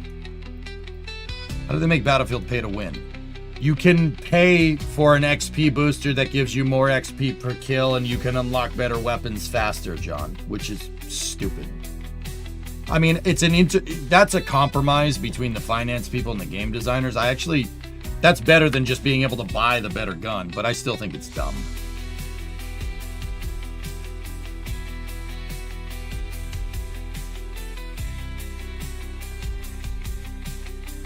Yeah, exactly. You should see what the oil filter looks like after the first 10 hours of operation of the engine break-in on a Lycoming or a Continental engine from a small plane. It's definitely a bit sparkly.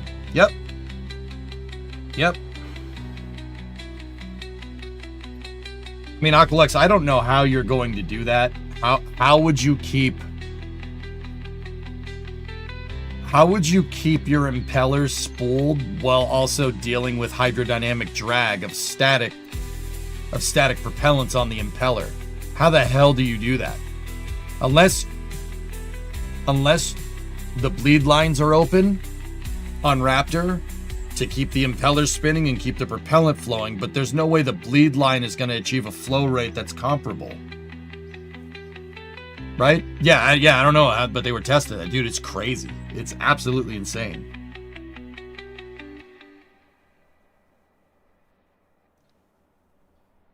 Now, Frowlin, to be honest with you, I have some problems with BF6, but BF6 on the whole is amazing. It is a return to form. If you liked BF2 and 1942 and Battlefield Vietnam, you will like this game.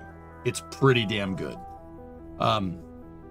Like I said, it's not straight pay to win. It's XP boosters, which I have a problem with, but that's actually not bad. Like, if we're not dealing with EJ's irrational, like, gatekeeping of first-person shooters, BF6 is pretty damn good for what it is right now. Curious what sort of weight these legs turned out to be. It's not a lot, dude. Okay, so we got to stagger sequence the Cal controller here. Now we got to take this and we got to apply what we just did back into the onto the main craft file. So flip this back over into here like this. Go here like that.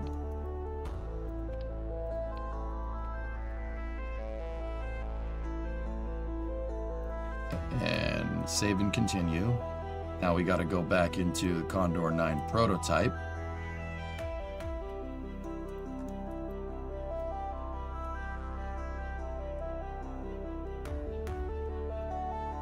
not that one.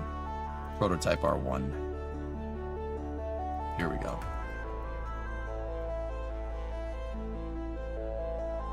And I just got to do all the changes that I just did.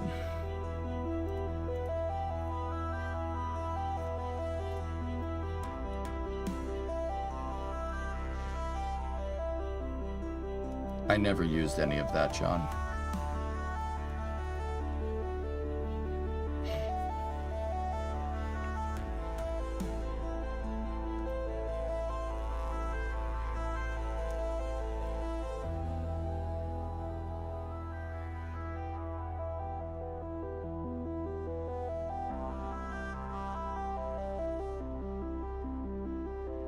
These are flurbos.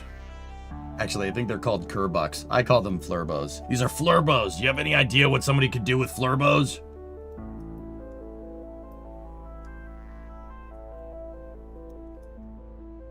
Plunzister once again. This is actually, I would contend to say that this is actually a step in the right direction.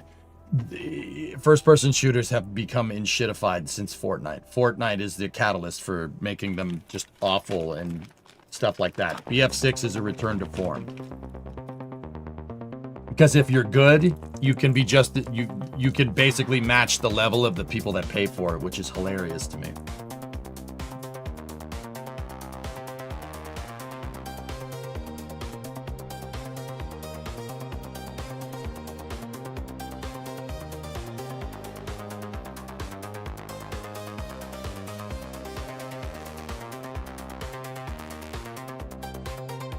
Yeah, Aqualex. It is a Raptor is ridiculous, dude. Raptor is like Raptor to rocket engines, dude, is like what alternating current is to electricity at this point, as far as I'm concerned, man. It is, those things are, that's the real deal, man. That's what a 21st century rocket engine should look like.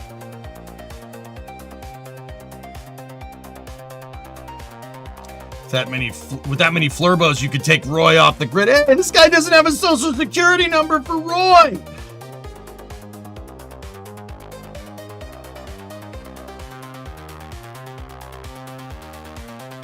Exactly, Pigeon. Yep. Yeah, I'm about to thrash on your Roy score. Alright, so how do we make sure our continuity between all of our craft files is good? Let's hit save on R1 and... Uh-oh. Don't save. And we go into the leg testing craft file, merge that.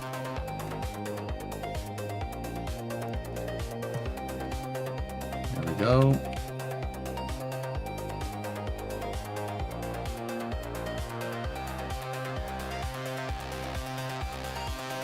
Now we just got to go over the struts and make sure the struts are in the correct spots, dudes. Now we should also have our cal controllers working. And we just got to make sure our motor overclock is still working correctly. Motor overclock is still good.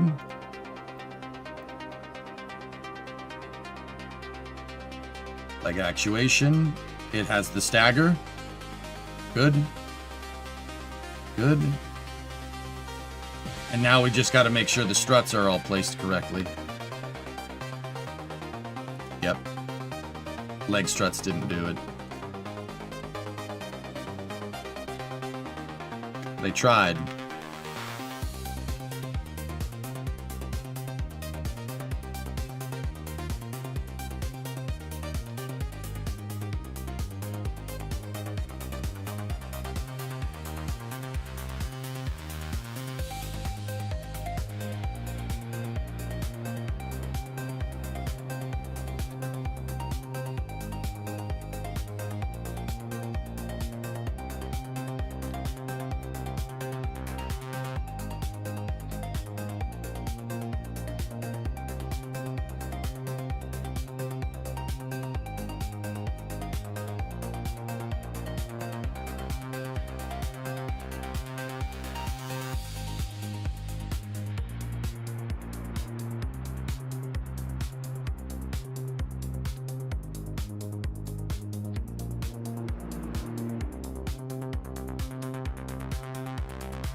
That's one. I've just got to do the other side and make sure we're still in 4x symmetry here.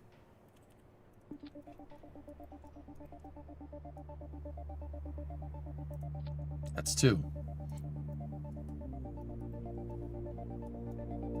Strut firings are only allowed at night now. And just to be absolutely sure, I'll make sure that we do that one. We make sure that that strut's right as well.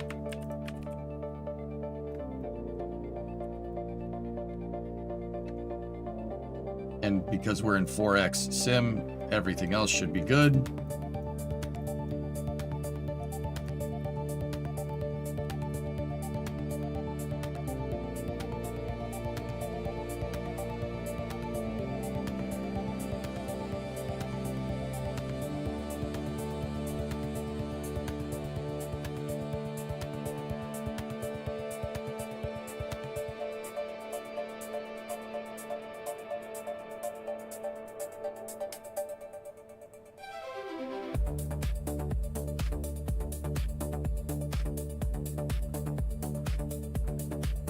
Did you know that a sequel to Lord of War has just started filming? You mean Warlord? Thank you, but I like it better my way. Why? Why? All right, that's neat.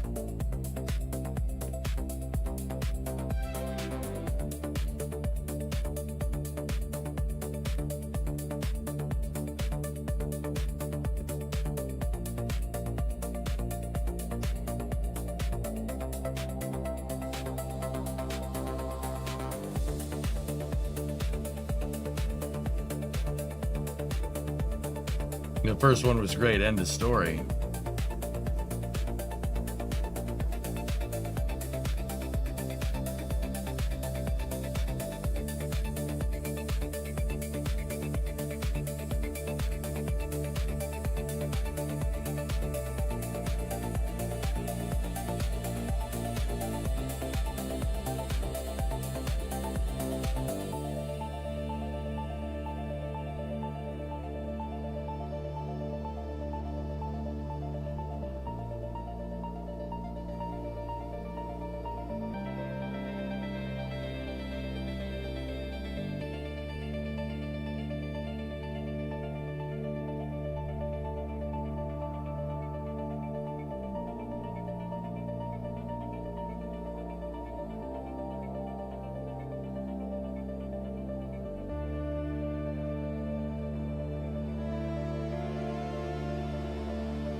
Cool.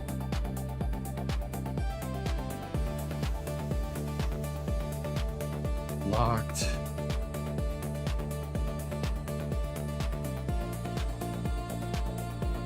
Locked.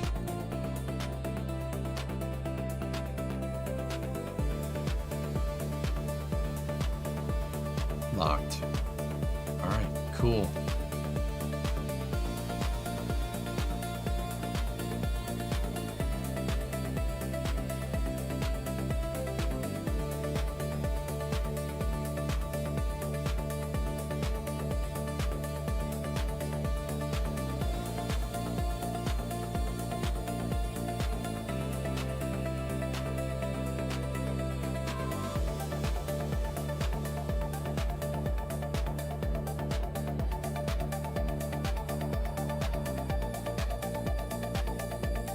How's that, guys? That look the part or what?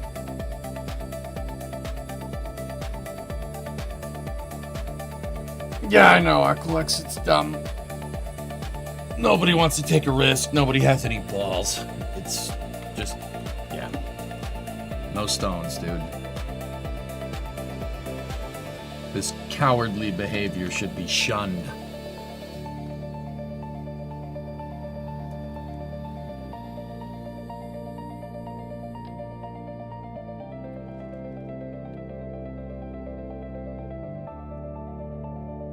So, the other thing is that I noticed we don't have a lot of control with the RCS on this thing. Not too incredibly happy about that. What I would really want is to increase these thrusters. I use the block thruster there because it's less parts. The block thruster has frickall for thrust. It's 1 kilonewton. The place anywhere linear ports up here, that's 2. We can get double the control for probably 3 times the parts, but whatevs, dog.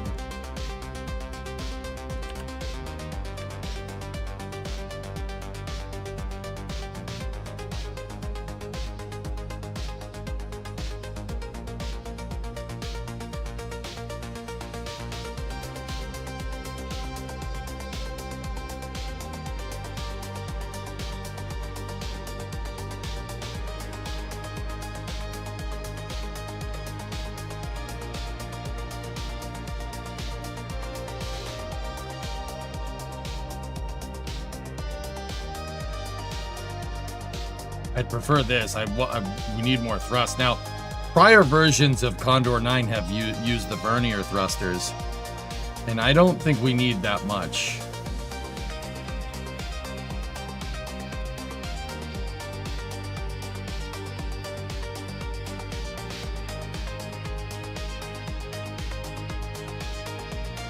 You know, we'll just create our own thruster blocks with blackjack and Kerbals.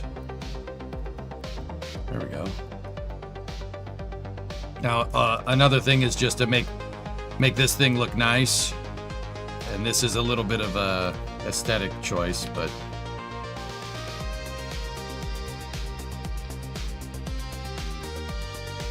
if you take the smallest nose cone, the rotor nose cone,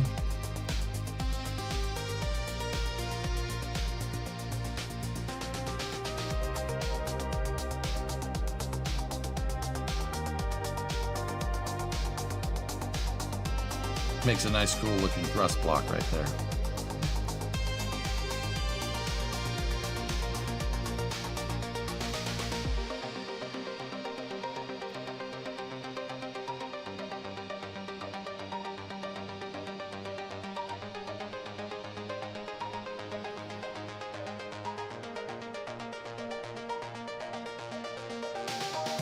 It looks good, Rares, too.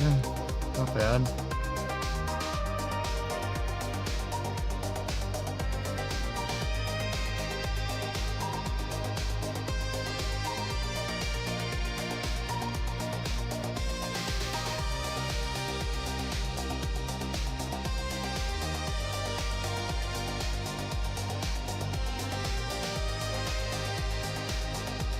I'm wondering if there's anything to put right there to make this not look as weird.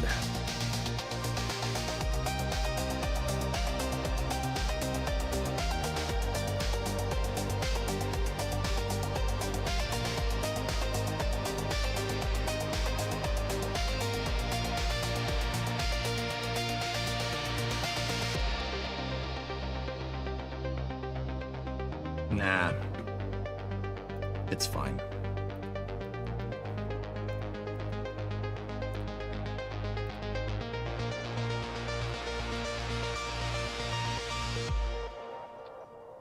I just got to make sure all of our extra testing paraphernalia that we had in there is gone, and it looks to be.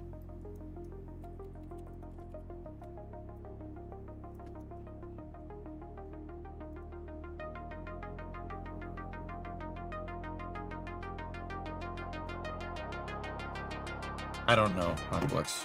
Whatever.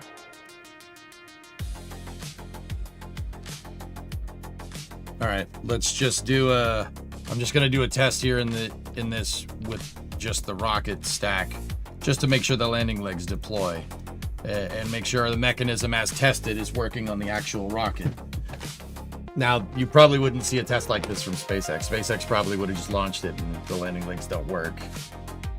Well, and that's why Jason 3 happened. But We're still gonna do it. I don't think SpaceX has a way to deploy the landing legs on the pad either, so whatever. Whatever, dog. We can do that though.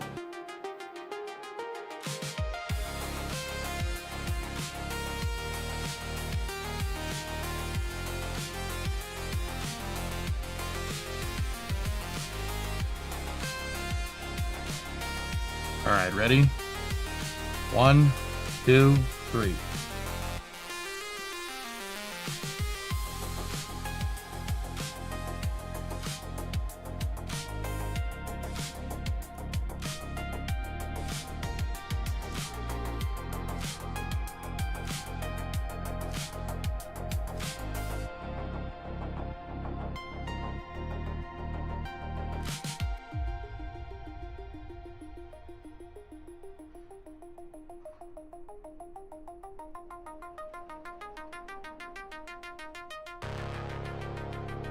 Something was a little fishy with that cow controller.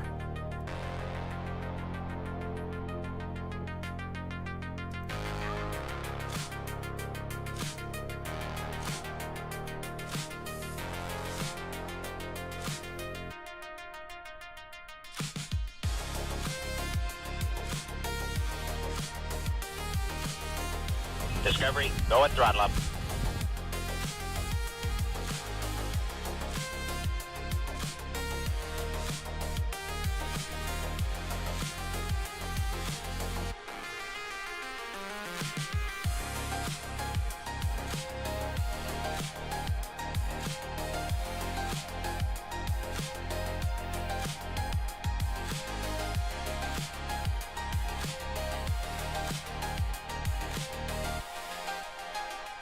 Hey, Chief.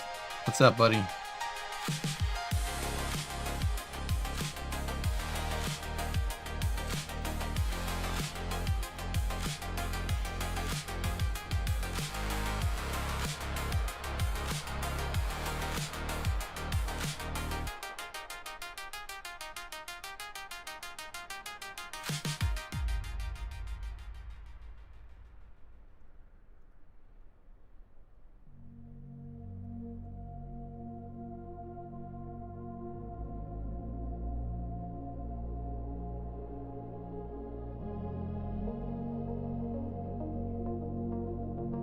All good. How are you? I'm all right, man. Yeah, everything's good, man. I'm just testing out the landing legs.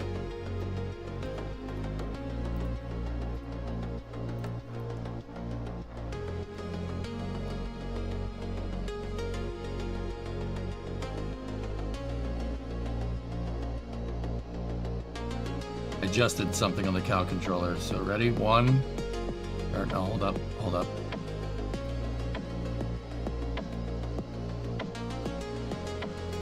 1, 2, 3.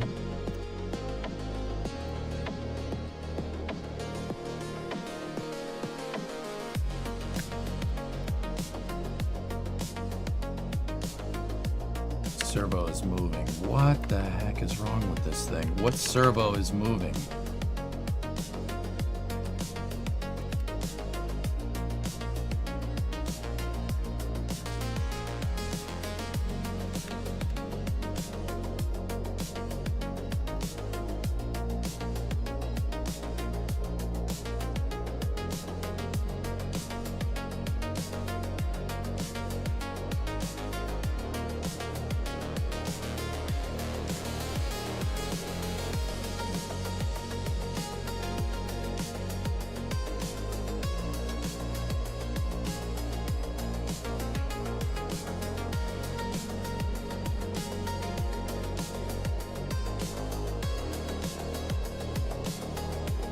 Do I have them working?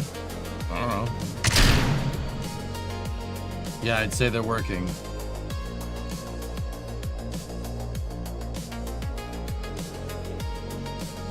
I'm just having a little bit of trouble sequencing the controller.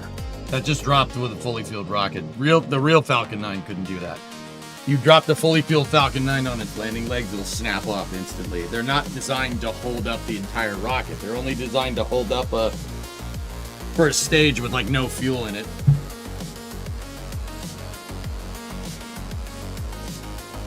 I'm wondering why that happened, though. Why did it, Something must have happened when we took the sub-assembly and attached it with the servo configuration. It's probably flags on the servos, but something is weird. That it shouldn't be doing that.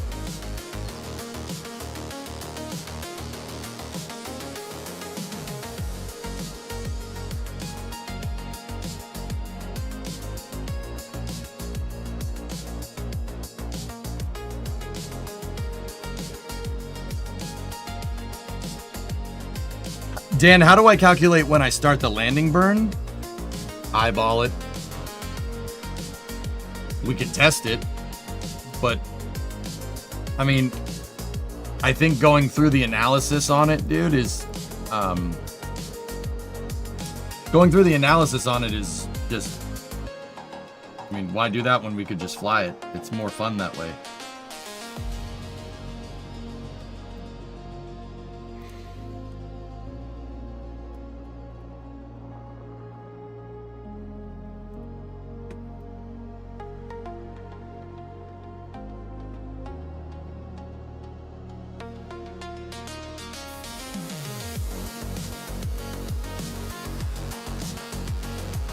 I set the delay right there.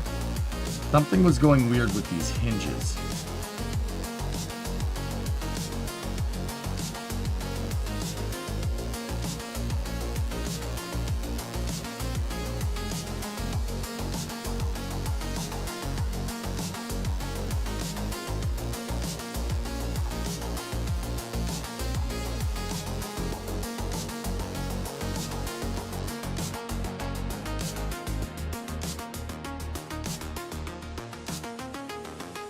Alright guys, I want to see it again with the exact same craft file. Yeah, I dial it in by just doing it. It's more fun that way. We could probably figure it out. But we could probably do the analysis to figure it out with TWR, fuel levels, etc., etc. But yeah, I like just flying it. Flying it is much more visual way of doing the analysis.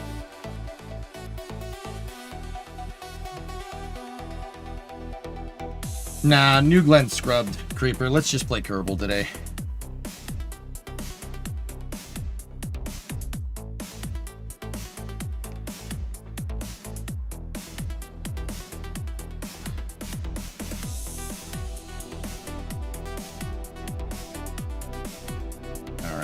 Ready? 1, 2, 3.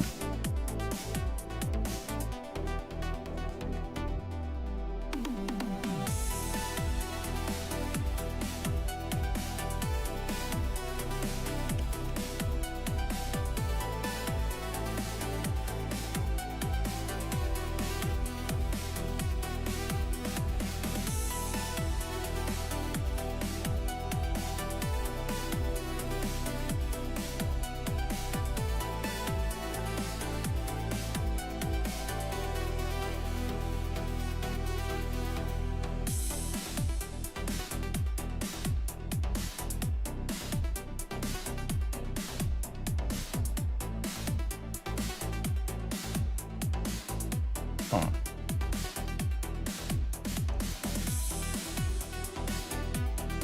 I bet the staff at Blue are still there clapping and shouting.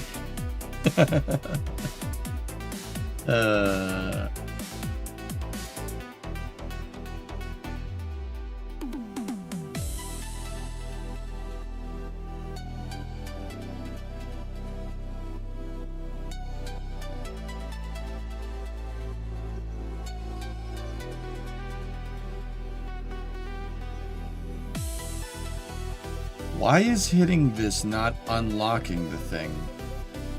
It's not unlocking the leg, which is weird, even though the Cal controller is telling it to. That's definitely a little weird.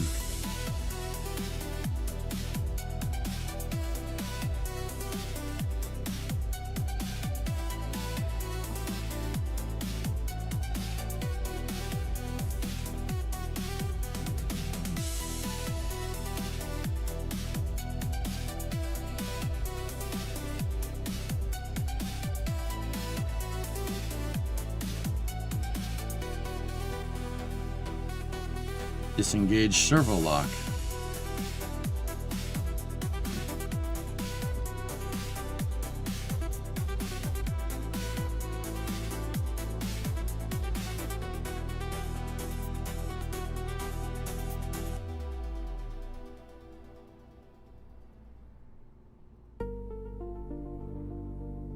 Just force it by adding it to all of them.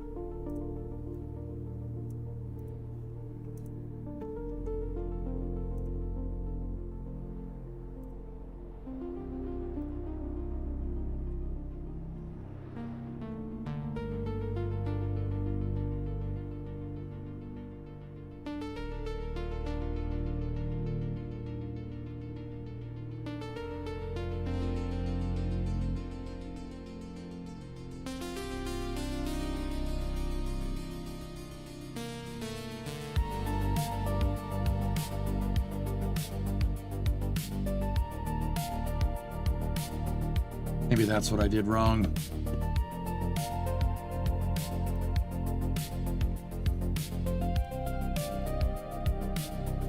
Okay, I'm just testing it on the finalized craft file, guys, because I just want to be absolutely sure that this thing actually does separate.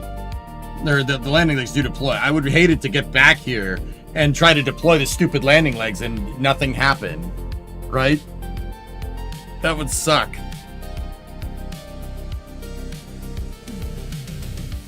Play position is set to 0.5. Yeah, Rastin, I saw it. I changed it. Thank you. If play position is set to 0.5, that would screw it.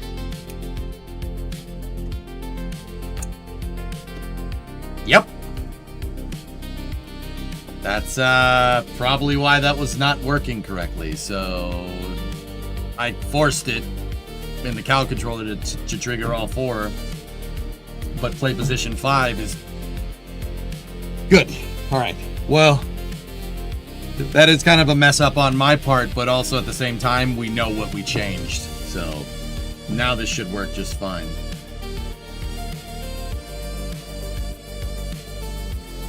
Good eye. Thanks, Rastin. I appreciate it. Or is it Racin or Rastin?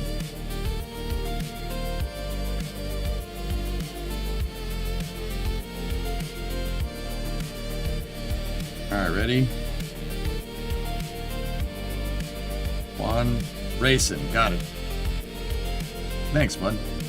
1, 2, 3.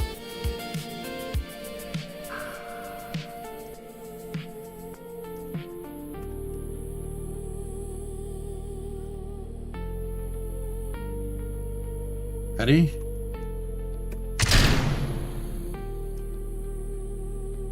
Woof.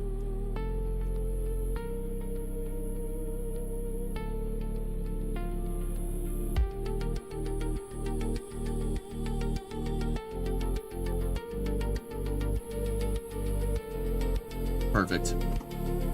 Thanks, Racing. Good eye, buddy.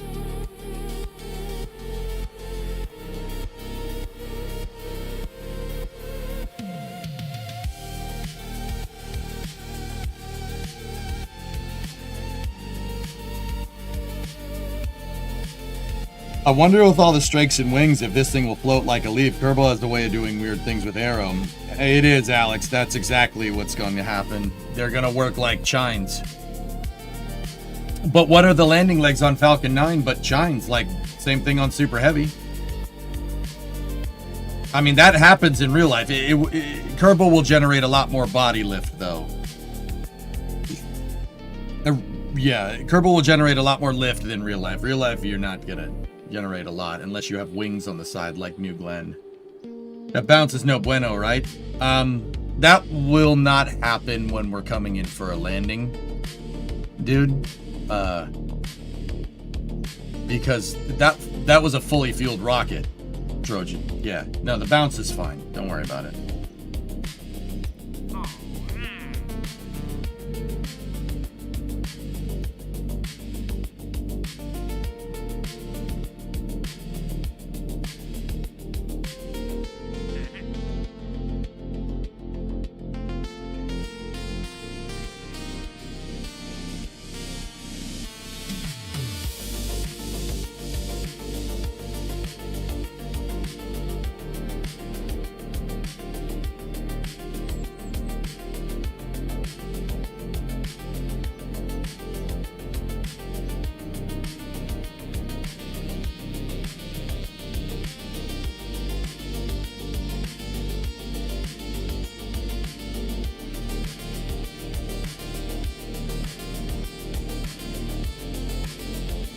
What's the price tag on Condor right now?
Okay, let's finalize this craft file first.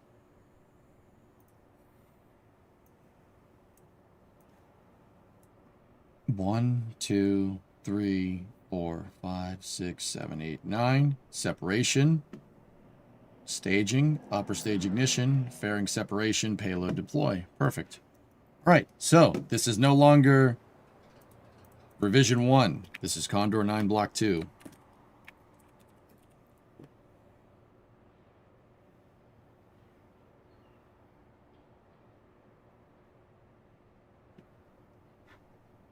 Sweet. Excellent.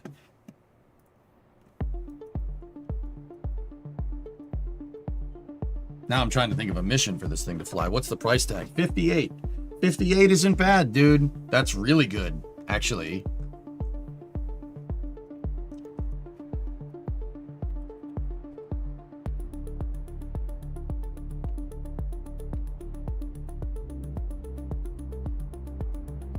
Yeah, that's sweet.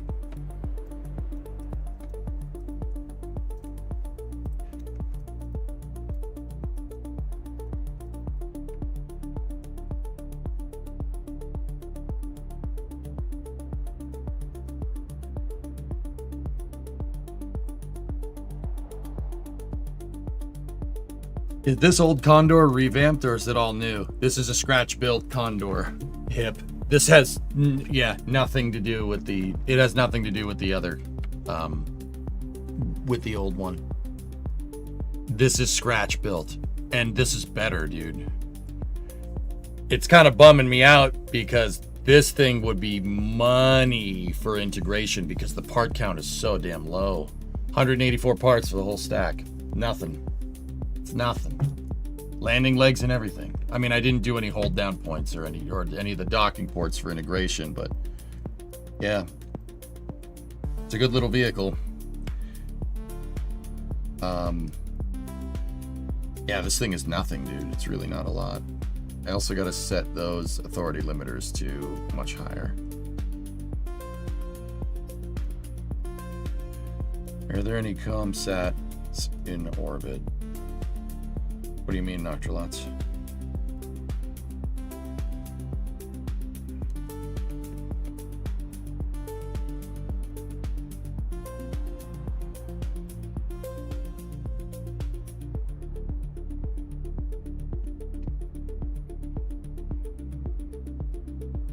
Actually, we should keep the naming convention. This would be the 23rd. We'll keep the serial numbers. Those are cool.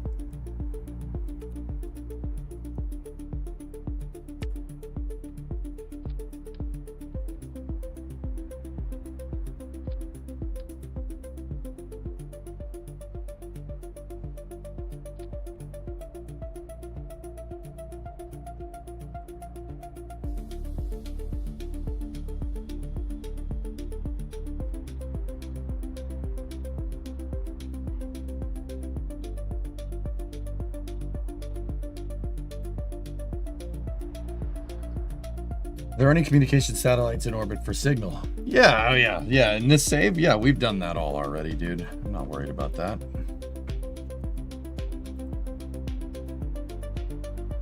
Send the coronet to Mars.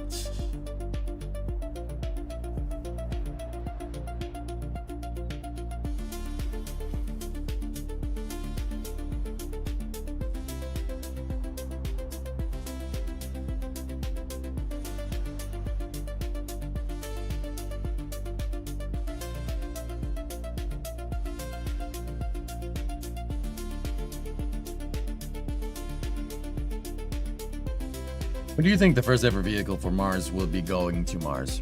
Probably in the next 10 years.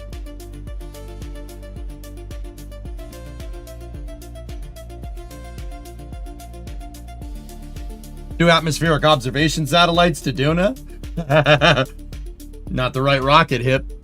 That's not the right rocket.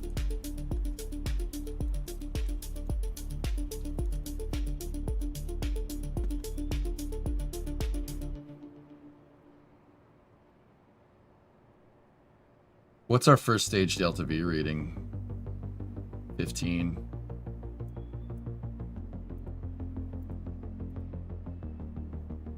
And if we switch the second stage to vacuum, 2. Okay. Let's what happens when we put 18 tons up here of fuel?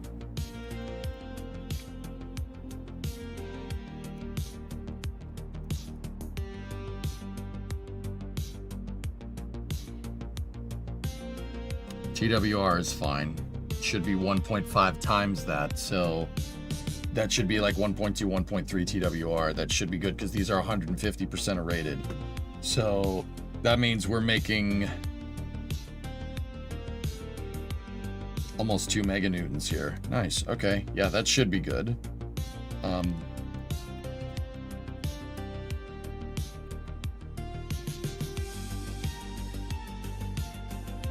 What missions are available?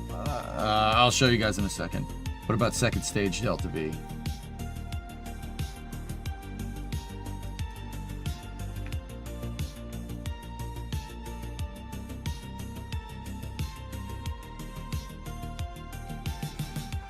This can't do 18 tons.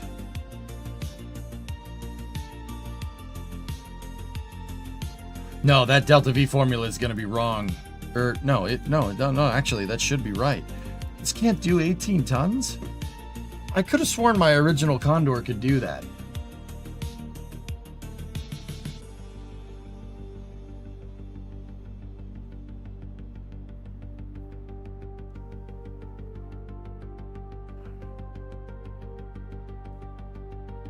Okay, what about 9 tons?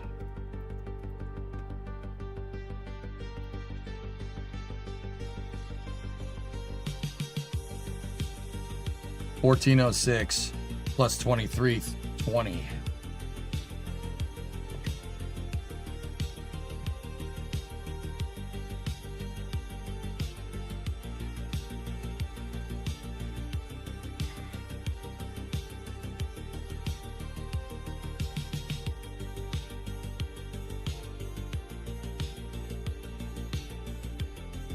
If you had to make a vehicle to go to Mars, what type of vehicle company would you use? A good one.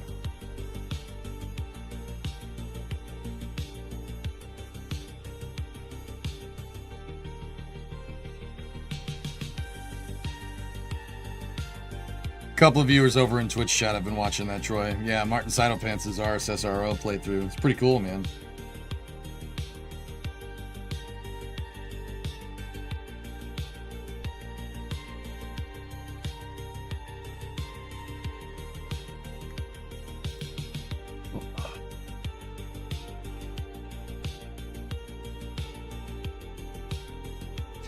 These numbers don't, I don't think those numbers are right.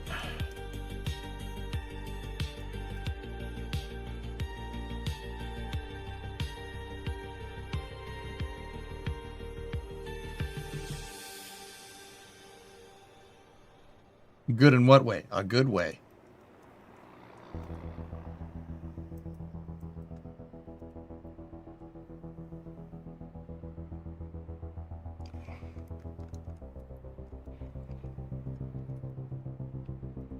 I kind of want to do an evaluation here with 18 tons. What does this do? So I'm kind of willing to send it. We have 800 grand in the bank. I'm okay with it.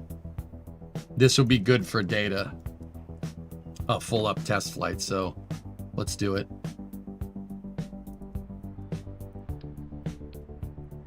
I kind of.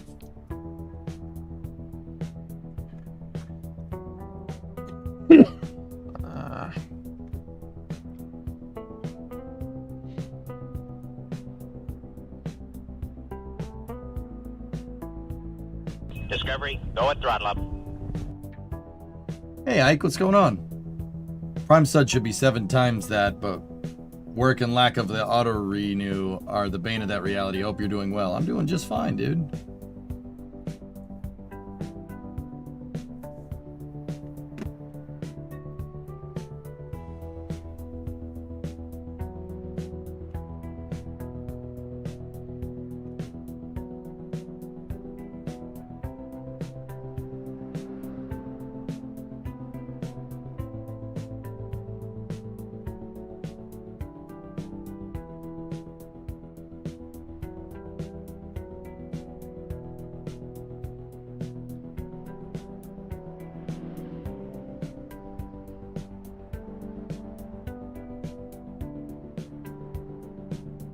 My gut's telling me don't do this. I think 18 tons is too much. Let's, all the missions that I have teed up, guys, I can't take any more missions because we can only take 7 because we don't have the upgraded mission control. All the missions out of there are missions that are tooled up for lunar missions. So, hey, Pelly Joe, how are you?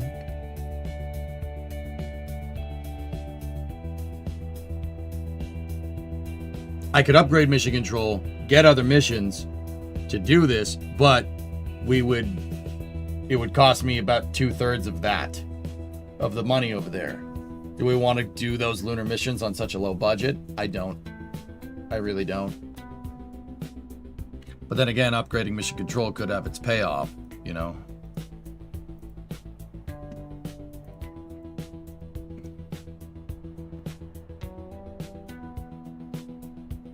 You have cash to spare. If it ruds, it ruds. Okay. I'm wondering... I'm pretty sure the TWR calculation is right, but I did it off the top of my head, Tessa. I'm pretty sure it should be good, though.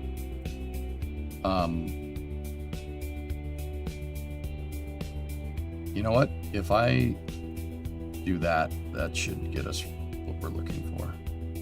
Okay. Let's do a test flight. Condor 9, Block 2, test flight.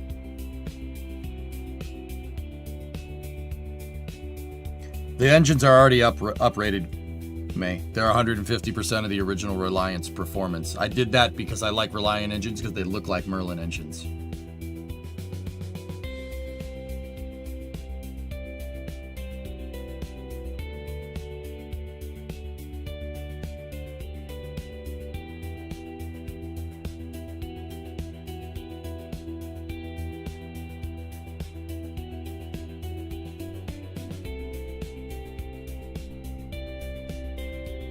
Yeah, swivel's not Reliance, sure.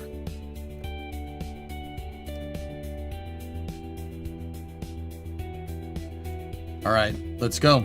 Let's try to test to see if these landing legs do what we want. T-minus 10, 9, 8, 7, 6, 5, 4, 3, 2, 1. TWR was where I thought it would be. That's good.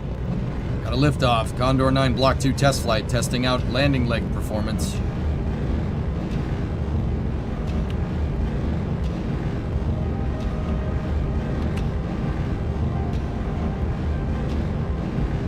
Vehicle's pitching downrange. She's wiggling up top. It's the same vehicle interaction between these components that's screwing that up.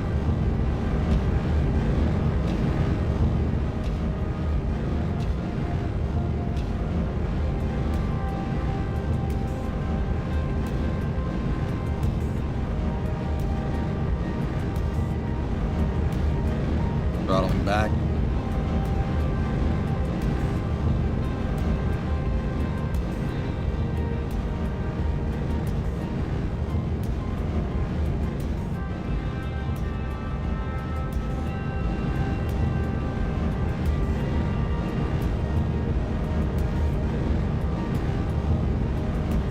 We have a negative pitch rate.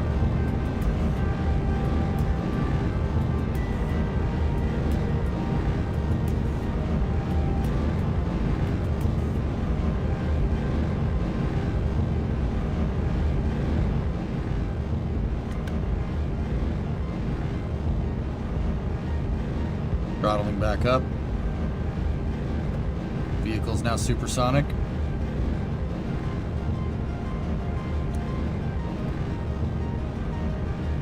She's heavy. You can definitely feel it, dudes. She is heavy.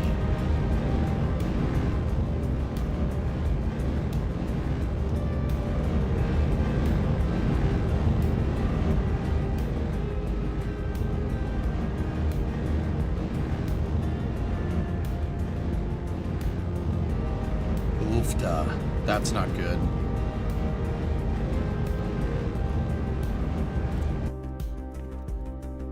Too fast.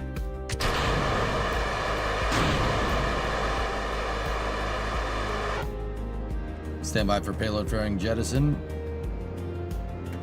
Payload fairing jettison confirmed.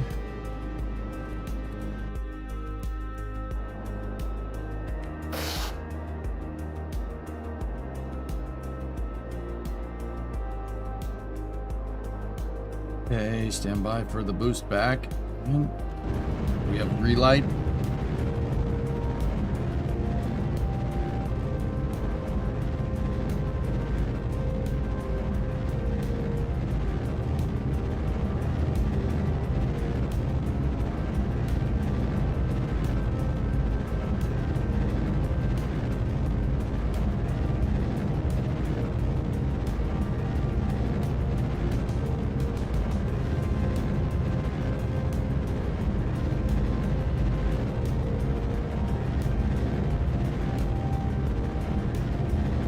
We are way further downrange because we tipped over.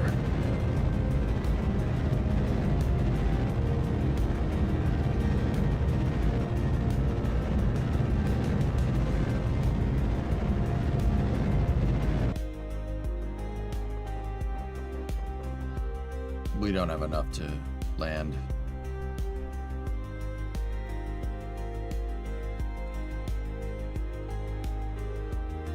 It tipped over too much, Tessa.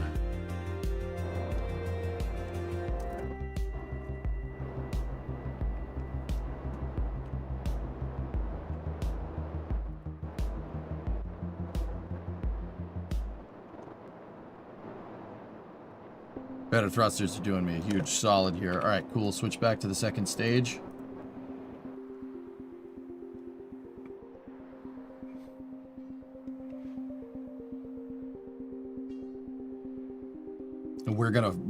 This one's gonna go in the water, I think, dudes.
We are not going to circularize before this thing gets there.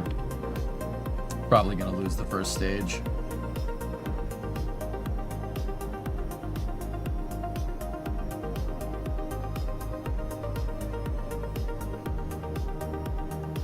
All right, shut it off. How you doing? When's the next in real life rocket launch? Tomorrow? Formula? Yeah, 18 tons is too much. It's too much for this design.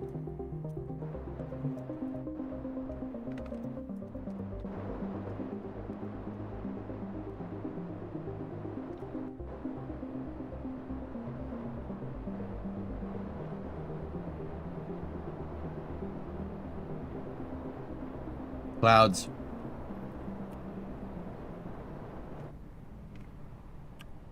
We have way better cross range, though. Oh, hell yeah. Oh, hell yeah. She flying, though.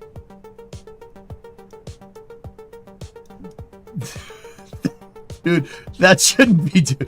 The real one can't do that. I mean, maybe someday. That's just silly. That's just silly. That's just silly. That shouldn't be doing that. Come on now.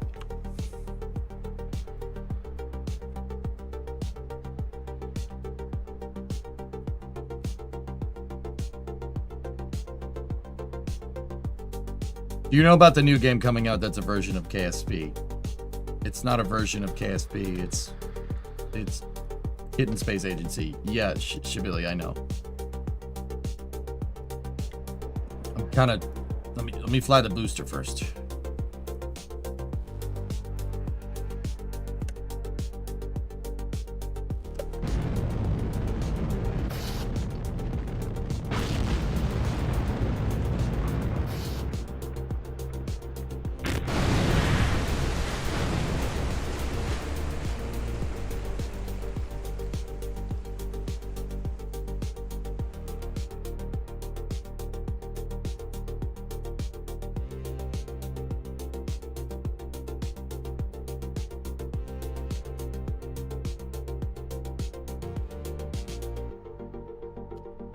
What the actual frick?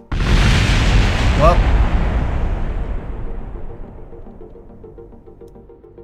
So much for that being intact. Damn. Oh, come on, man. What the hell is that about?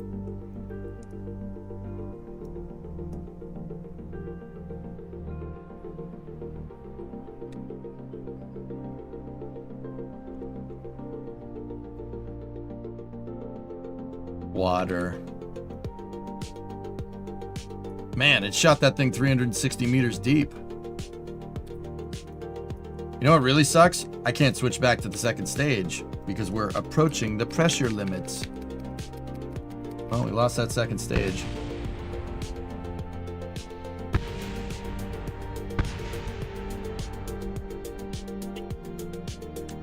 So, yeah, my second stage is just gonna burn up because game. We got the cross range capability though, but yeah, I'd say with this configuration of Condor, yeah, that's what I was looking at. Those numbers don't add up. That's what I thought. 9 tons would be what we want with this. We don't need to do 18 tons with this unless we're expending. If we expended the booster, yeah, it could do it.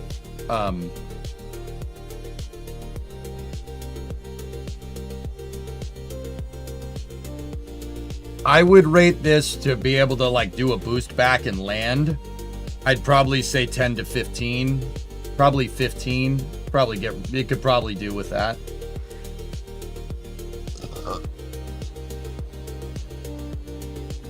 I mean, it sucks losing the second stage, but that was the whole idea. That thing didn't have the Delta V to, we didn't have the TWR in the second stage, believe it or not. That's what did it. Now what we could do,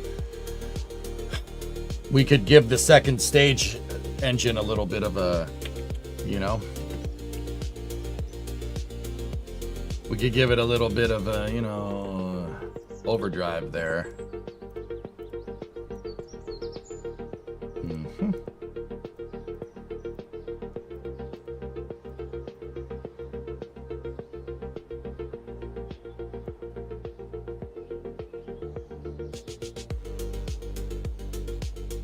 Get as much of that back as possible.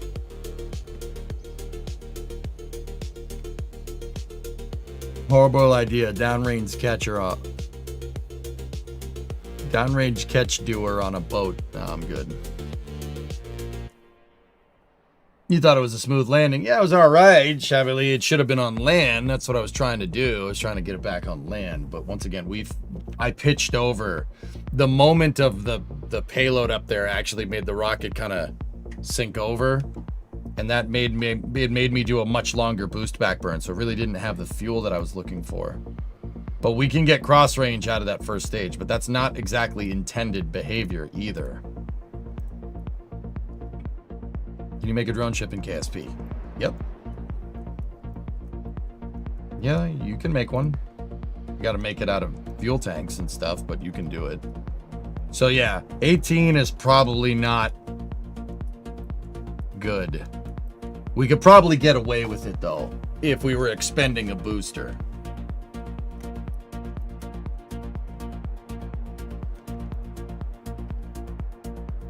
Any plans on playing Re-Entry? You guys, Re-Entry is not a new game. It's been out for a long time. It just went into 1.0 recently. I don't know, man. I'm not going to say no, but I really don't have any plans of playing it anytime soon. Unless something drastically changes. I don't know, maybe. Who knows? Maybe I'll play it tomorrow. I don't know. I'm not going to promise anything, though.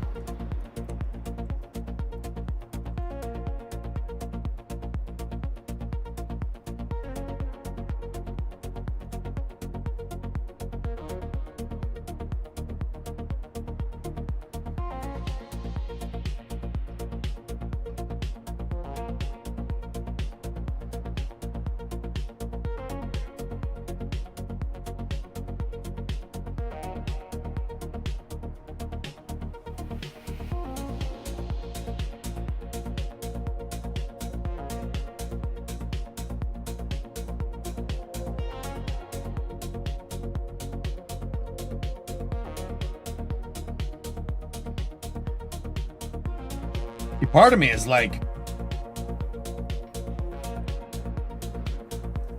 telling me overclock that second stage engine. If you overclock the second stage engine, this could do it. We just have to be careful with our pitch over. I mean, we overclocked the first stage engines. Why not the second one? Get the second one. I mean, how much thrust would a Poodle be making? How much thrust would a Poodle be making if it was making 150% rated? 375.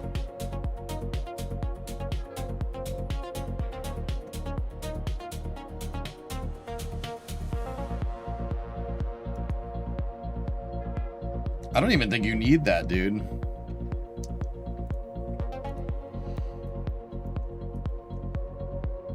But then again, the Merlin vacuum engine on Falcon is derived from the Merlin 1D, so we can uprate that. We should be able to uprate that. I'm kind of about that life.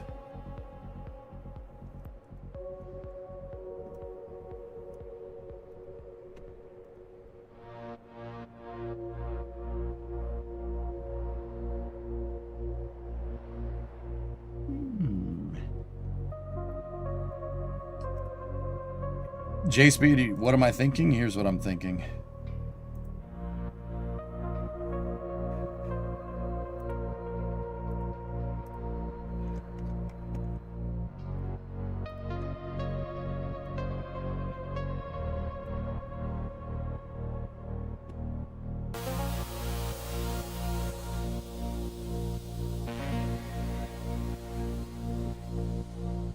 That's what I'm thinking.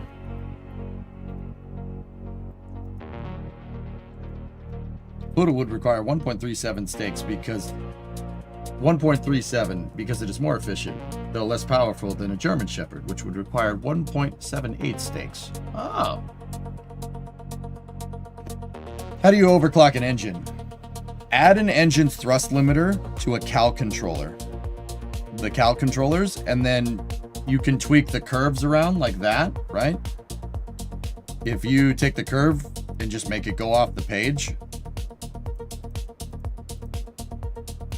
and then you just start moving this thing around, you can get the thrust limiters to go past their 100% of rated performance. If you just if you just hold the cal controller, hold that cal at wherever thrust output you want, your engines can make 150, 200, 300% of rated performance. You can make as high as you want. The thing is that there are drawbacks to it. You're going to be using way more fuel.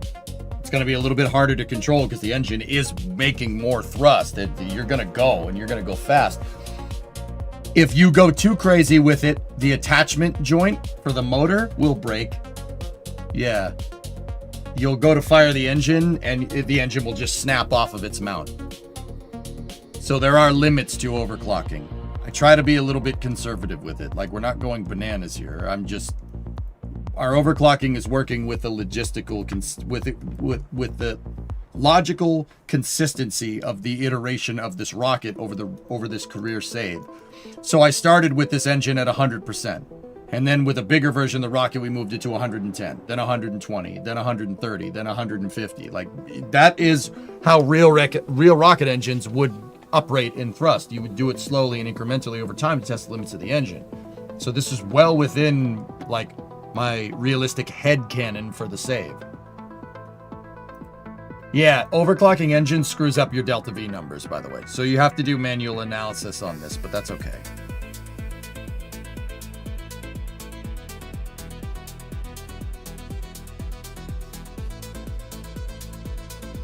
You can also refuel SRBs. If you take an SRB that's been spent and you attach a cal controller to it and you invert the thrust, you turn the curves down and you make it make negative thrust and then play the cal controller, it'll refuel an SRB, by the way. If you want reusable SRBs in KSP, you can do it. J-Volt, you're newer here. Why are you in the airplane hangar? The camera controls in here are better. Yeah, so, like, for instance, if you wanted a reusable shuttle program and you wanted to bring your boosters back, you could reuse them.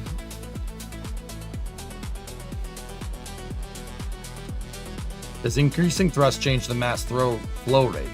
Yes, it changes the mass flow rate, yes.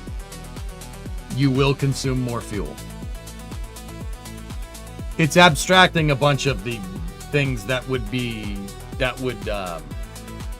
So Lava, it's abstracting a lot of the things that you'd have to fix if you wanted to just increase the mass flow rate on your liquid fuel engine, right? Like, oh, let's just double the mass flow rate, right? Our impellers won't care about that. The gas generators won't care about that. It'll be fine. Just double everything. Surely it won't explode when we go to fire it, right? Like, a lot of that is obviously abstracted because it's KSP, but yeah.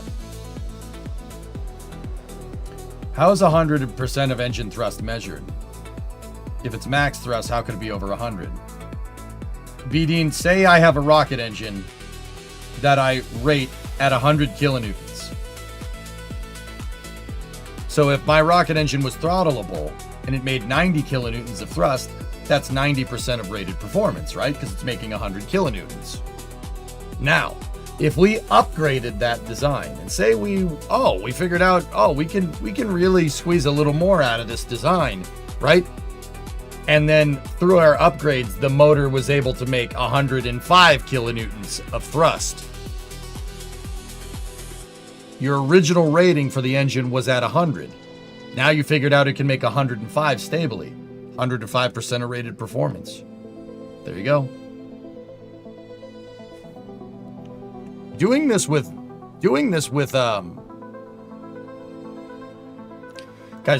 rocket engines is something that happens in real life. They did it with shuttle engines. They do it with SLS engines. Chloe, get your homework done first.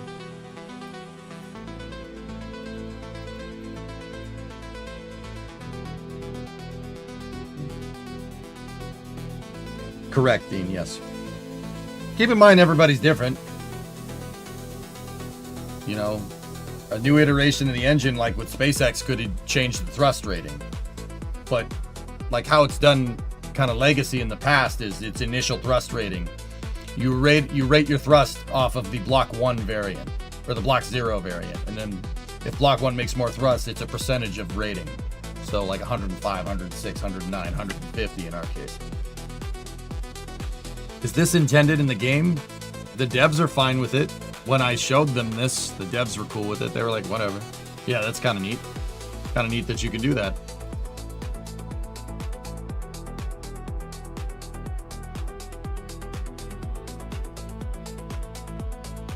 So now that I uprated the second stage motor, the second stage engine is basically making the same percentage thrust as the first stage. We should have the TWR here.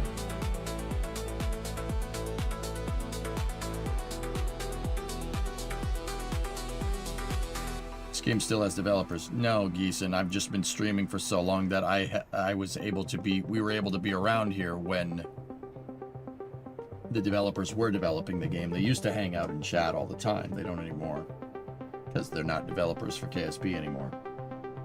It's just I've been streaming for so long there. We've been streaming so long, we had conversations with the developers. Yeah, I talked to Rover Dude about it one time on stream. Probably like 8 or 9 years ago or something, whenever the Cal controller was introduced.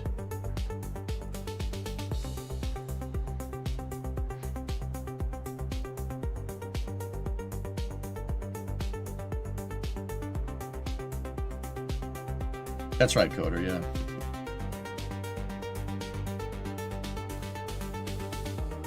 So this should give us the oomph that we need. This might get us this might get us 1800 if I can control the pitch rate on launch.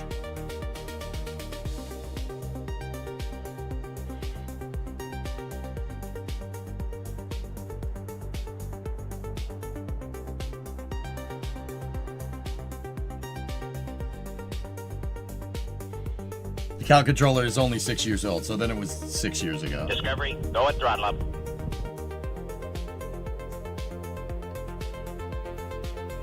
Order, 124 months. What's up, dude?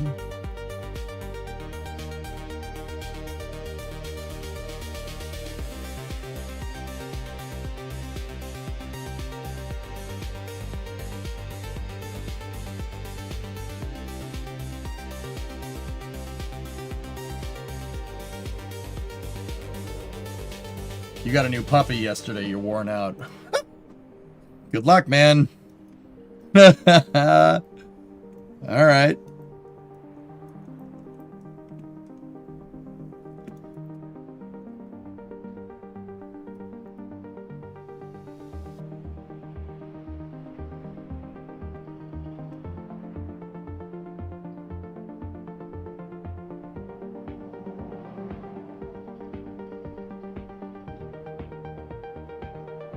Under 24 months is like 10 years.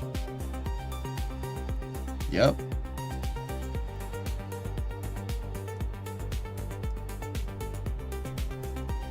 Your dog Delta V is now 3. It still wears you out. Yep. I say go for another test flight. We have the budget. Let's go for another test flight. Let's do it. With the uprated engine, let's see what it does.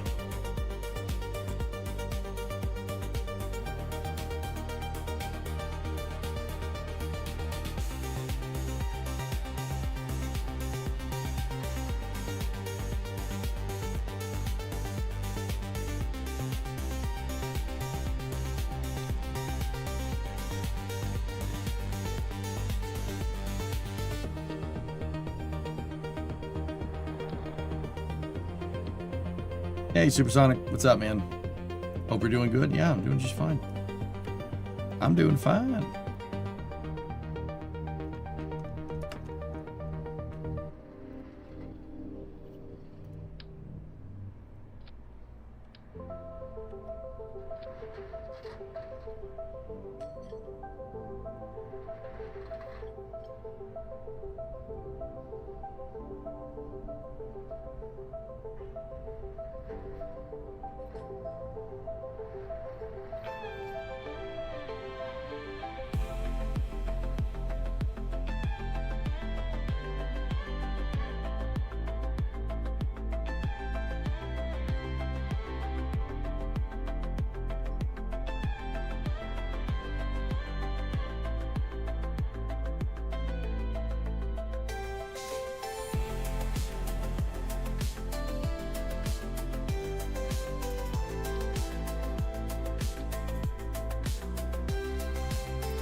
What if I don't want the black stripes there?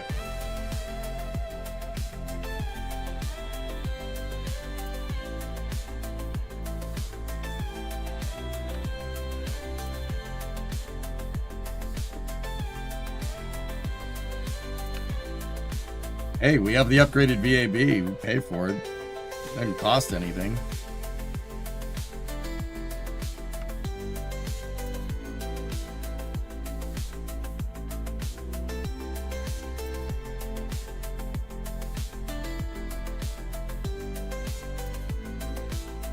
Discovery, go and throttle up. Yeah, baby. That's nice. That looks pretty good. Paint it red to go faster.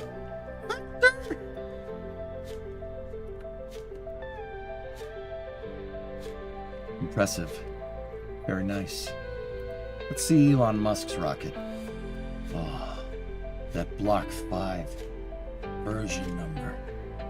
Carbon composite interstage. The cork dance floor, I had to have it. Huh? Alright, let's do another test flight.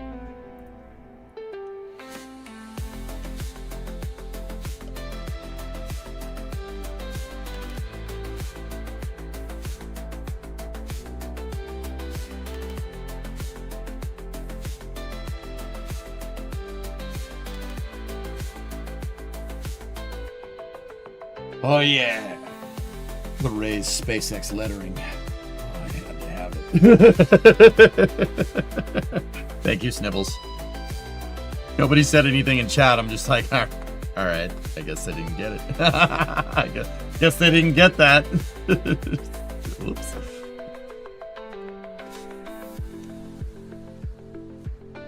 Blasts. Hey, Akabidi, 75-month resub. Thank you. Some of the old KSP 1 devs and major modders and some of those that went to the unmentioned game transition over to KSA still popping here now and again. Are you telling me what devs show up in my chat, Tessa?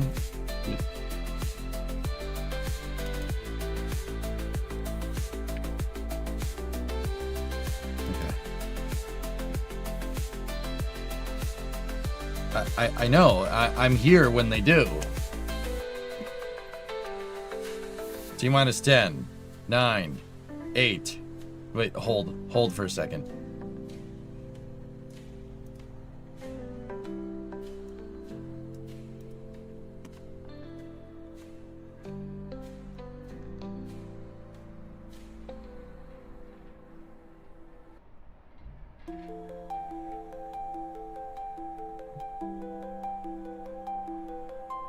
Does it keep doing that? All right.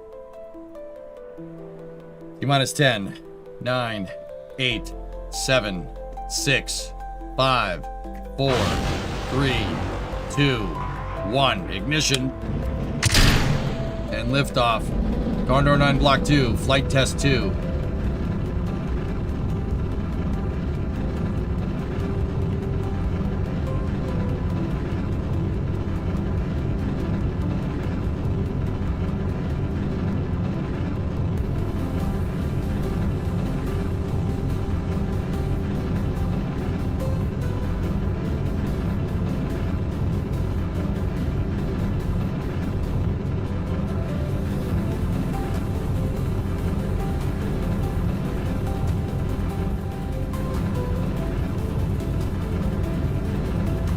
Good that time. Clouds.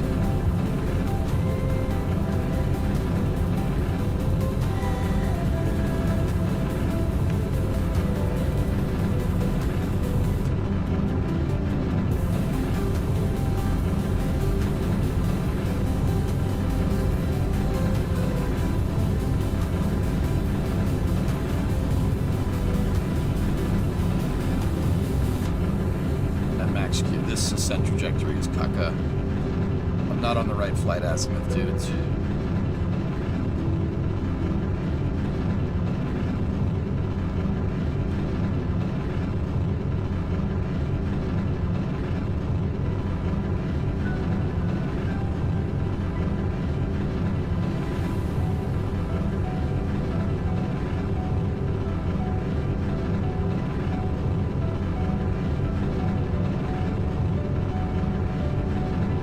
Alright, well this is really going to put our second stage through its paces here. Let's see what happens.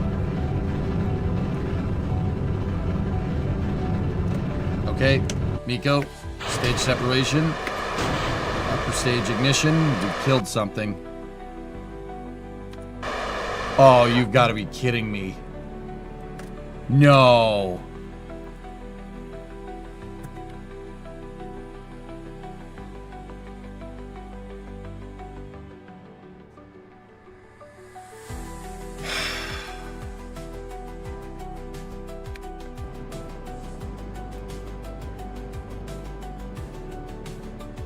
Revert?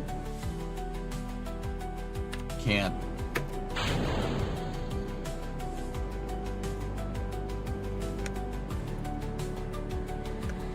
Well, this test is useless. So, you know, that's good.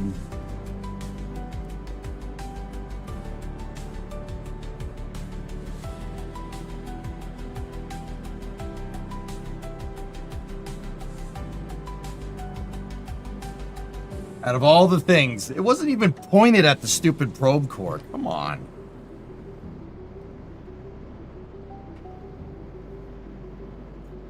Control-Alt-Delete? Why? Why are we Control-Alt-Deleting? This was this test flight not going well is entirely my fault.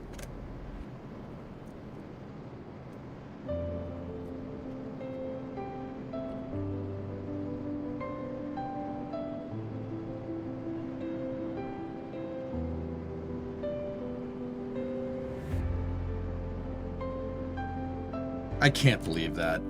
That's so dumb.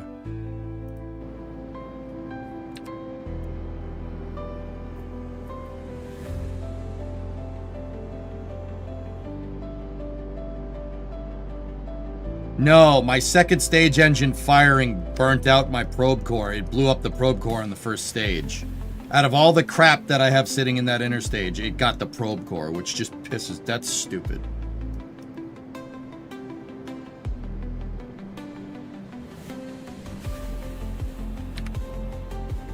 By the way, the second stage would have easily circularized. We can cut it. Yeah, that would have worked too. Yeah, a little bit of uprating on the second stage engine. What's its max thrust? 377. Yeah, that would work. It would have made it. It would have put it all into space. That ain't no thing.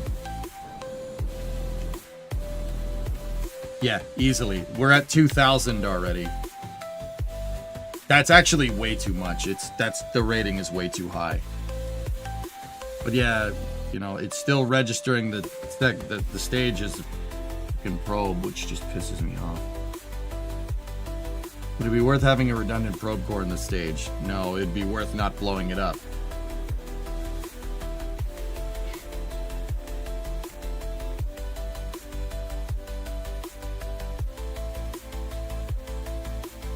That's such bull crap, dude. I hate it when the game dicks you over like that. We could put the probe core in. The fix is to put the probe core back down here. Put the probe core in this spot right here. Put it behind the big fairing plate. In here. Put it in this area right there. Underneath the interstage attachment fitting. Where the nose cone is, basically. That would be good.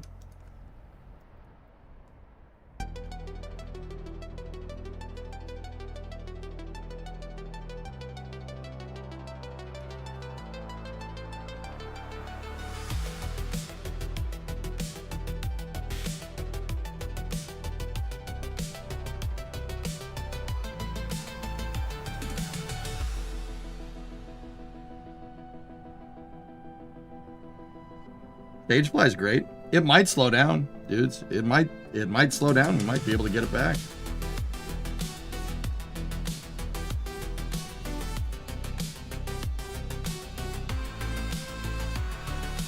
It's the computer, May. The probe core is the computer for the first stage. We blew up the computer. The avionics package was sitting right behind the decoupler. My guess is the uprated thrust probably did it. This is not surviving, by the way.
Good news, water has been fixed. Yep, we confirmed that.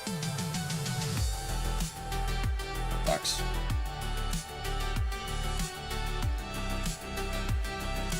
So, I had trouble controlling that thing, dude. I think we need to... I know the fix. Guys, all of my Octo 3 boosters like this have been... The real reason why that happened is because we staged at a weird angle, at a weird altitude, and the thing was moving all over the place, and that's no good. I can move the probe core on the first stage. That's fine, so we won't have this problem. We'll just move it down into the attachment fitting, but that's still right here. Yeah, see, we blew up the probe core. Let's put it behind the fairing plate.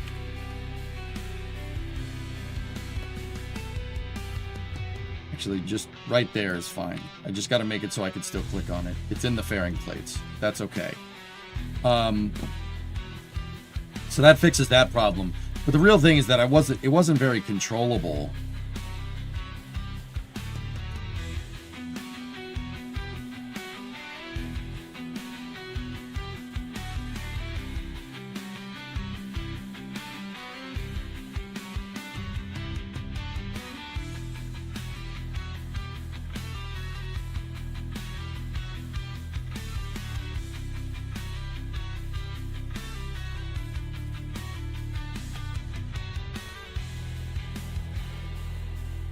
I'll turn on yaw, pitch, and roll control for all three engines. Well, roll control doesn't really make a difference.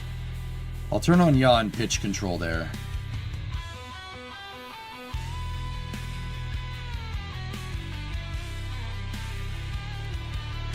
Means we were yawing with just one single swivel in the center. Yeah, that's why. Our yaw control was no good. This should fix that. That should fix that problem.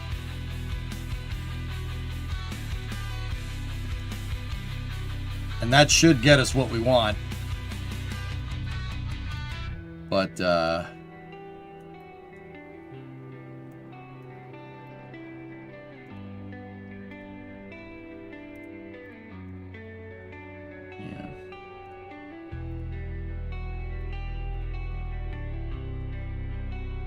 One more test flight would be good, but I think one more is, yeah. Let's just do one more and that's it.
All right, last test flight, and then after that, we're gonna have to use missions.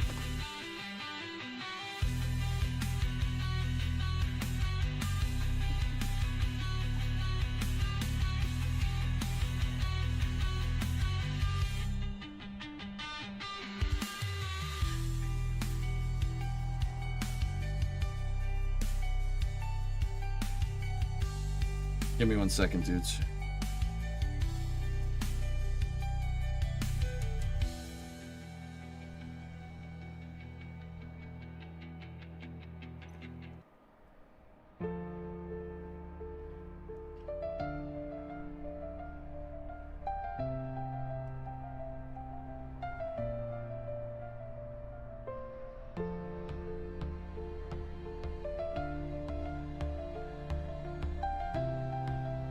Give me one sec. I just got to shoot Bree a text real quick.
Sorry, I'd shoot Bree a text.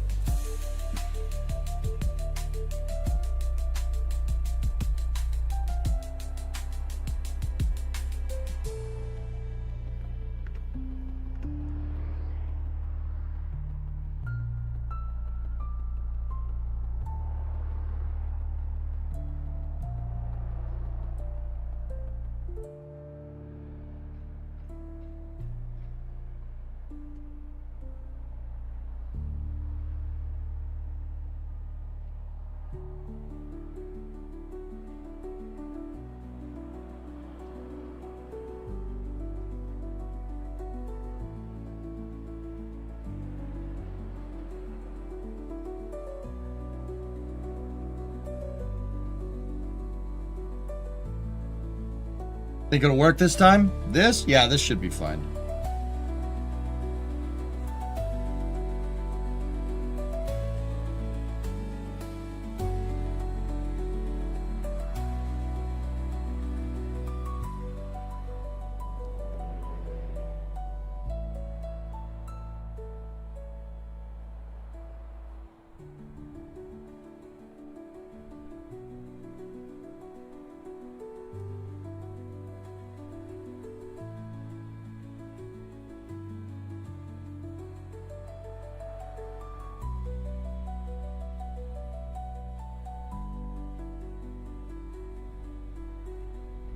Okay.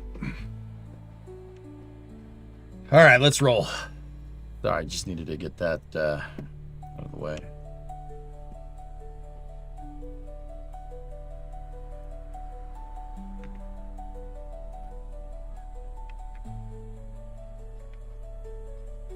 All right.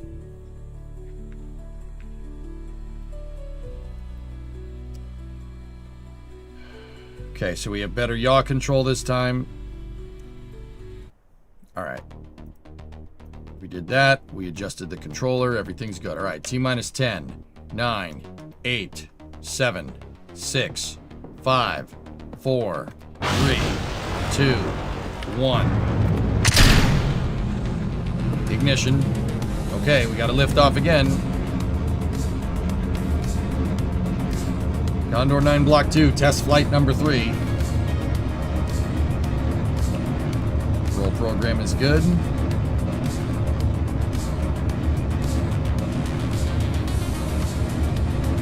Pitch is gravy, dude.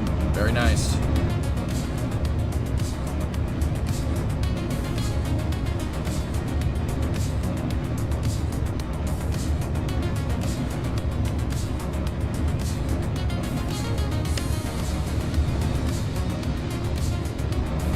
Pitching over too much again.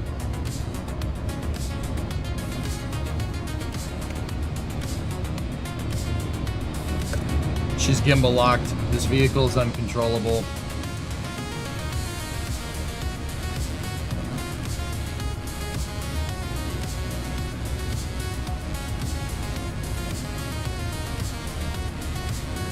We have a negative compounding pitch rate. Oh, it's stabilized out.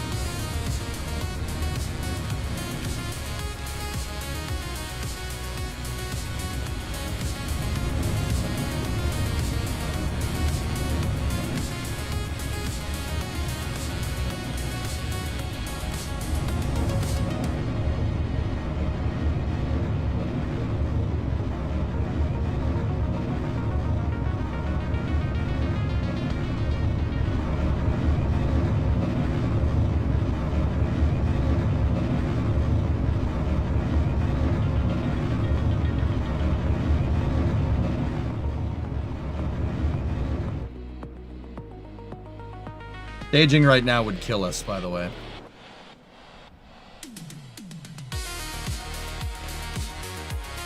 Yeah, whatever, let's do it.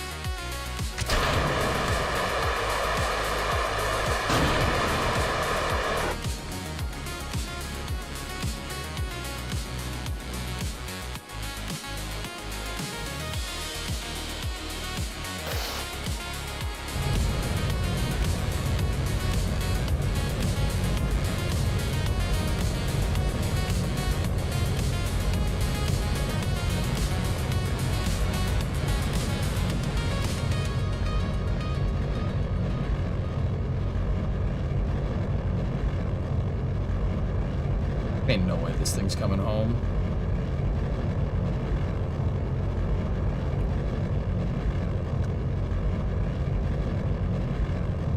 Too far down range again, man.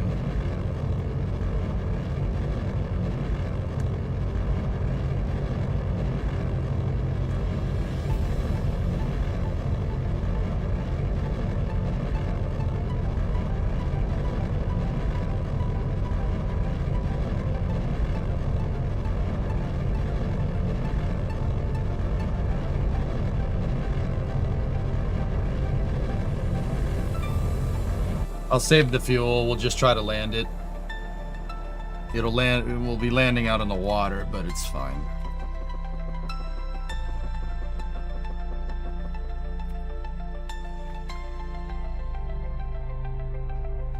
Damn it! I'm annoyed I can't get it.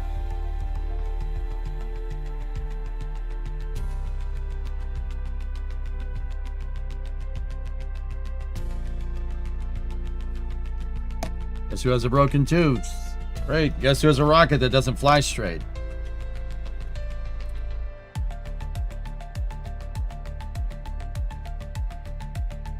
So, what we could do is we could tell all the other engines, to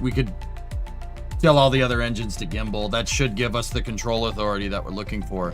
Keep in mind, we're testing like the absolute worst case for this thing, dude. And I keep pitching it over too much for this type, for this much mass on it.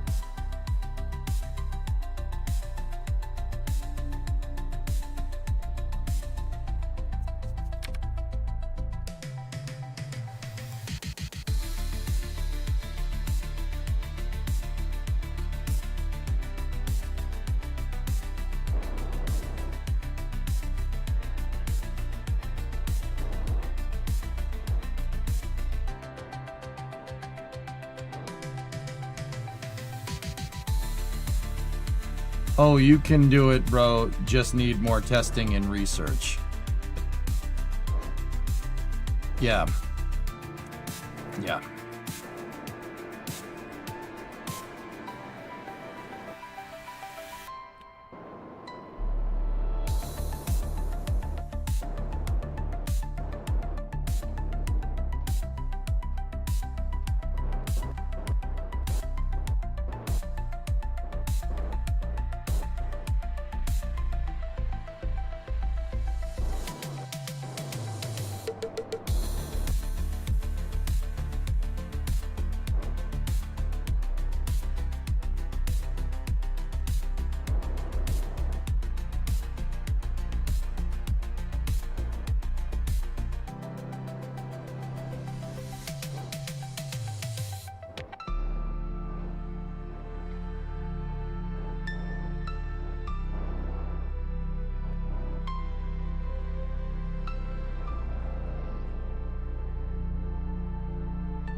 Yeah, that would have broken something.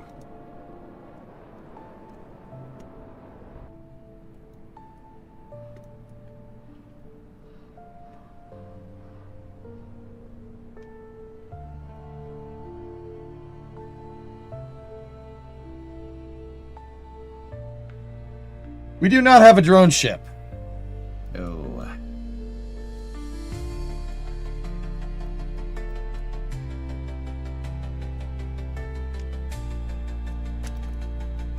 Yeah, it should not be able to do that. Like, that's... I mean, it's nice, don't get me wrong, but...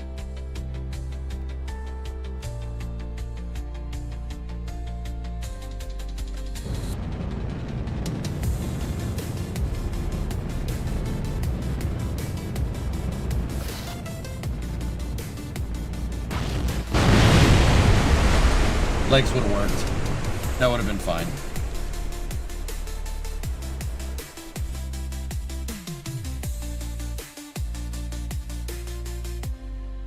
The landing legs give it too much lift. I mean, there's not much else we can make this thing out of that's going to...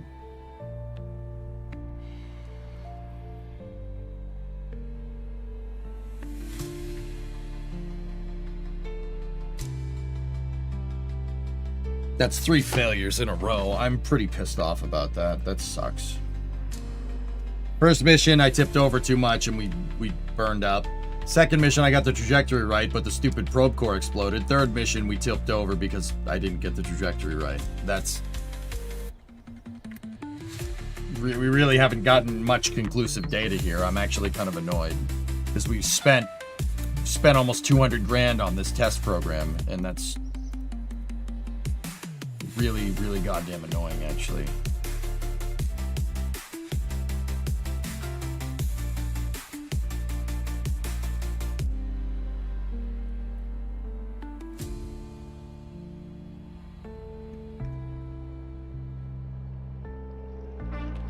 Honk.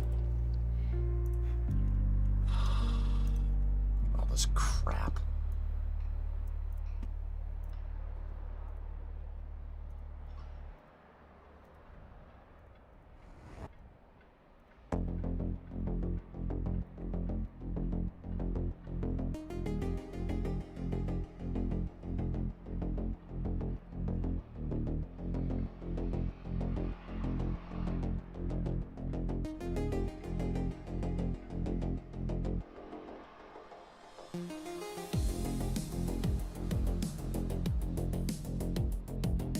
I'm trying to, at this point, I'm trying to recover as much of the crashed debris as I possibly can, so we can recoup some money.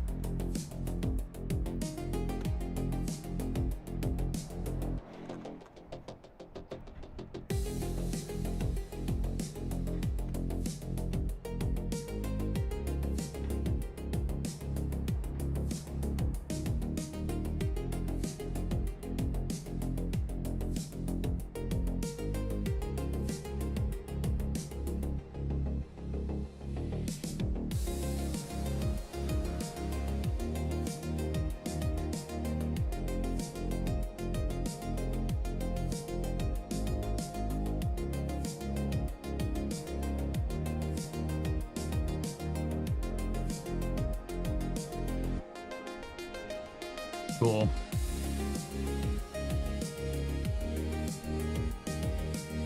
Just got here. Is it the rocket or something you're doing? The control systems aren't good enough.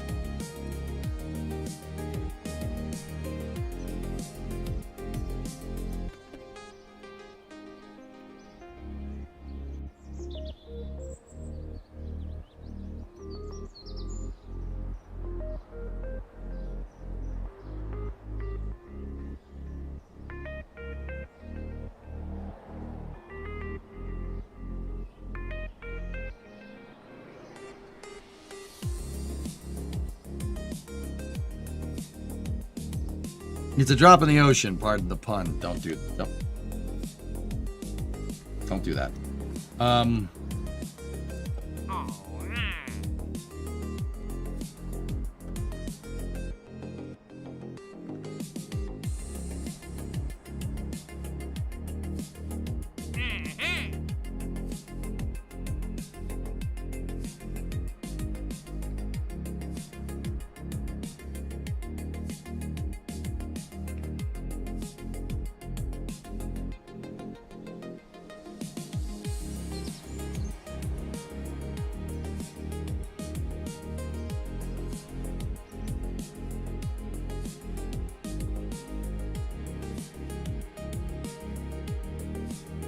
Just trying to think what would give us more control moment.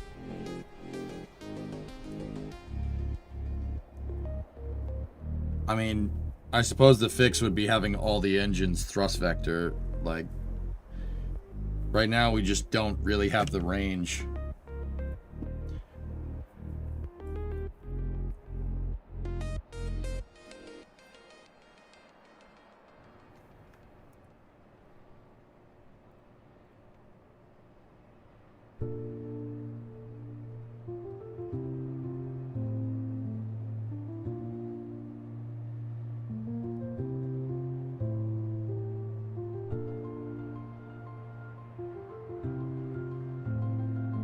Whole lot of SAS. Get out of here. So my the last Condor 9 that I built had Bobcat engines in it. It had Bobcat engines which have 5 degrees. We're using swivel engines which only have 3.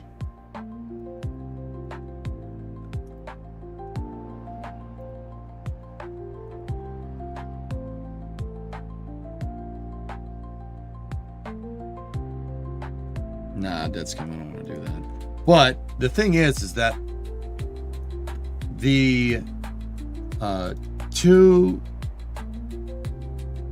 so these 3 engines here, 1, 2, 3, have no gimbal control. Neither do those. None of them have gimbal control. It's only these.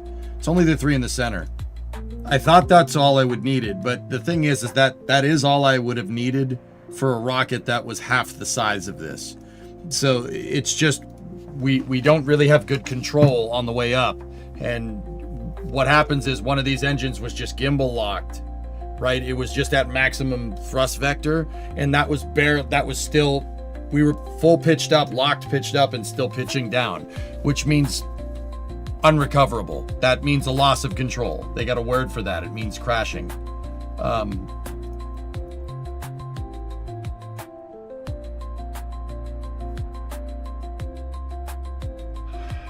The annoying thing about that is that I didn't do it. I found a way for it to work on the second try. On the second try, I got the trajectory just fine, despite the weird yaw control. We should have dialed it in. That's more me than anything, guys. Like, the trajectory, it can be done. It can be done. We did it. I had a perfect staging velocity, and we blew up the damn probe core. How are the 3 engines oriented during ascent? This is the pitch axis. That's the yaw axis.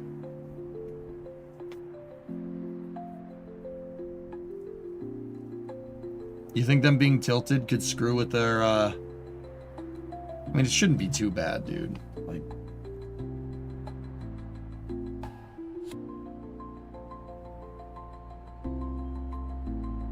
I pitch for all gravity turns because I do roll programs.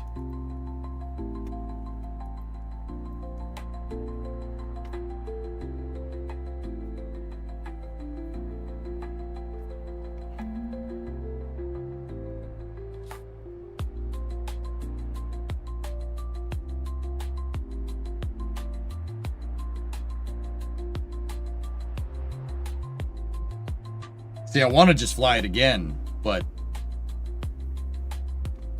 maybe we should. Maybe we should just fly it again.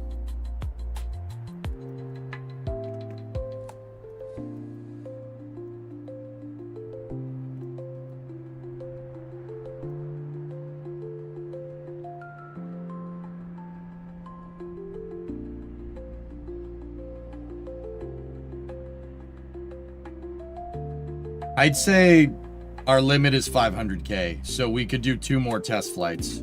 That's really the maximum limit. Hey, where's the flags? Oh, I put the flags on in the VAB, which is, yeah, no. All right, hold on.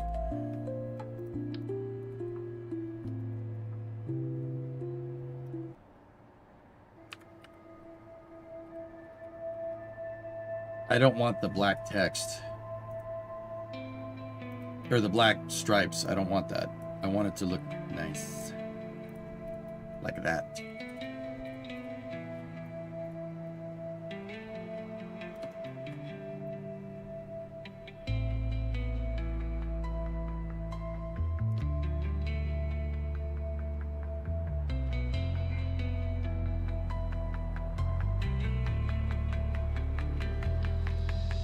Don't save.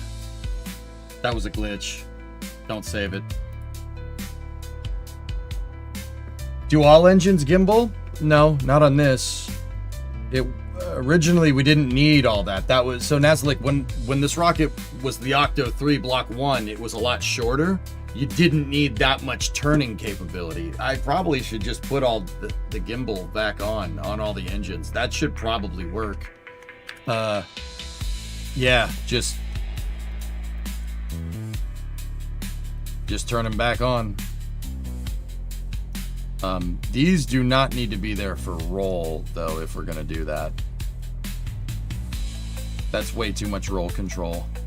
So if we're gonna turn these back on, I just want them for pitch and yaw.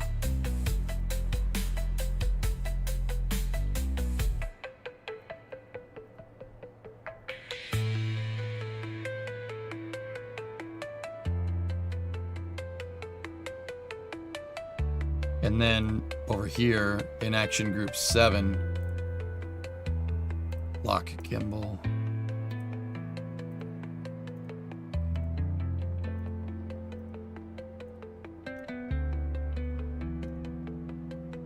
There we go. Let's just put it at 100, John, and see. 100 should be good. That should be good enough.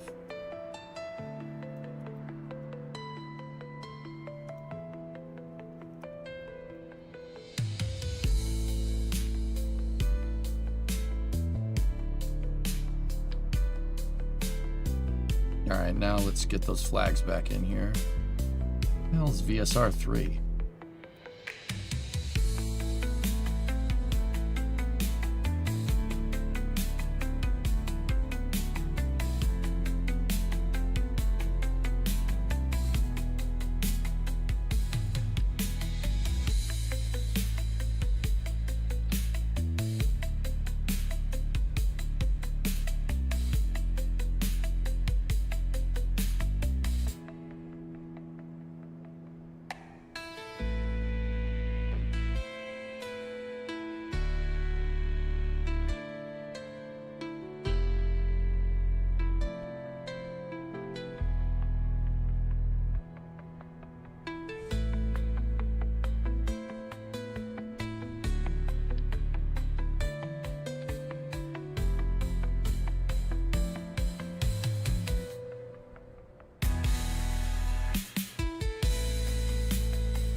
Much cleaner. Nice. Impressive. Very nice.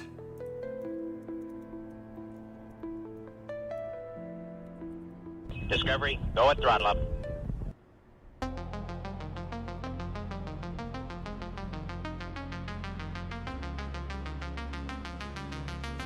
Hey, what's going on? 62-month resub. Another month, another message. Hope the family's good. Mr. Johnson, thanks for keeping up the STEAM education fun. Yeah, no problem, dude.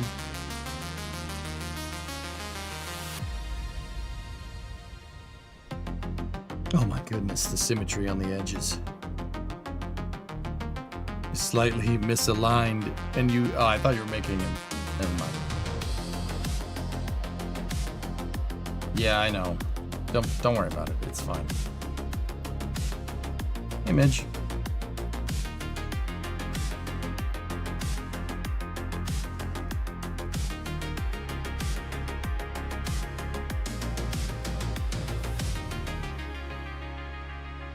It does look good though.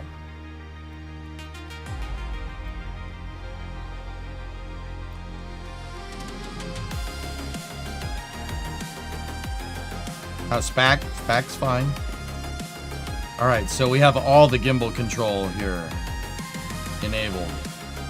Did I do the actuation toggles on those? Yes, I did.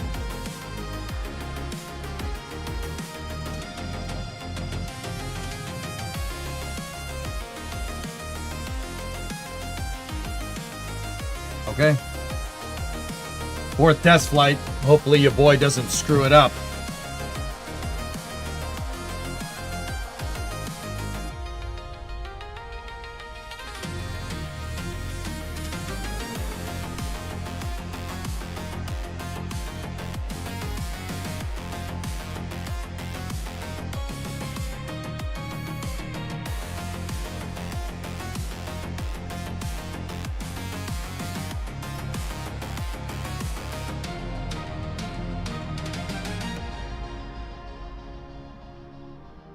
Remember, we got to go up.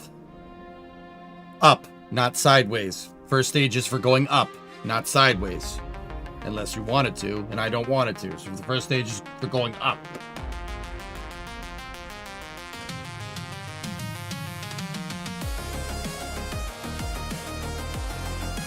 Up. Hey, where does this rocket go? It goes up.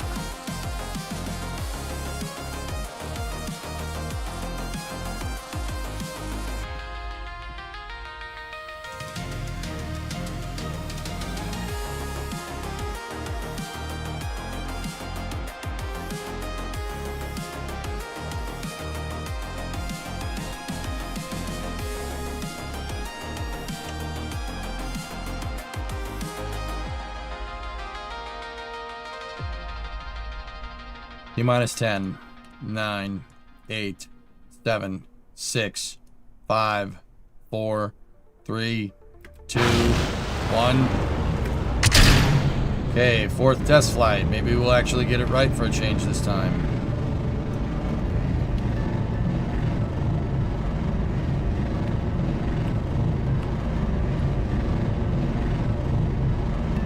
Okay, roll program is complete. Pitching over.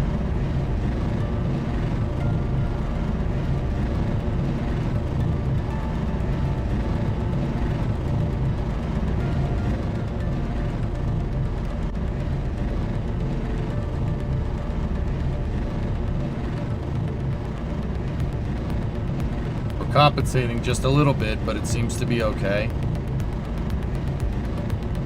Pitch rate is stopped at 84.5. It's modulating. Oh, no.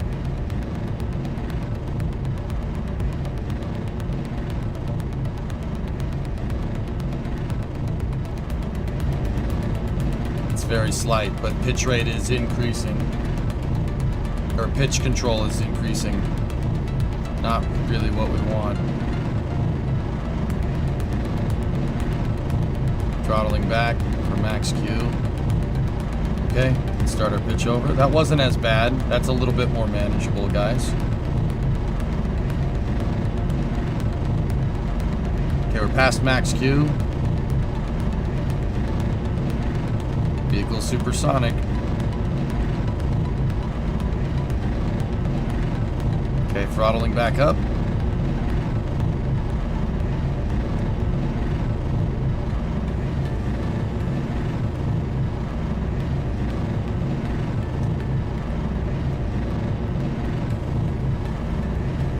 Much more manageable, much more controllable.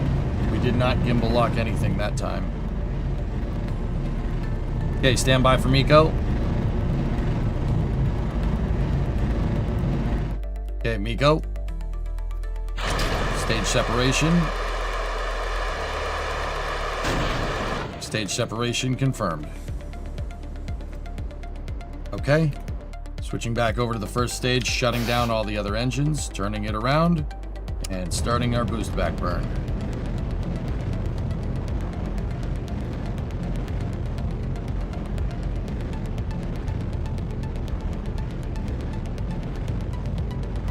Much better.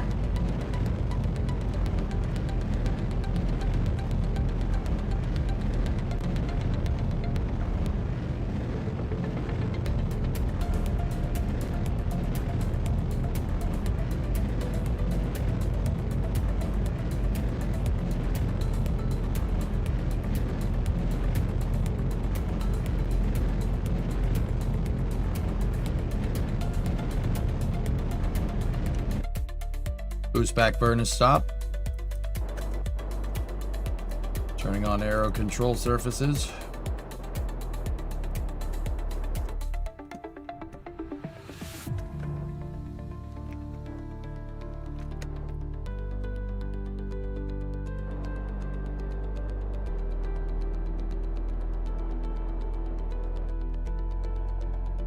Okay, switching back over to the second stage.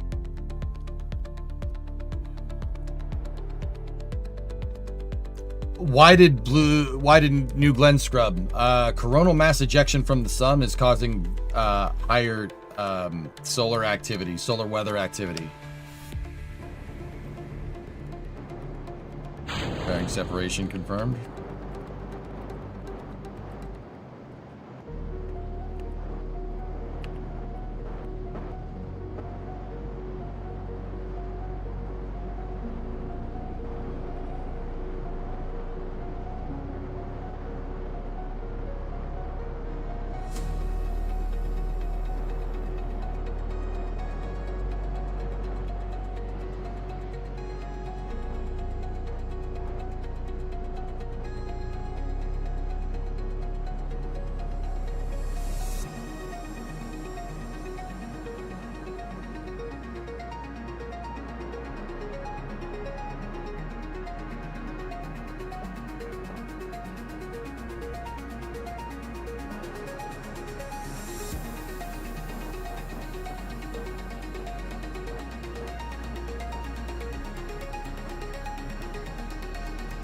Stand by, Persico.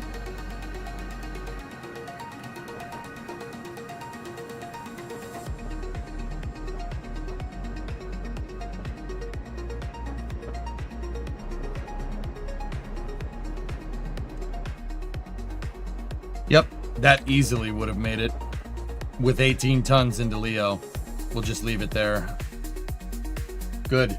Second stage TWR performed good. Now the business part.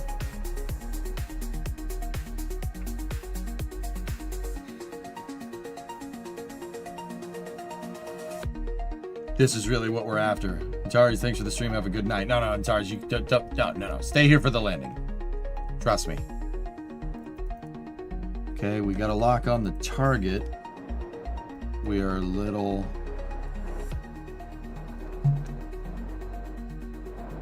Actually, that's not bad.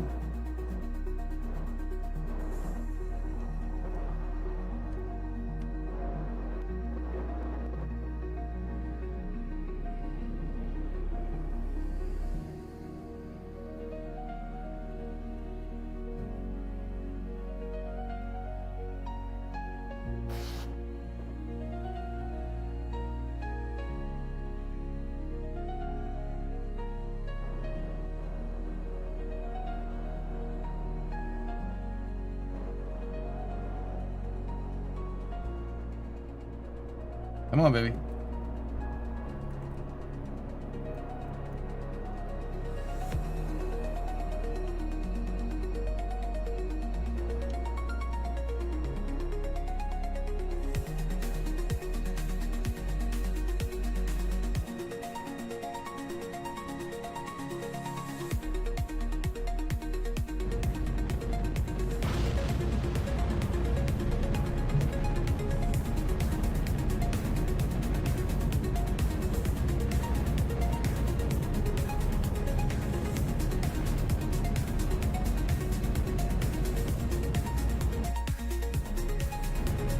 Landing legs deploy.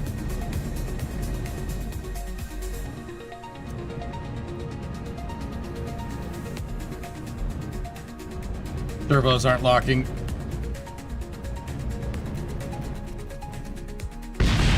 Mother trucker.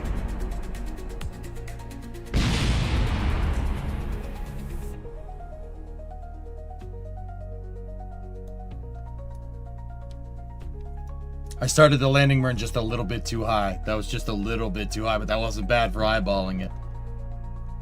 We did get the most expensive parts back. Some servo parts did not lock, though. Which ones? Which ones screwed up? Hold on. I need to get to the stage. There it is. What didn't lock? That one. Why didn't she lock?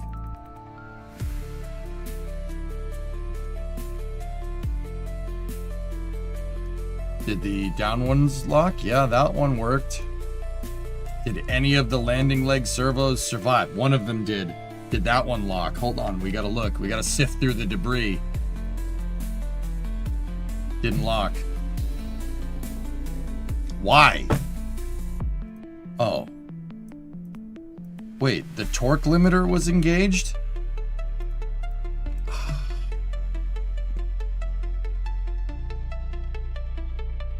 Why was the motor on? What is it with me and not getting the continuity right lately? This is ridiculous. I'm usually a lot better at this, guys. I'm sorry.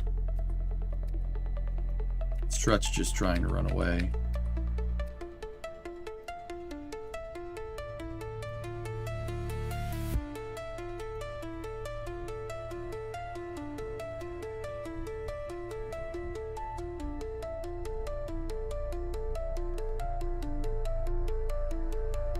Hey, the probe core survived. That's good.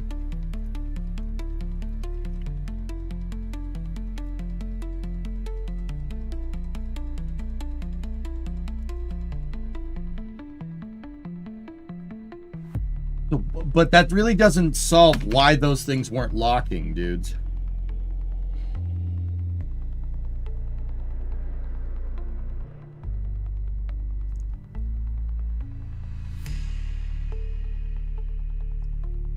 That doesn't solve why it didn't lock. That's really annoying, actually. Why did those do that?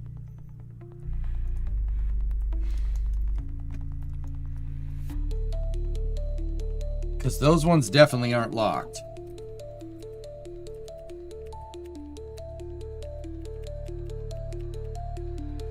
See? Their reading is not locking. Their reading is open. But the reading is open with the motor activated.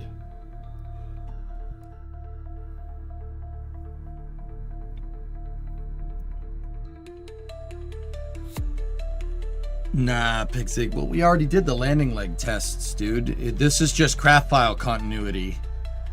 Meaning this is a problem that I already fixed that just decided to rear its head again. That happens when you don't have all your craft files synced together. Like, maybe the fix that I made was in the VAB or something, and not in the SPH. And if we took this out of the SPH to use it, then we undid work.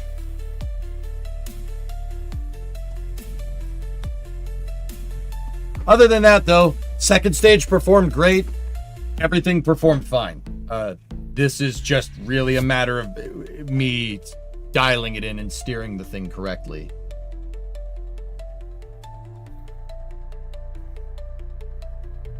Can't lock if they're still moving. Maybe aero forces on the legs wiggling the servos.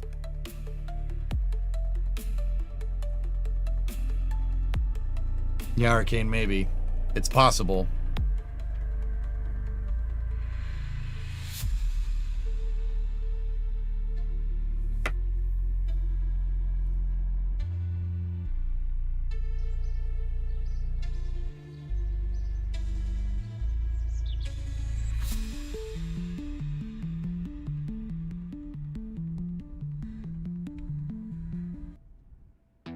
The torque limiter definitely had something to do with it, but the thing deployed, which is weird.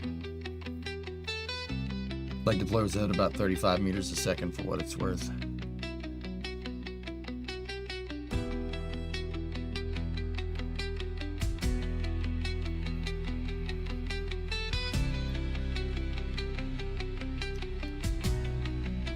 Check the angle and position in the part action window on your next descent. I just got to make sure there's nothing weird with that craft file, man. Something is weird with it, and I don't like it.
I know what I did. When I set the position on this back to 0, I moved it forward and unlocked them.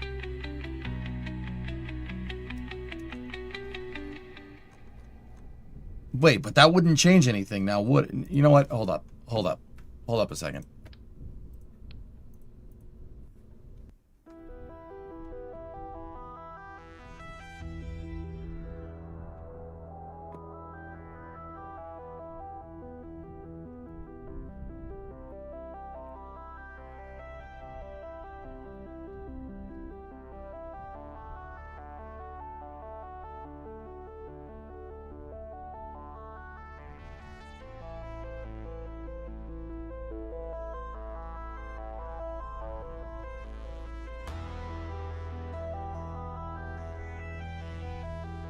I'm thinking.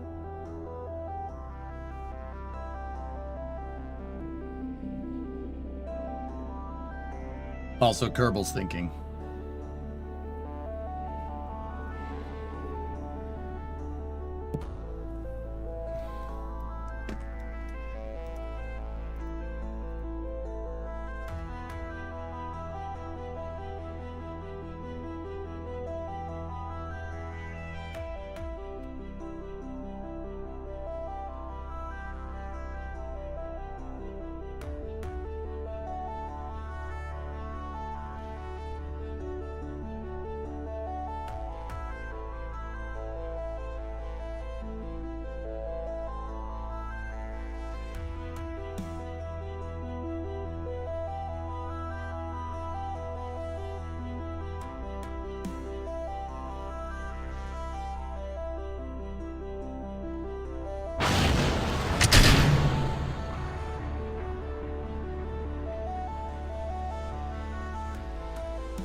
Tube. Arcane, I think I just messed with that Cal controller right before and didn't hit the save button and hit launch because that should have worked. I don't know why. It could have been Arrow, like you said. We'd have to watch them. We'd have to watch them in the part action window, like you said.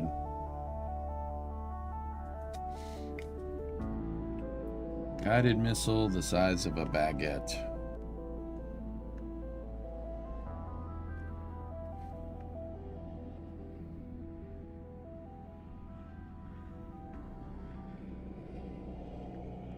Neat.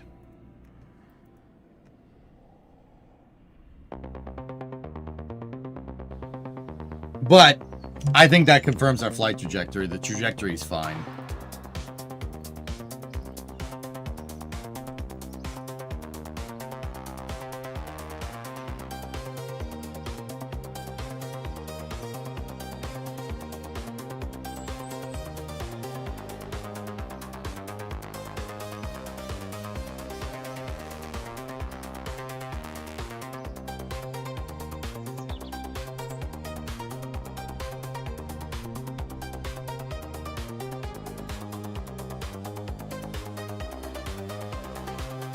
Give me a second.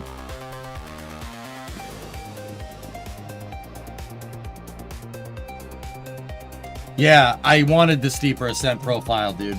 You have to get the key is to get the booster to go above 70. It has to go above the Kerman line. It has to go above 70 so you can switch it. It has to go out of the atmosphere so you can switch back to the second stage. That gives you enough time to circularize, then switch back to the first stage and steer it down. So you got to kind of fly on a trajectory that goes more up. It has to be a steep trajectory.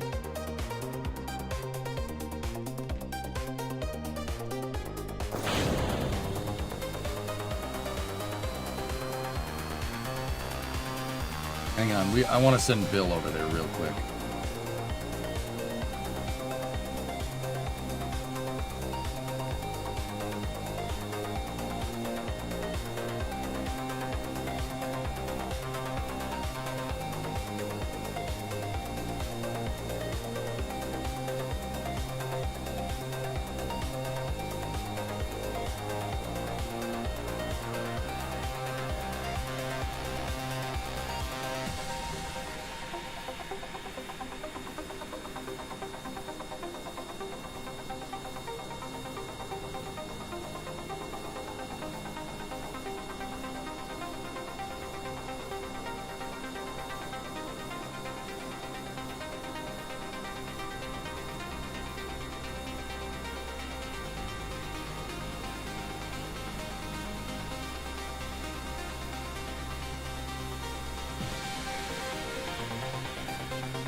I was gonna try to attach the probe core to this to see if we can command it to lock, but yeah, not gonna work.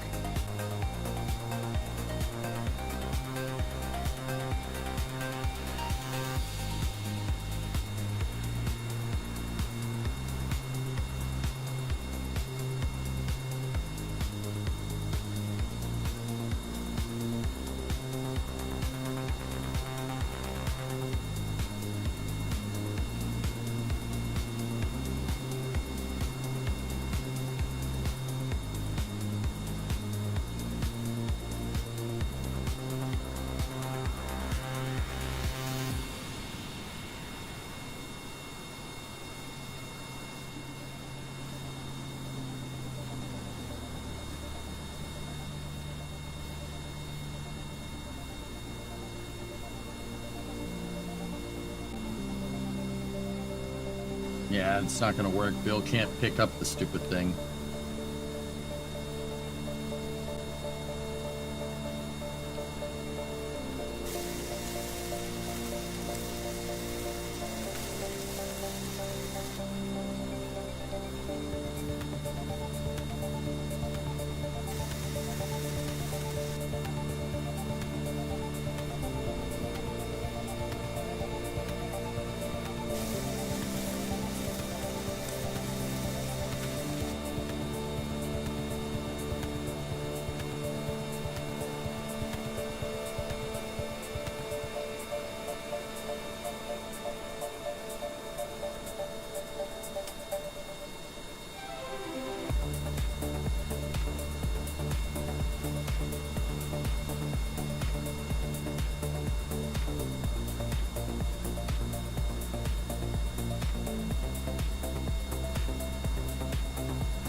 Dollar, dollar, dollar, dollar bill.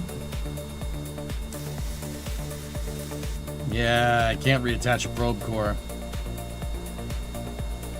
Is this the Kerbal FAA mishap investigation team? Yeah. I wanted to see if we could grab the Octo, but he can't pick it up.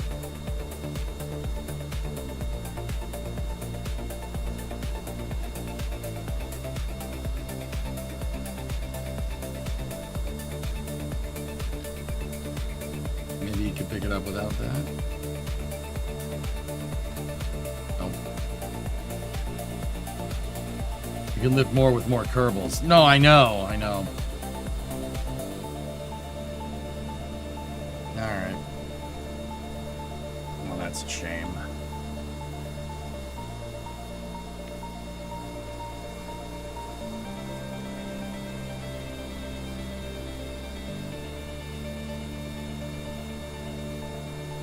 No. Get in.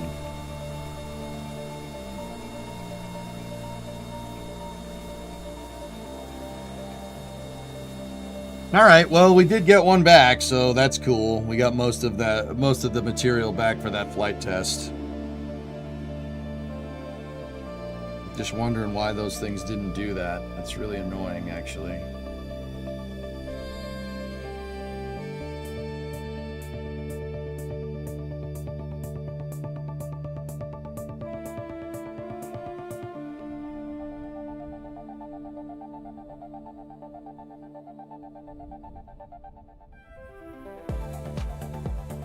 I guess another question to ask too is, does it matter if those hinges get locked out? I mean, auto struts would probably be the reason why we would want that, but it should still be able to be held up. That's why I wish I didn't misjudge the landing burn.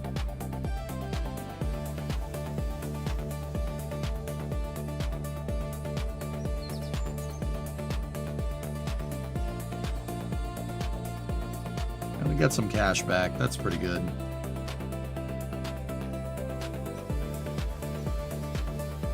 That's what I did, J-Speed. Yeah, that's what I was doing. I was spamming my lockout key, and it was like, nah. And what I had to do was, I wasn't sure which hinges didn't lock, so I checked the main hinge, And in the time where I needed to check that main hinge, I misjudged the landing burn and crashed.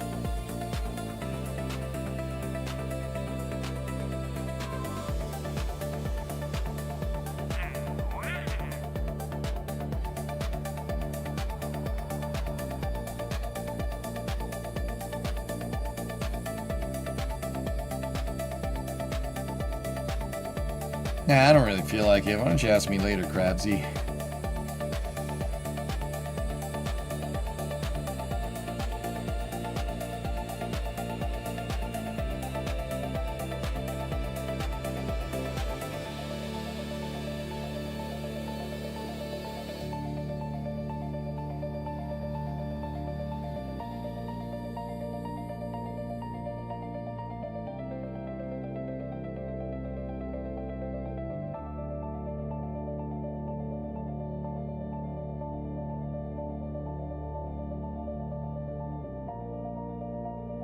We're still good for the double Falcon launch on Friday? Yeah? Gather surface deployed mystery goo observations. Oh. Yeah.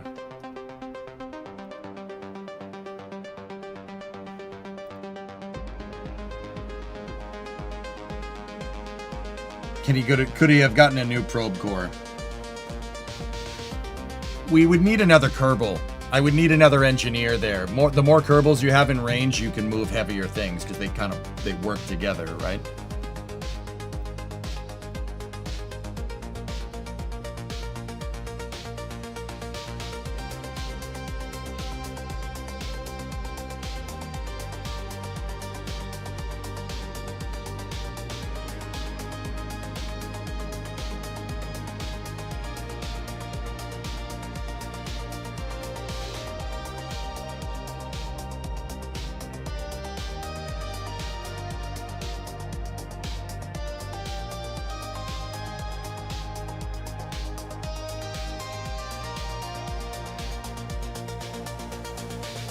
All right.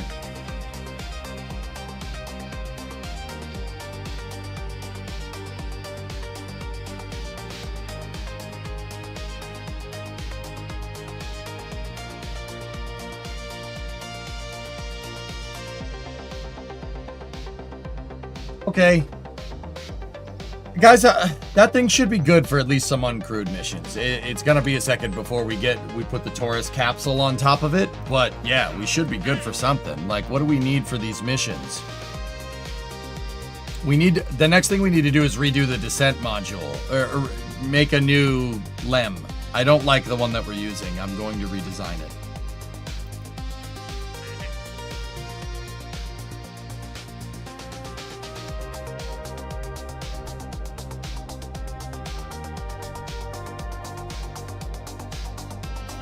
Rescue Billy Bob Rod. Alright, we need to rescue. So that means that's a capsule mission. Surface outpost mission would probably be the thing that I want to work on, which means we need to make this surface outpost thing.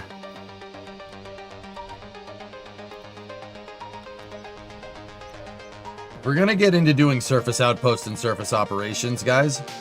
I want Moon Crane.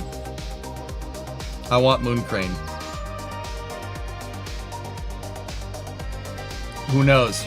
Back from the other career mode. I want Moon Crane. And then I want the, what was the name of the pallet system, the lunar pallet system?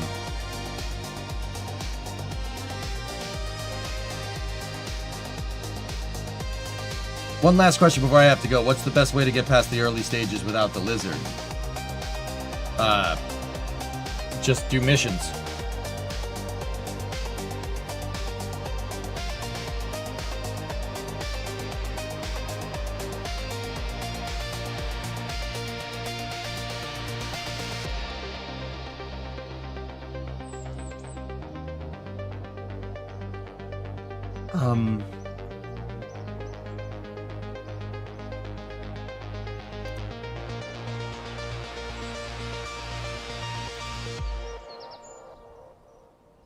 Guys, I'd have to go back and find my career mode file. It's on the other computer.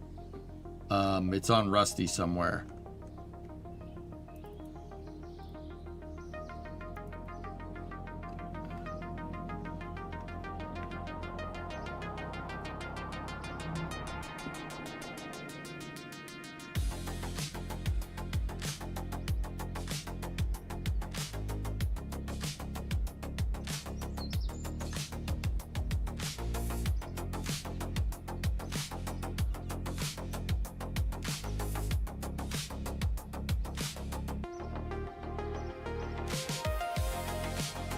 I'm looking on the other computer. Give me 1 second, okay?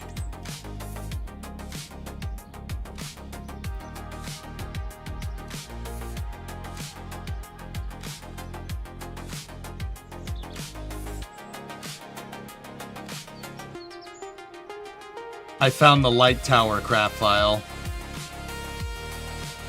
Oh dear.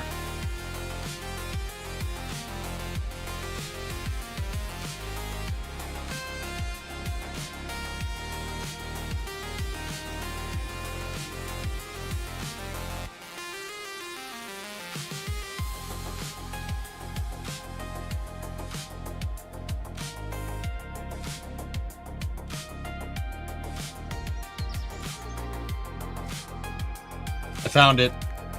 I found the save. Okay, hold on 1 second. I'm gonna have to transfer these over the network. Give me 1 moment. I found it. I found the career mode saves. And I found my original mission mode saves too.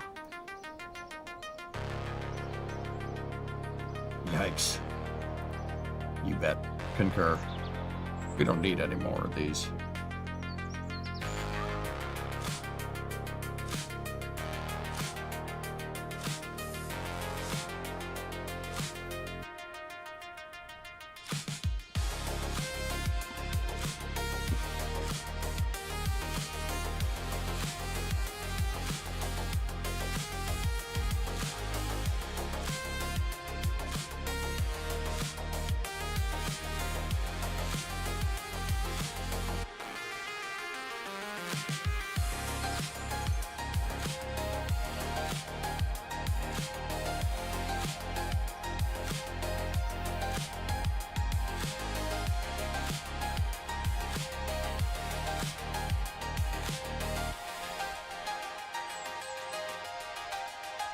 There they are.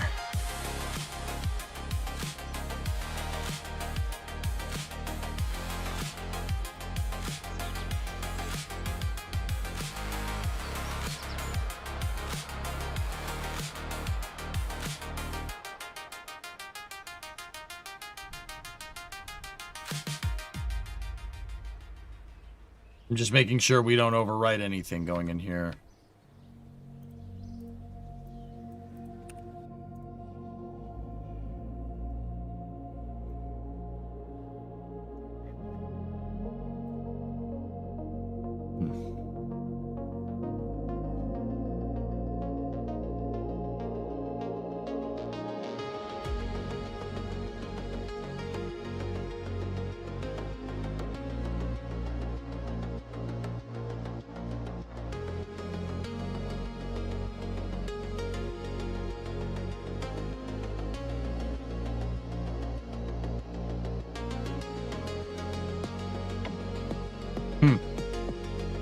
We're gonna take a little trip down memory lane here for a second.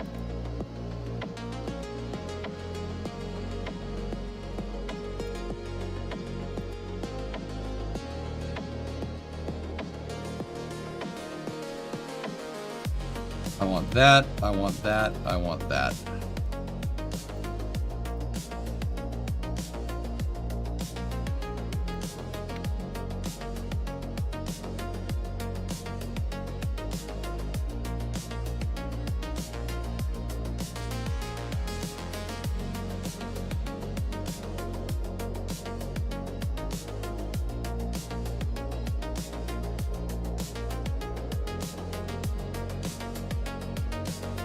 Okay, it's transferring. Three gigs of Kerbal craft files. McGregor's doing a test firing right now.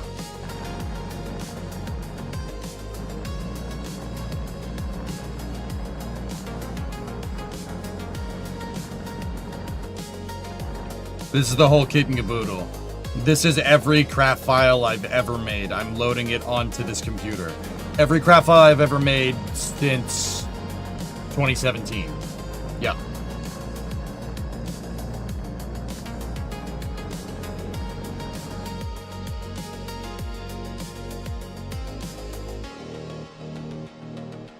All the stupid helicopters we tried. I see it. All the Condor 9 craft files, every single one of them. Every single shuttle craft file. Jebstone.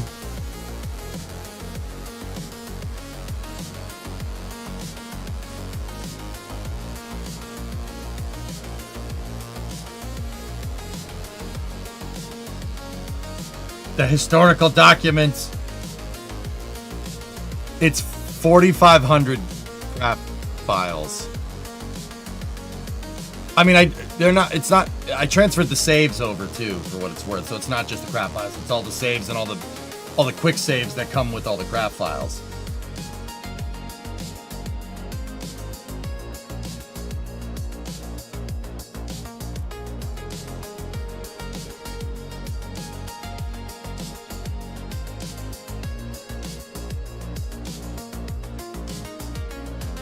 Holy balls, that's a lot. Yeah, 4,500 items. That includes the moon cranes and stuff, dudes. Yeah.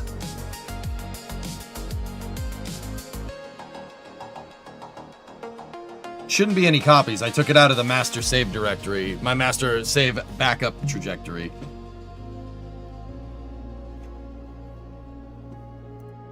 Okay. Ready? There they are. So, default is my original career mode. E_J_ space administration is, I believe, the second mission mode save we ever did. Let's see if this still works. Engineering mode is my original engineering mode save. Engineering mode 22 is the one that we started in 2022. Mission mode 2 and mission mode MM2 right there. That is the mission mode 2 save. So that's the SSTOs, Freedom Rockets. MM3 is where I built CTS-5. CTS-5, and we assembled the space station and stuff. How we doing? We're doing, man. We're doing. Brimo Gone Rogue is still there, yes. I didn't transfer it, but yes, it's there.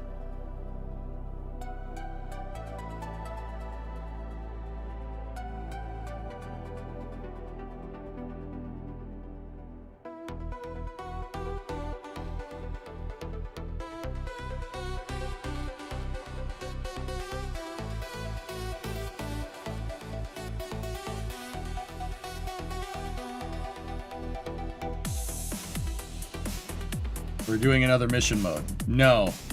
I wanted to start building bases on other planets, Sea Kraken, and I think it would be a good idea to go look at my moon crane. Holy balls, what is all this?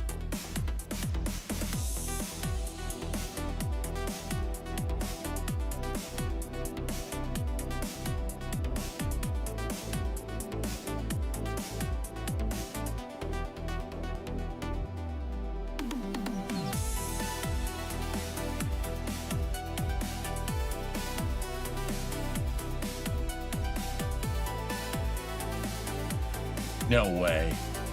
No way.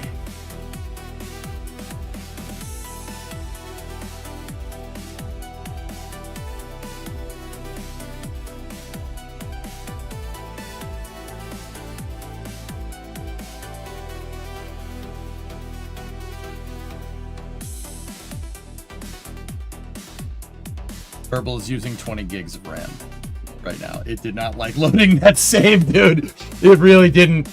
Oh my gosh, it's using 20 gigs.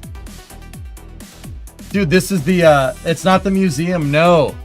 This is the storage hangar.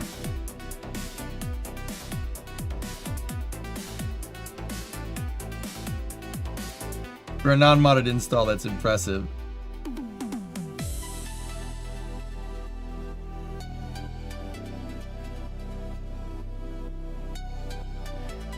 I will, Ponzister. I don't like that noise. The freaking hangar! Oh, my hangar! With the truck and the trailer!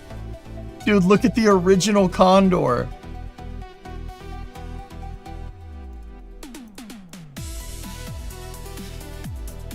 Oh, God. Oh, God. Oh. Oh, God, so bad.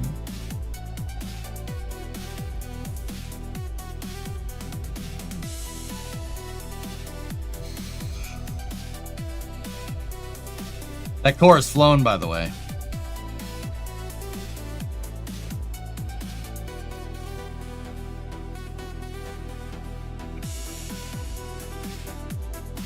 It has a reaction wheel up there, man. Yeah, it's so bad. Oh, God.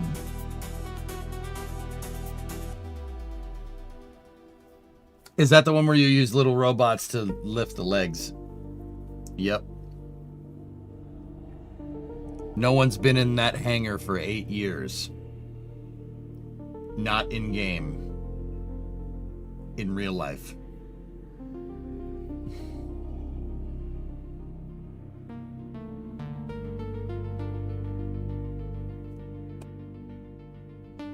Yeah. 2017, 2018. Wait a minute.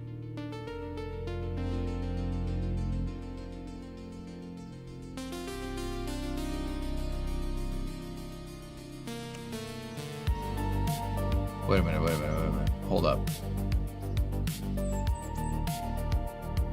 This has Neptune stuff hanging around all over the place.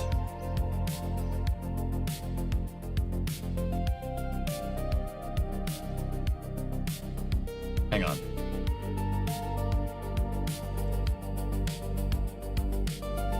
No, Noctiluxe, I have not seen it.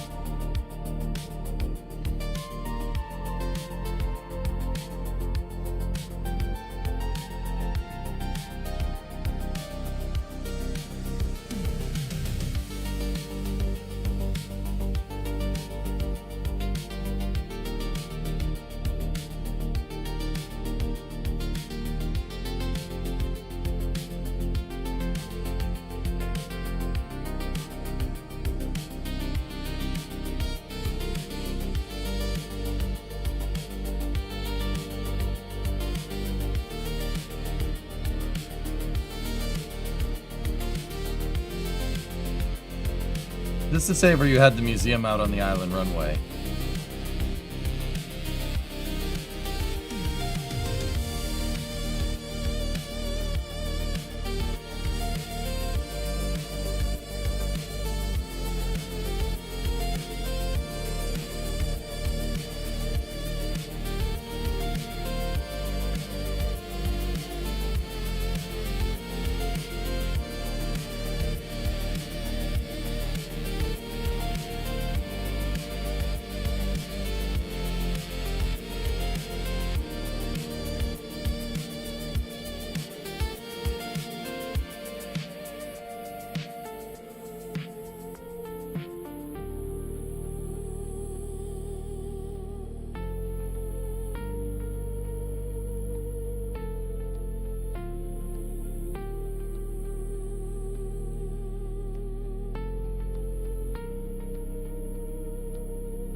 Oh no.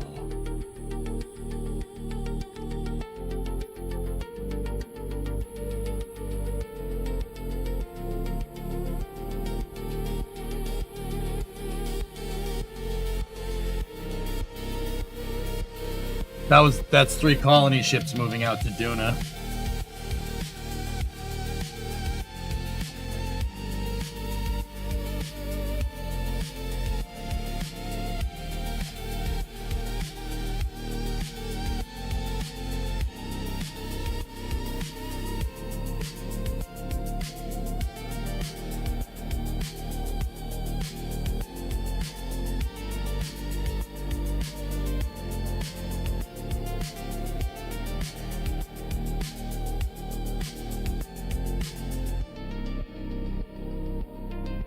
This is the mint chip base. You understand this, right?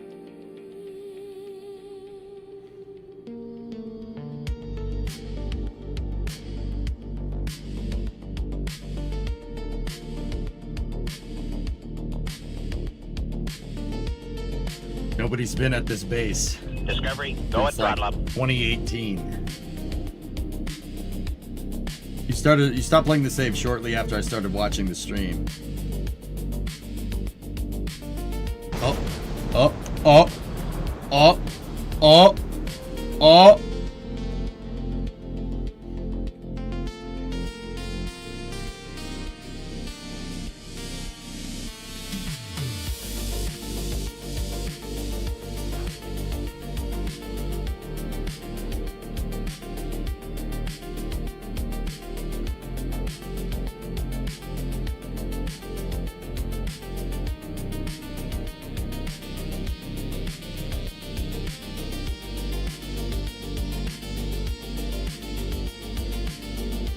Does it work?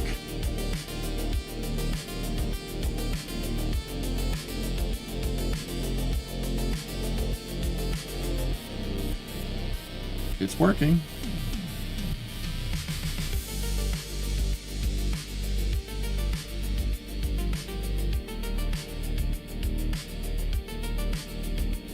The freaking ion shuttle. Oh god, that thing sucked. Modular transporter.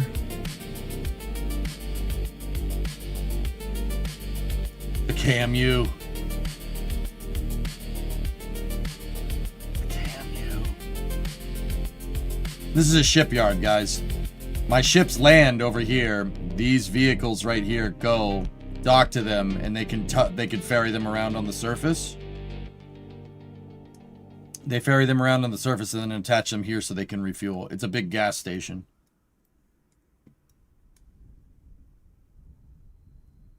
Let's see, ready?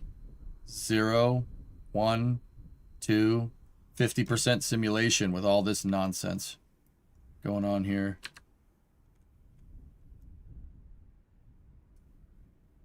Skytug. Goliath, Neptune. Scobie's there. Minmus Express. Oh, God. Hold on. Hold on. The freaking Minmus Express. Oh, no.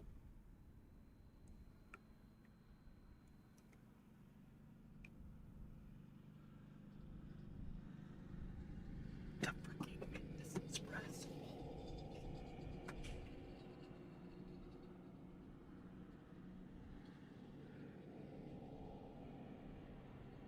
I made a freaking train of parts to build that base. That base wasn't launched in one piece, guys. Everything was attached with docking ports. I built that thing. All the lanes, all the attachment pieces, the refinery, everything was built. I sent it up in pieces. And what I did was we sent them up in pieces, then we attached them all together and made a freaking train.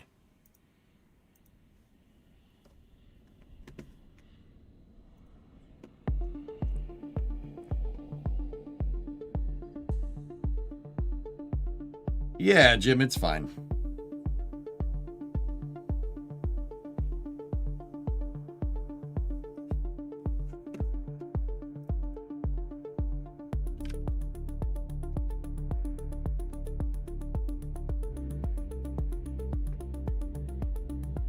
Yep, that's what's left of it. These are all the empty payload attachment fittings. This is when I kind of just made everything bespoke. Like, if I needed a small piece, I would just make it. We needed a payload attachment fitting, just make it. Whatever. It's fine.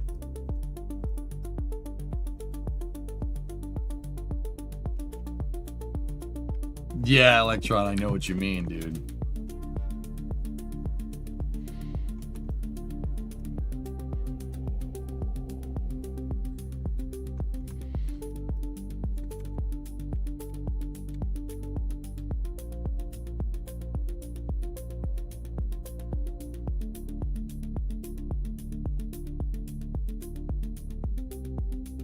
This is before Kerbal construction, Sea Kraken. Yep. Hold on.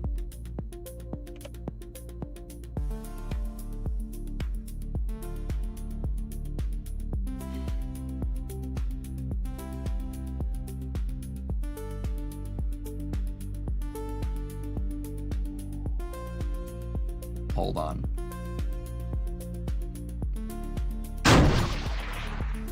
Don't break. Don't explode.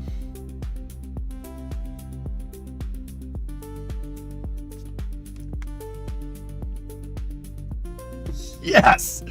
They still work! Awesome! How long has this been here?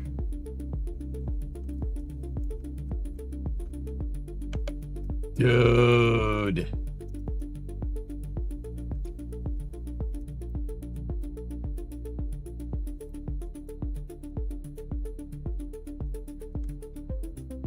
The mobile mining base. With deployable rear door that's landing gear actuated. Oh my goodness.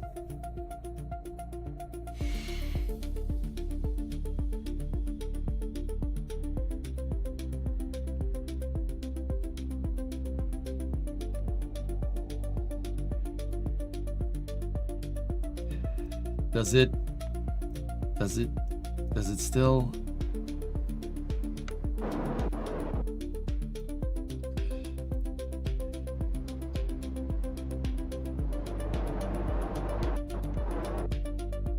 Nope.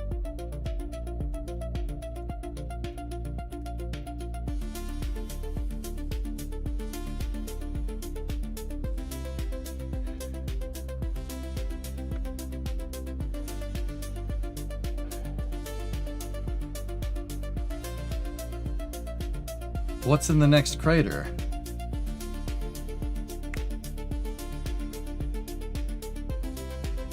How the heck did that thing get to the moon? Neptune, dude.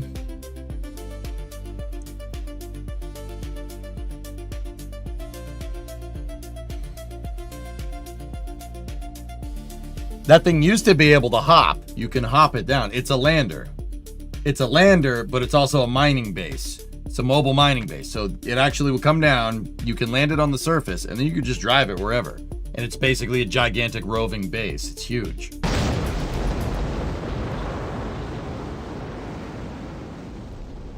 What was the reuse capability on Neptune? You could bring the first stage back and land it.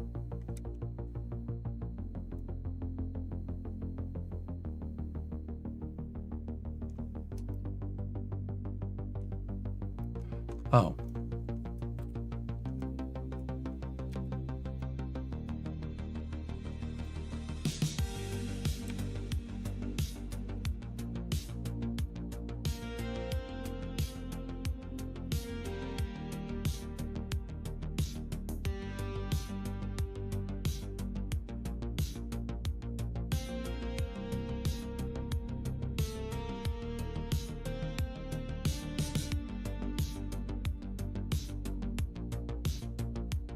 Neptune was never fully reusable, dude.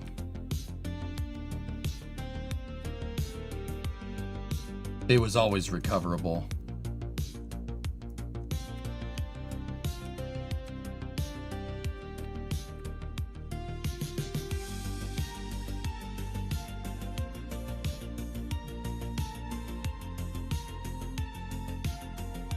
Yep. It's definitely my save.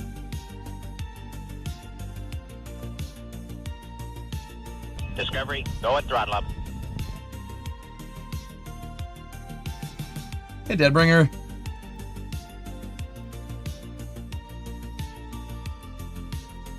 Yep, this is definitely these are definitely this is definitely my save.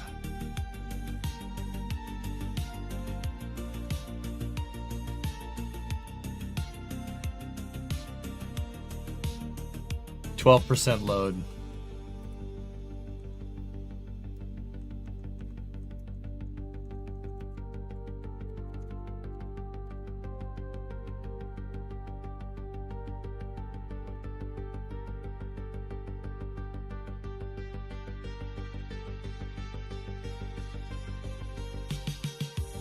They're just Grissums, Sea Kraken. They're just Grissums. That's all they are.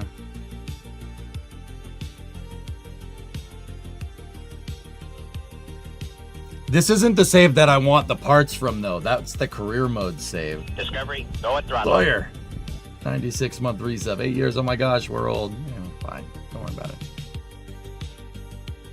These ideas are actually super cool, though, man. We were doing some pretty neat stuff. I don't know why.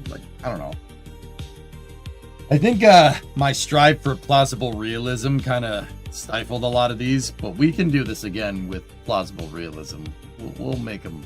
We can do stuff like this.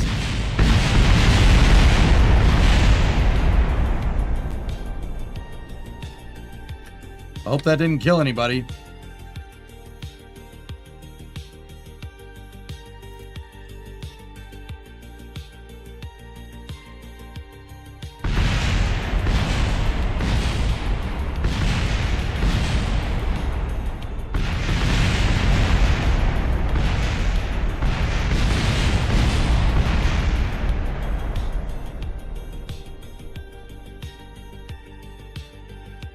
I don't think anybody died.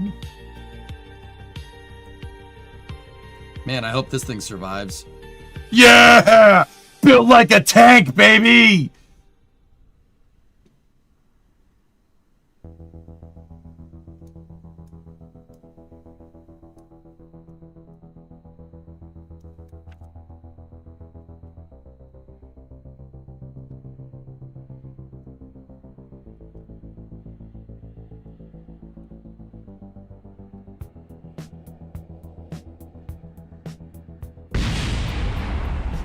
Yeah, just blow up.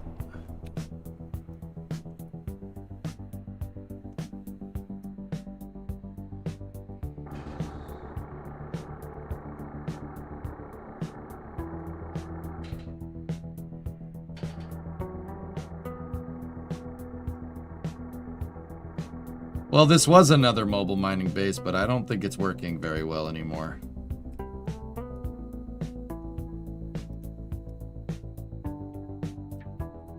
It was. Does it still hover?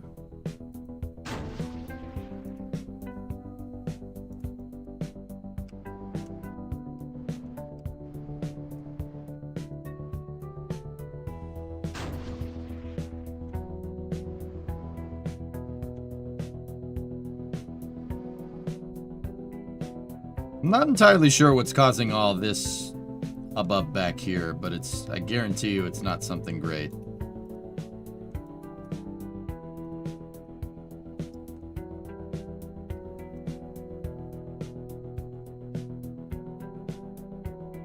Look at how sad it is.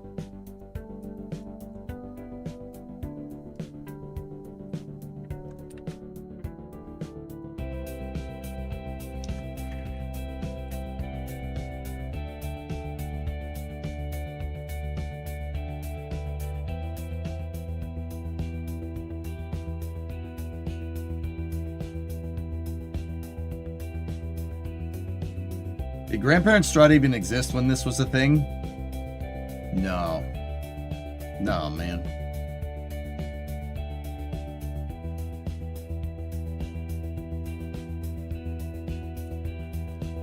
I don't know, MotoKid. It was definitely the terrain that screwed that up. Scatterer broke that thing. I'm amazed it didn't break anything else. Everything was clipping into the ground. That's the problem. Mods basically caused that problem. We didn't have any mods when we made this save. I'm amazed the Minmus base actually loaded. Don't worry, I have this save backed up, so I'm not worried if stuff blows up.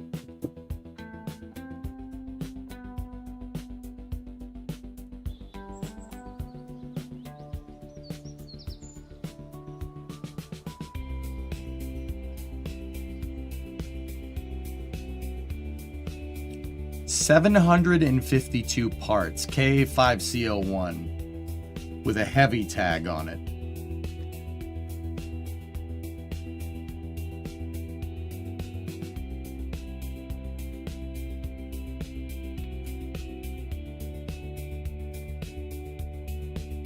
This was last modified in 2022.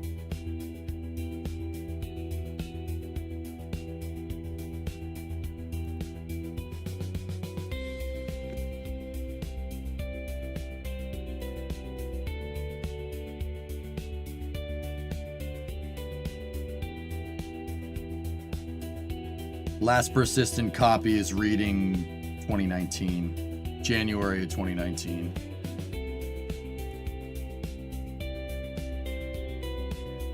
Wow. Oh, still loading, huh? I think this was the cargo plane that I built, and I do believe that I built the fuselage out of wings. So this thing kind of ends up looking like Star Raker or something, but yeah, yeah.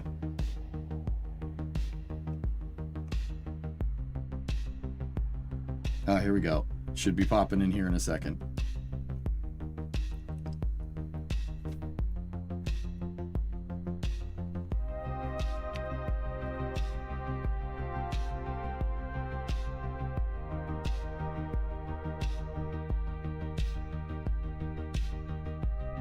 Wow.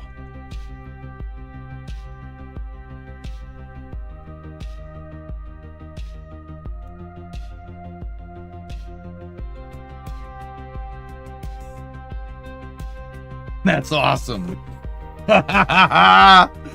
That's awesome, dude.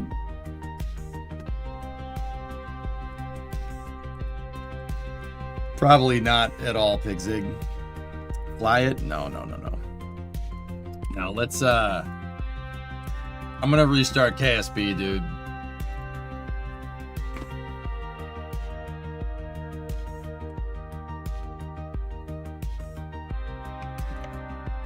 I think I called it Baikal whiskey.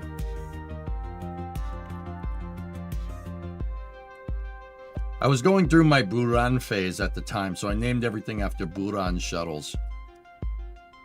And then I realized that Buran is a piece of trash, and then I just started building American stuff.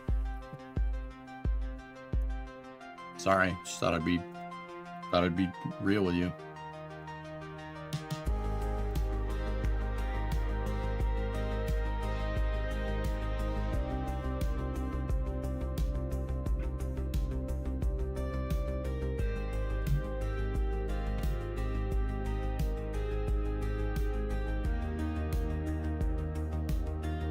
Yeah, the space shuttle's a way better design. All right, well, this loads. I'm gonna go pee. I'll be right back.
Okay. This is the crap. This is the save that we want.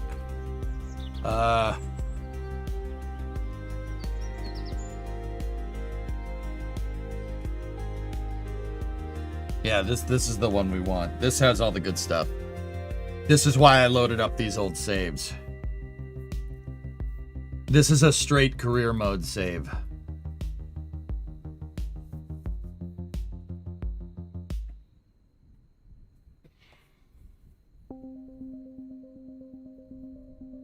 Can't believe it loaded up mint chip and the thing didn't blow up. It's pretty sick, dude.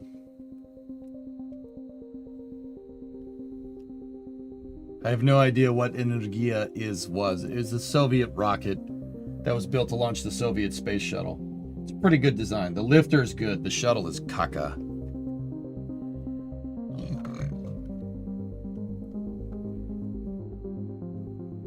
I'm getting some inspiration. Probably just take the craft files, dude.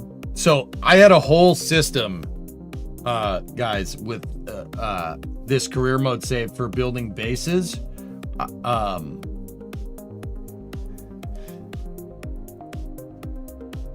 And I called it the Moon Crane.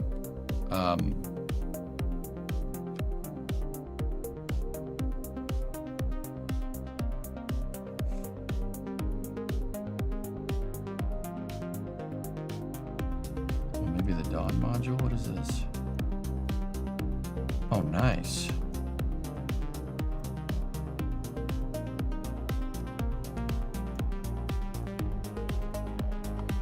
Not bad.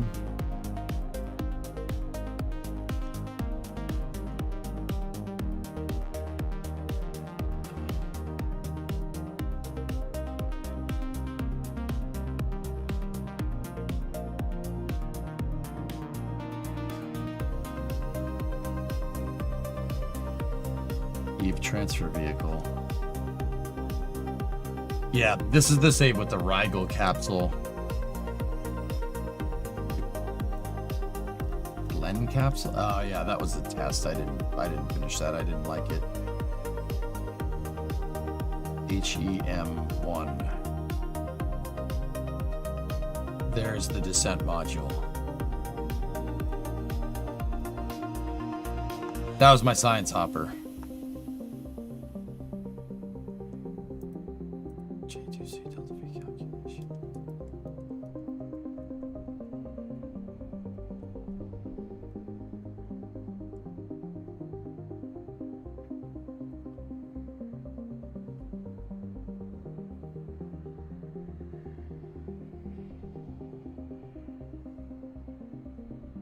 Chipstone 1. Nice. Yeah, in this career mode save, I did not do the lizard thing, and I launched Jeb on like the 3rd or 4th flight and killed him. Yep.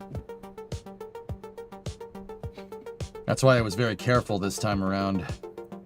There's Jebstone 2. Oh, nice.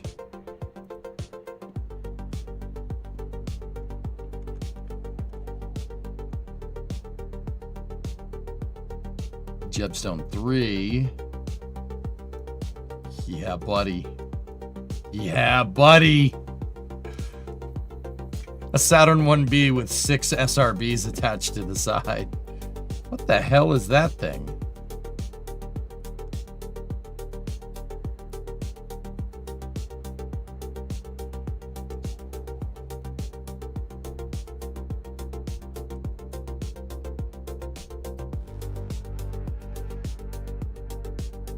I don't want to know. Buran had a better launcher and somehow a lower payload capacity. Yeah, it was dookie. Jebstone 4. Oh, God. Oh. Oh. Oh, it's so... Oh, God. It's so bad. No. No. No, no, no. Jebstone 5 should be a modernized Saturn 5. Yes, there it is.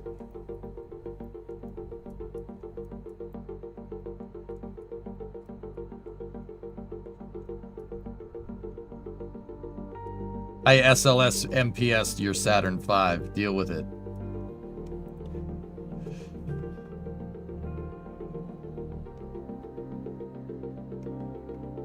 This save was awesome. Maybe show the SRB manned capsule like Constellation. Oh. Man, look at all these. Look at all these friggin' craft files. What the heck? What the heck is this?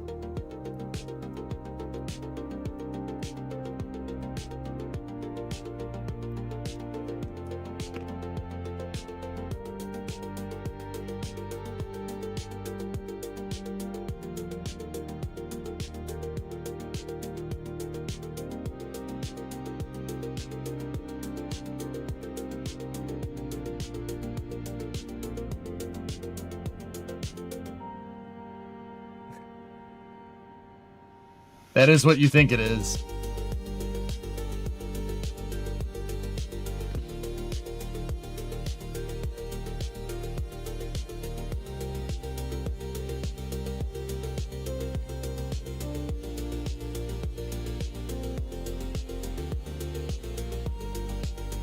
Oh. It's a Saturn V first stage flyback booster. That thing will turn around, come back down, and land on a runway. Yeah. That was the only way to mount that correctly. This was a prototype. It actually ended up having pretty decent capacity, but what's K1? Oh, that's just a science plane. I don't need that.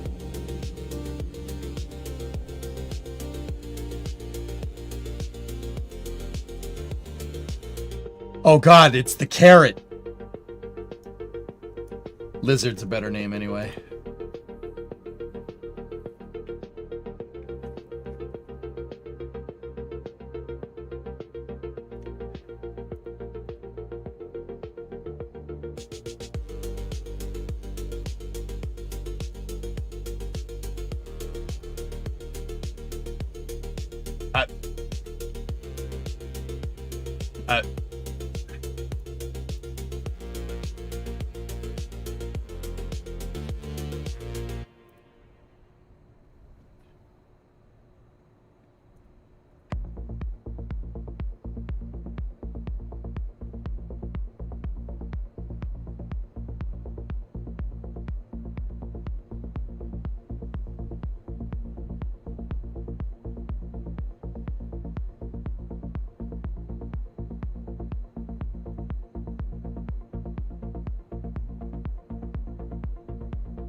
That's pretty good. That's pretty good. That's pretty good.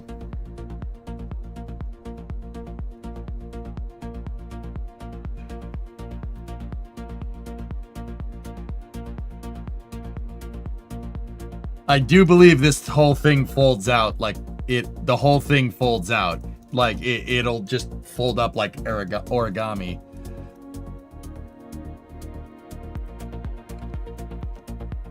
And then there's your docking umbilical. You guys ever wondered building launch pads on other planets? There you go. There you go. That's it.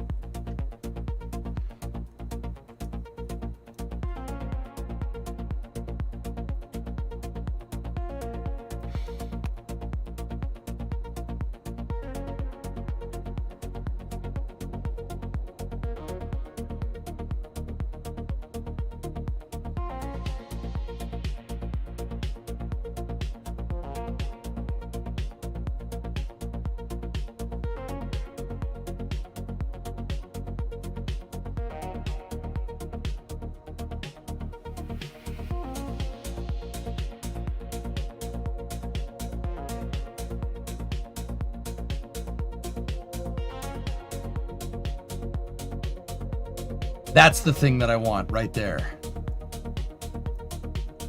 And then that's Moon Crane right there.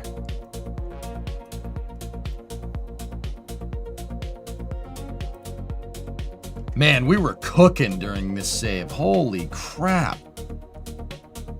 The Madden cart? Nope, that was a prototype. I didn't like it. MEM-1B? Oh, the Lunar Exploration Module. There it is.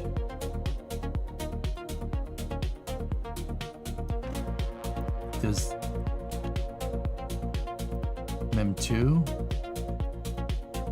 That has the truck. That has the deployable rover. Dude, I remember these things.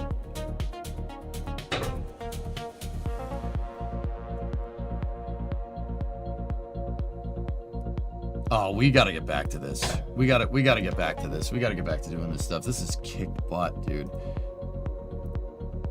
There's the rover. Yep.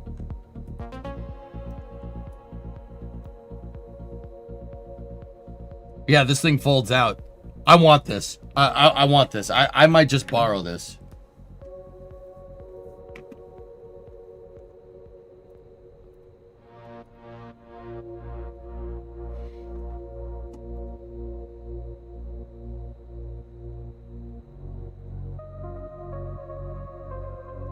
There's the MMB. I brought it into the career mode save, but we never used it. Oh, it's so sick, dude. Look at this thing. We launched it in one piece. One piece inside of a 10-meter fairing on the Neptune rocket. And here's where EJ obligatorily says, I can make this way better. And I would make this way better, and it would look amazing nowadays. I hopped one and killed everybody on board on the moon because I misjudged the hop.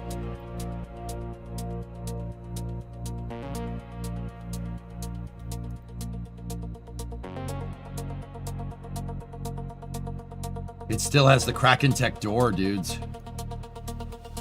How many parts is this? 338? Not bad for what it is.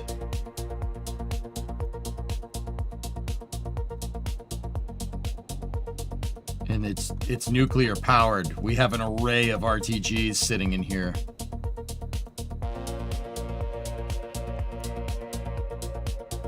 You're speechless? Bro, I'm telling you, man. Moon-based prototype. What is this? Oh.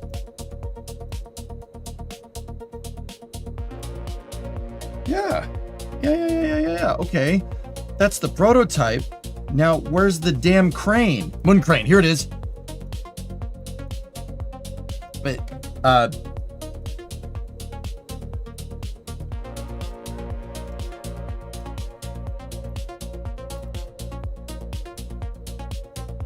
Moon crane 2?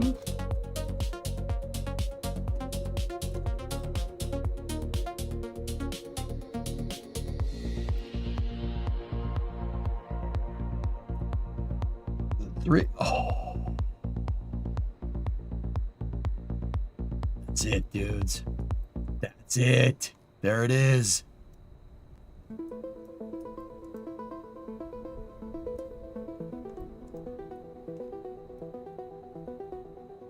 Yes. Does it still work?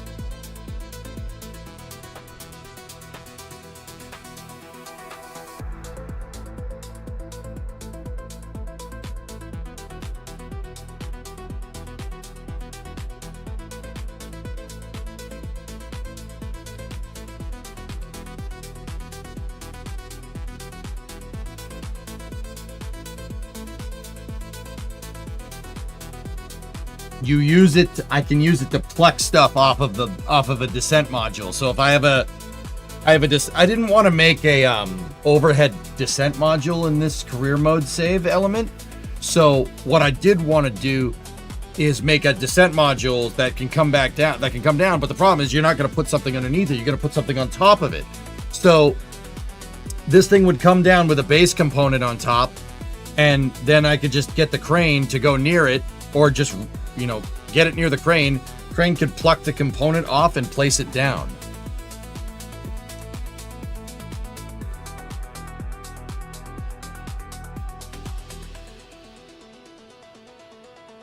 There it is with its descent module.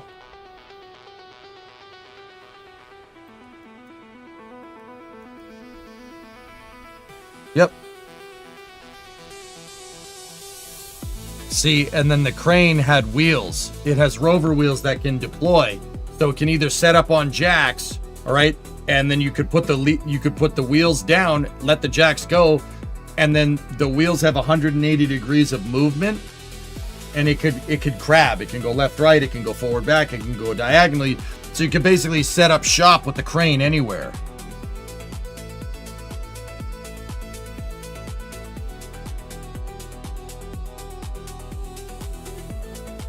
Why is there a vernier thruster on the...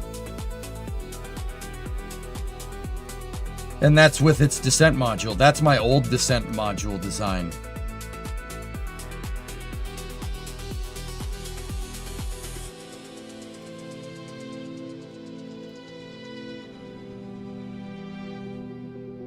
I wasn't exactly... I'm not exactly sure how we got this thing off of this, though. Yeah, those RCS blocks are way over-engineered for purpose, by the way.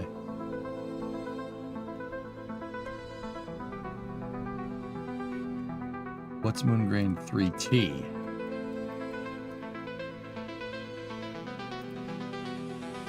Nothing. Mooncrane 4. Ready to roll. Oh, that's it with the this is my reusable descent module. That's the RDM.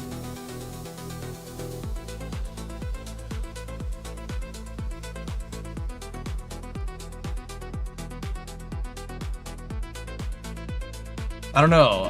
The whole point of this was to start developing out this architecture for our current career mode save. But I don't know, moon ore palette.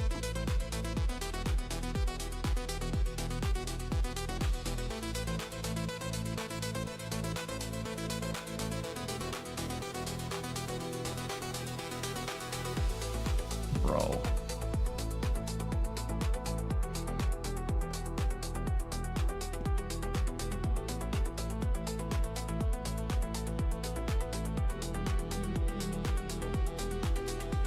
Andonovsky, how are you? There it is, moon palette. That's what I want, right there. Let's see if this thing still goes.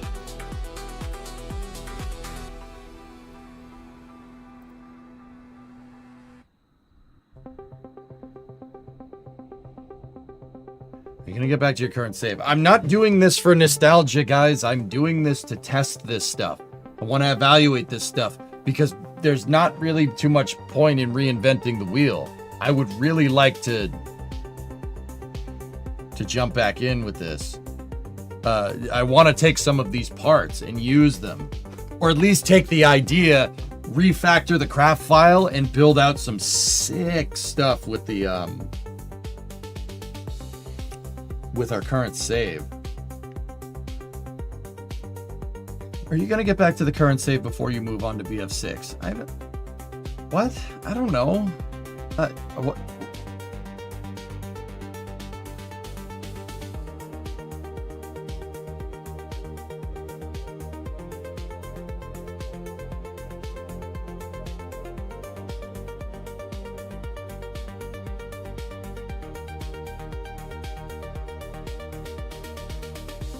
Kerbal's now using 25 gigs. That's why it's taking forever to load. We should give it a restart.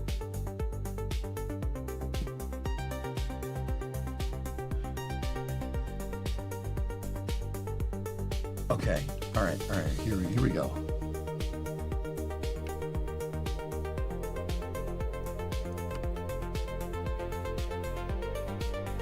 Okay.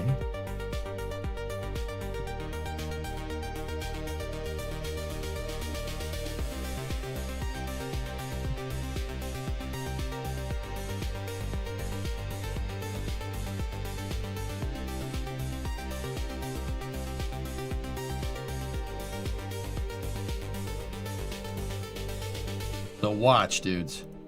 I don't think you realize how useful this is for building a base, especially on another planet. So the moon crane will grab this thing, pluck it off the descent module, and it'll put it on this. We can use these guide tracks, the guide pieces here. You use them to make sure that you're more or less aligned, right? And then, ready?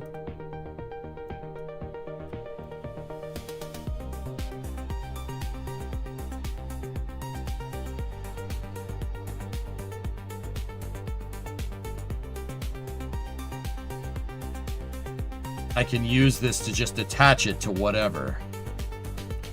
And we can change the height. Traverse rate is not standardized between these.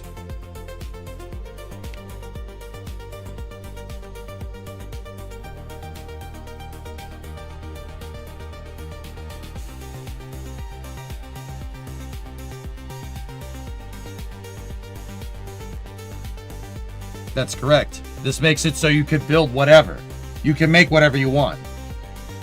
This is so like career mode. It's like, oh, we need you to attach a new module to this base. All right.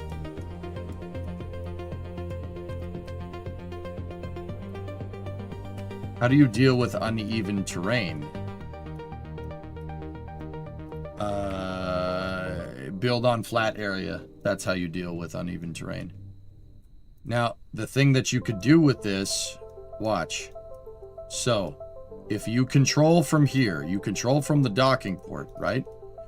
And then here, you take these, you unlock those. I do believe I had these on a CAL controller. Translation movement. All right, so we take the CAL and because we're controlling from the docking port, now we can crab.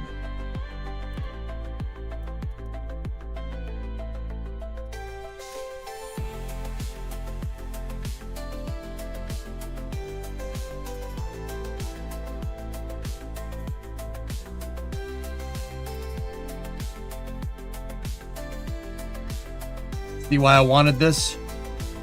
This thing is superbly useful. And it's a pretty damn good design for what it is. We did a good job with this thing.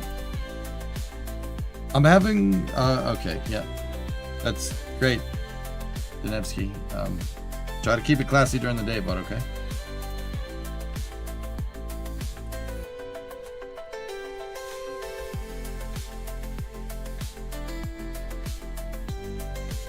Is it independent suspension? Yes. Does this look like it has a solid axle? All the wheels are independent of each other.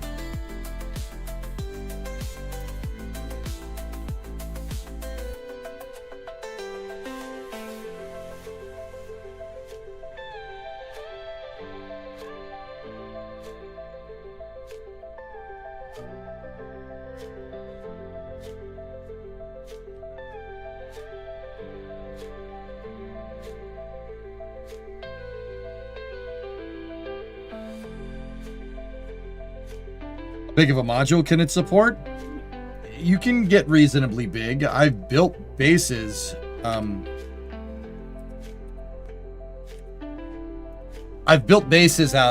With this thing. If I restart KSP, I could show you. But you see what I mean?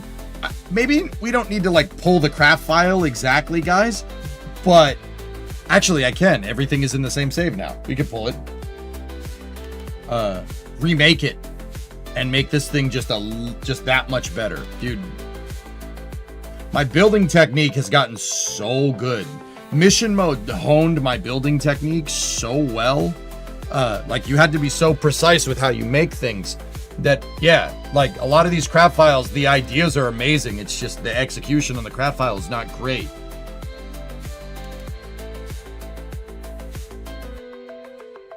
Please replace the old light texture with a new one. Yeah. Did you rip this directly from your career mode? Not ripped directly, RJ. This is the career mode save from 2019. This would be my first career mode save. We're doing the second career mode save right now.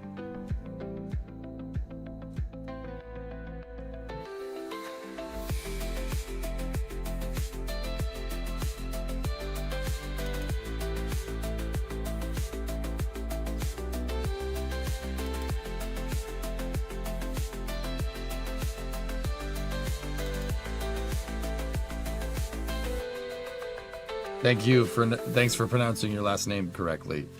You don't make it easy with all those X's, dude, but I got you. I got you, man. I got you.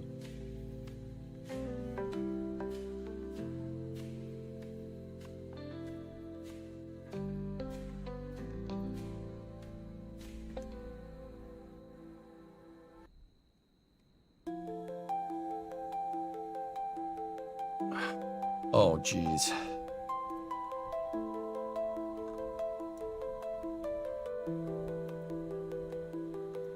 Eve transfer vehicle.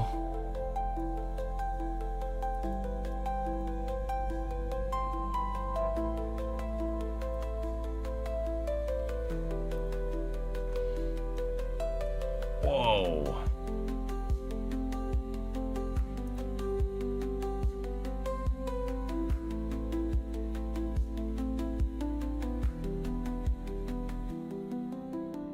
Why did I send so many missions to the moon in this save?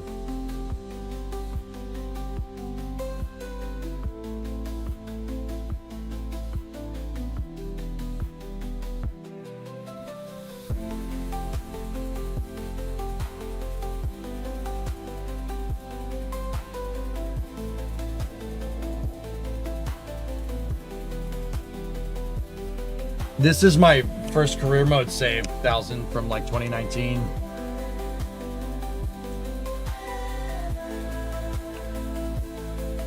Real Kerbal question, do rovers need to have Kerbals to pilot, or can a probe core work? Probe core will work provided you have the signal, Vargon, yeah.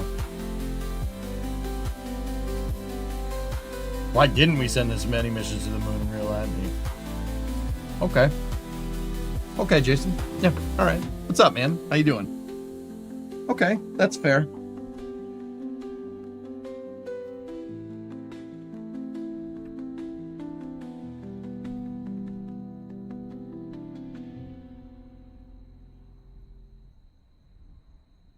Didn't you do something like Apple's TV show? On Moon. For All Mankind? No, frick that show. That show sucks. Oh yeah, you could also combine the palettes together and they can work as one. See?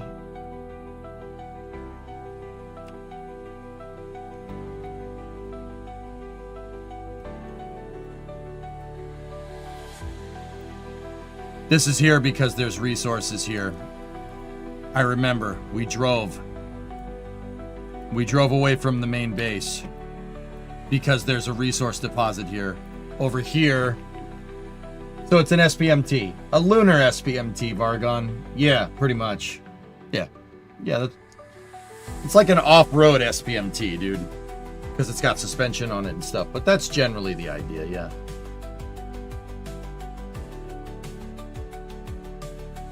Yeah, Whiskey, I'm not a...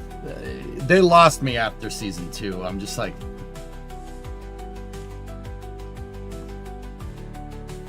What's going on here? I don't care if these people, these astronauts love each other. I want to go to the moon. I don't... Yep. Check it out, dudes. We detached the, yeah, see, watch, ready?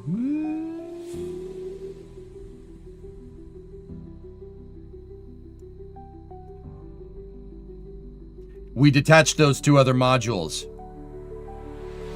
This whole thing can go together as one big roving thing. Or you could just let the modules off. You could undo the moon palette and it could just sit there. And then there's the reusable descent module. That's the RDM. Which one is this? I think this is RDM 2. Oh, 4. Flags from all the different expeditions. I know what this is. This is the reusable descent module with a capsule-derived ascent module. Yeah, that sounds like me. I forget which RDM this is. And there's Moon Crane.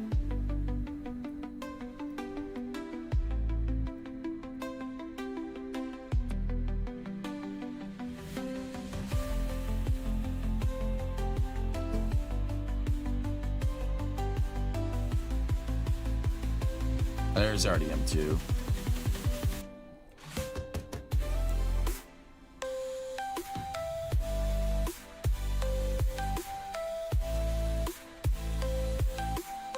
The hell's Curbway? Oh, Gateway, but with Curb. This save is from 2019, guys. 2019.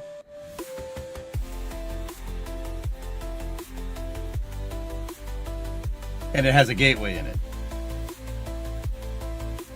Because, you know, I was like, I remember now.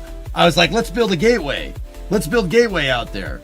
Gateway, you know, Gateway, it's going to launch in another couple of years because we're going to be at the moon in 2024.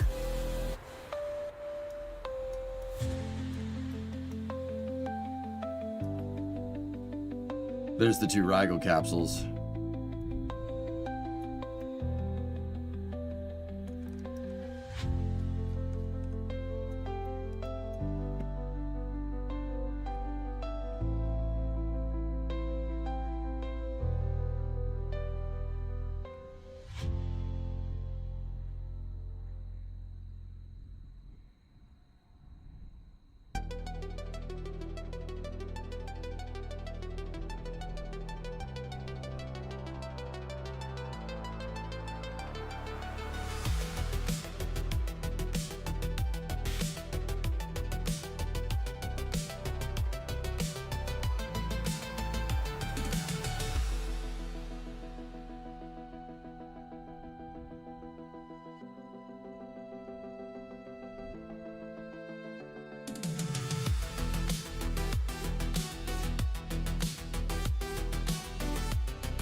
For All Mankind got slightly better in 4, but it fell off a cliff in Season 3. I hear they're doing a spin-off from the Soviet perspective, though.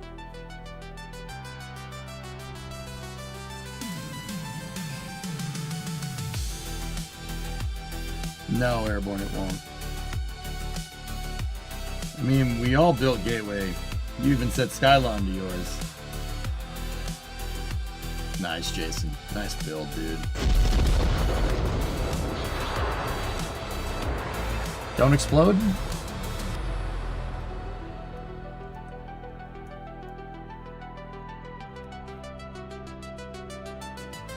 Discovery, go at throttle up. There's the crane. Yeah, see? There's a moon pallet here. And I took the moon pallet and I attached just a lander can to it, a Mark II lander can, and we made a rover. We made a rover that could basically traverse anything.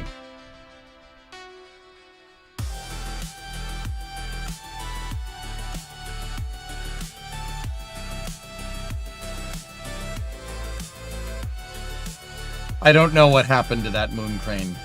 It is a moon crane. It's got the pallet jacks on it. I have no idea what happened to it. I very, very clearly replaced it, though.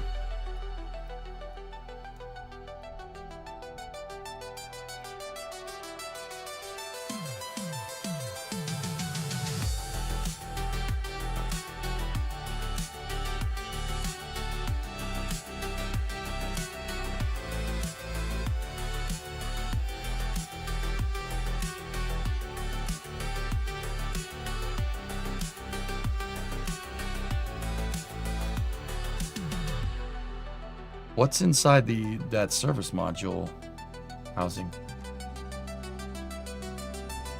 Oh, ore tanks.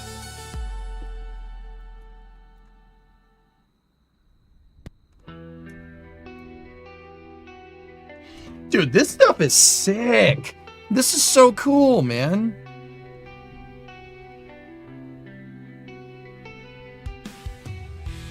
Almost in real time, too.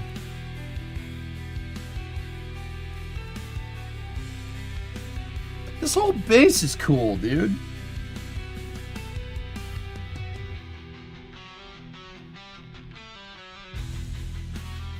No, Mackenzie, I loaded up another save because I want the moon pallet, guys, and I want moon pallet. That thing is too freaking cool to not have. And I want a new descent module. I liked the RDM design was good, but we can make that better.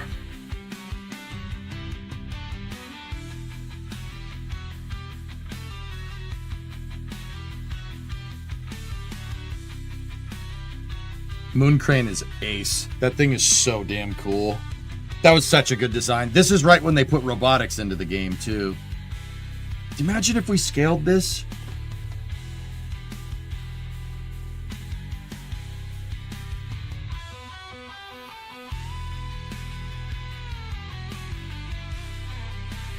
Yeah, it's really good. It's a really good setup. It's based off of NASA's Spider design.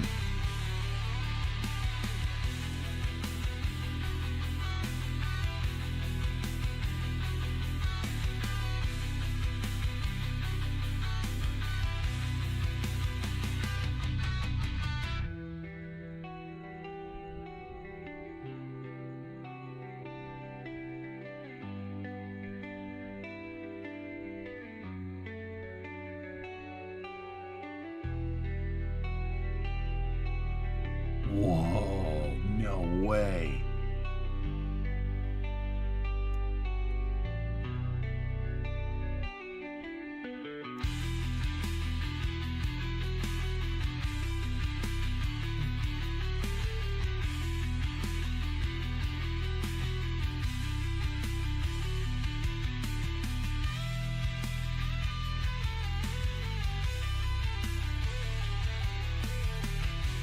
Damn, dude. Past EJ had it going on. Look at this damn thing.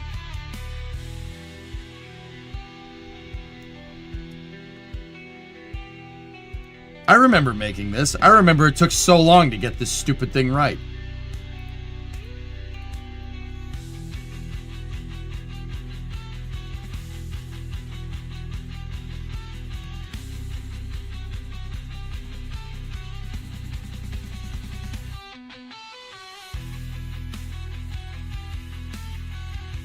I remember it was such a pain in the butt to time the drilling animation with this so the drill didn't clip through.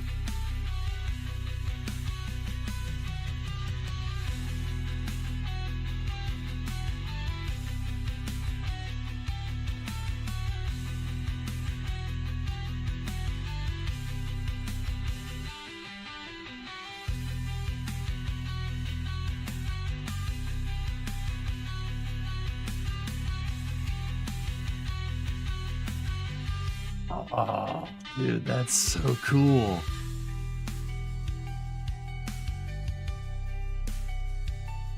Whoa.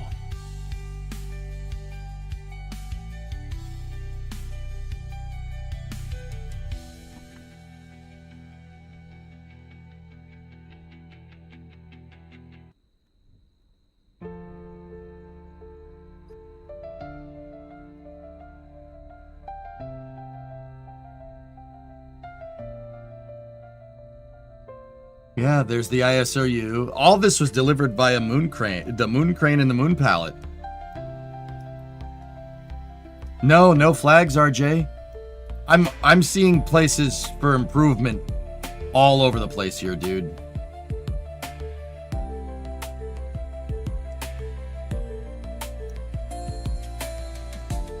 I can make a better descent module. The pallet's actually really good the way it is. I don't think I'm going to change anything there. Right? You can just look. The base was mid-construction. We were going to attach another science pallet. It's probably for a mission.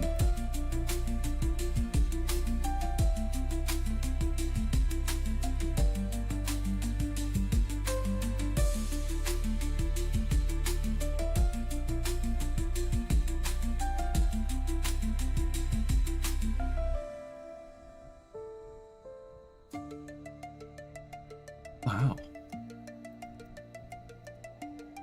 What was the reason you used the smaller docking ports rather than the CBMs? Smaller docking ports I find to be more precise.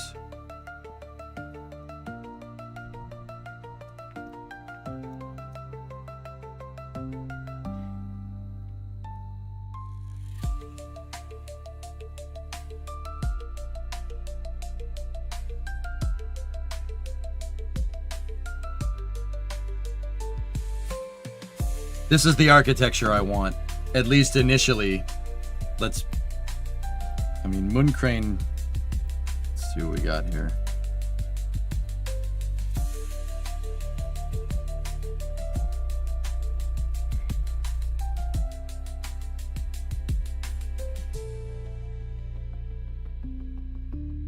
Yeah.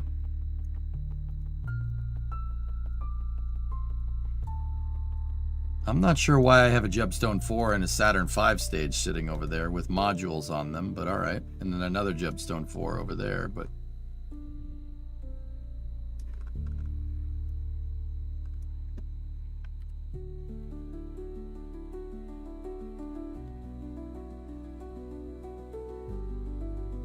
Anything here?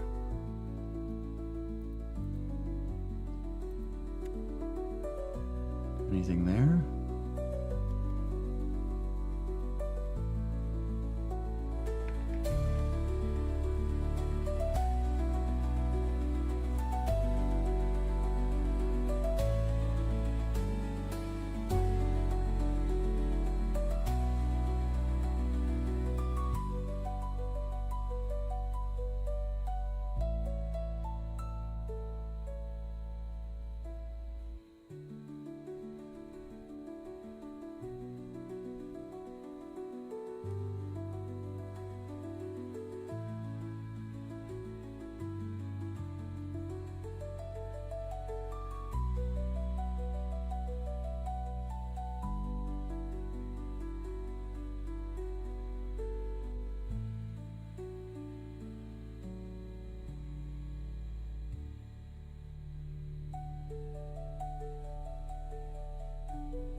The amazing golf ball whacker probe. Do we want to know what the heck that is? Do I want to know? I don't know if I want to know.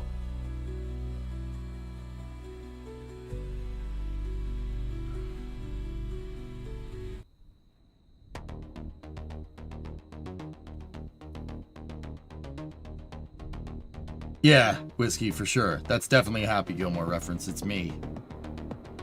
I'm just wondering what the heck it is. Half of this stuff I don't really remember making. How did this land here? Okay.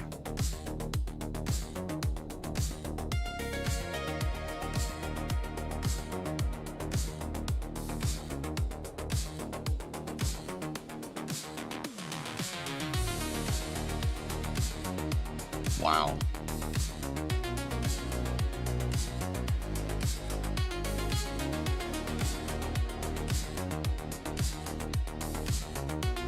I think so, Jason. The amazing golf ball whacker probe, I think, was one of my hoppers that didn't work right.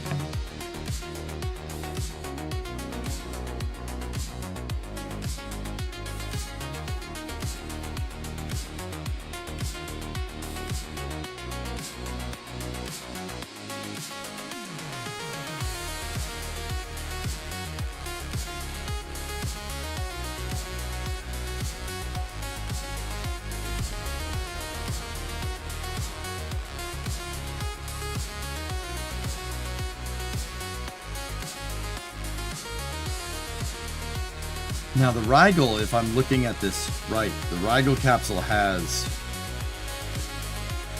no non-reusable heat shield.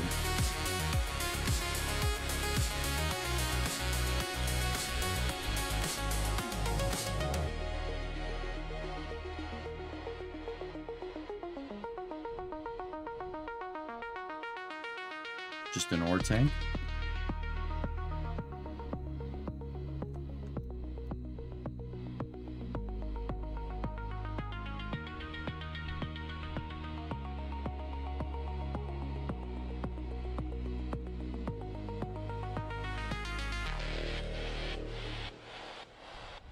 Yeah.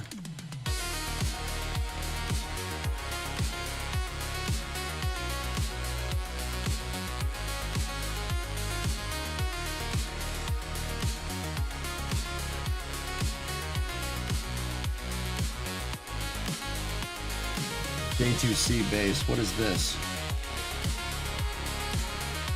It's not much, Brando. I think the moon is perfectly circular at 0 degrees inclined relative to Kerbin. Yeah, 0 inclination, 0 eccentricity.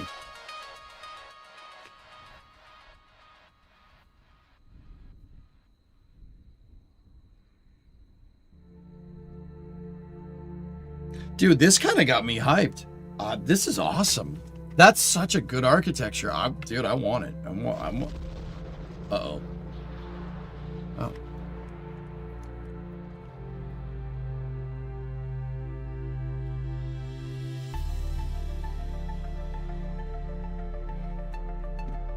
All right.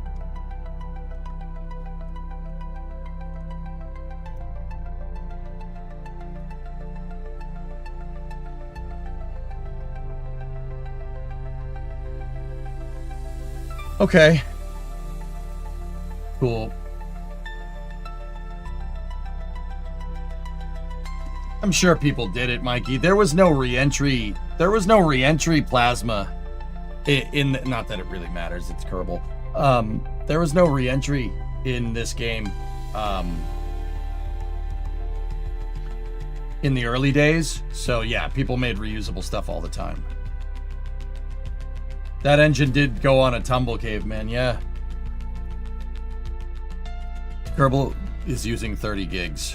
All right, let's just force kill the process.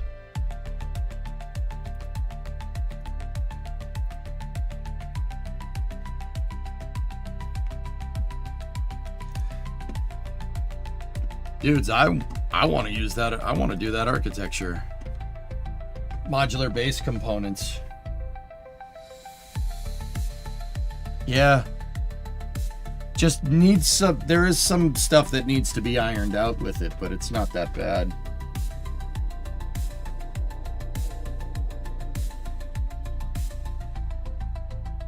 There was no reason to make build reusable. There were no funds.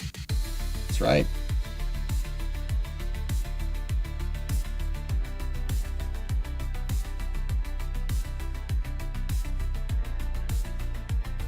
Man.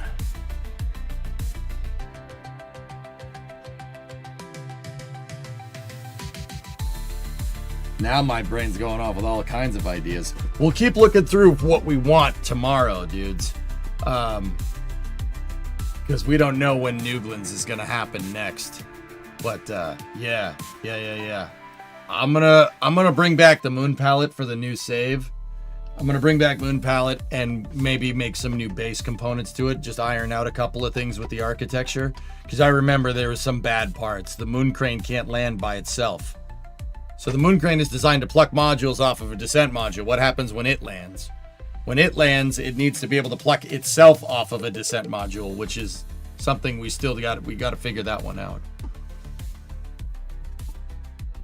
Yeah, and I didn't just go down memory lane for the sake of going down memory lane. We went down memory lane because I want to dude, I want those palettes. Those are really good. That was a really good architecture for the time.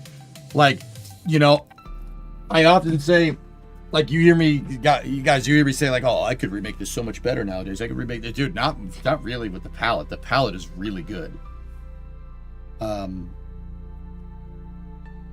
What if the crane lands upside down and uses the arm to self-right? If we really go through the con ops Panderific, we'll pull the crap files into our current save, and we'll just go through our concepts of operations. But it starts with building a new descent module. That was my thing. We need to build a new descent module. I'll build it around a more reusable architecture than the service module derived one that we're using right now. I mean, like, the other thing is that technically the service module derived one is actually, it's not bad. It's actually okay.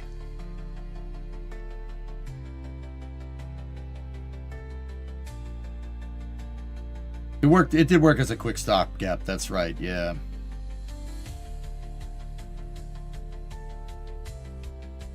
Yeah, we'll build a new one. That's what we're going to do tomorrow. Now that Condor 9 is working correctly and we can land those first stages, or at least get them next to the Space Center in relatively, like, maybe 3 or 4 pieces, that's when we start going.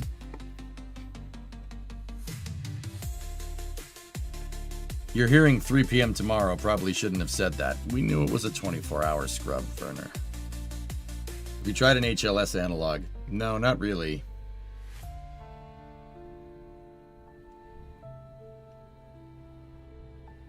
What do you mean, Panderific? Like a HLS analog with that little crane that comes out the side that can drop payloads down off to the...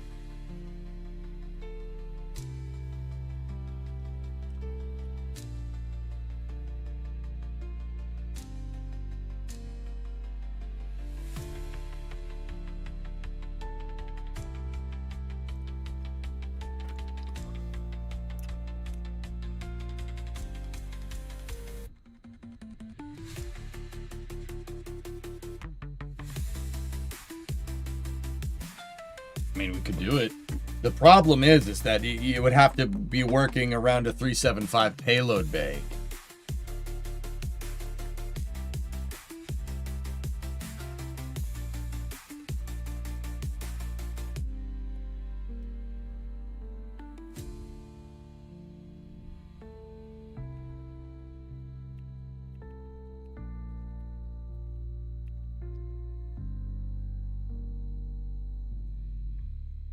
Did anybody ever make a 5-meter payload bay for KSP? A modded 5-meter payload bay?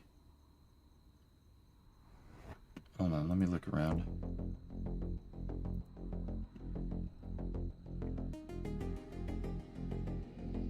There are tons.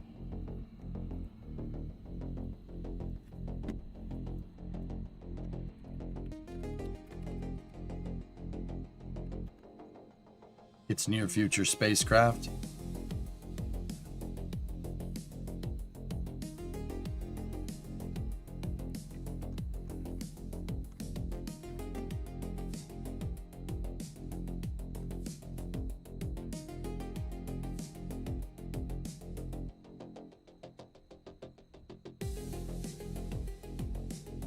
Yeah, near that's the ones that they ended up putting in KSP 2, right?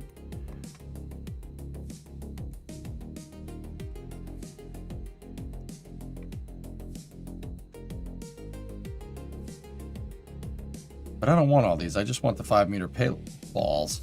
I just want the 5-meter payload bay.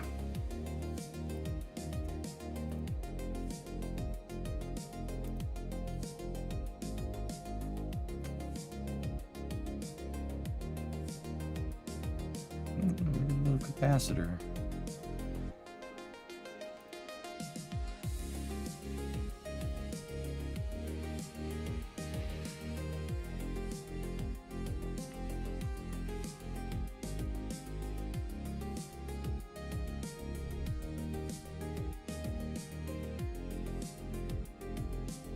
Huh.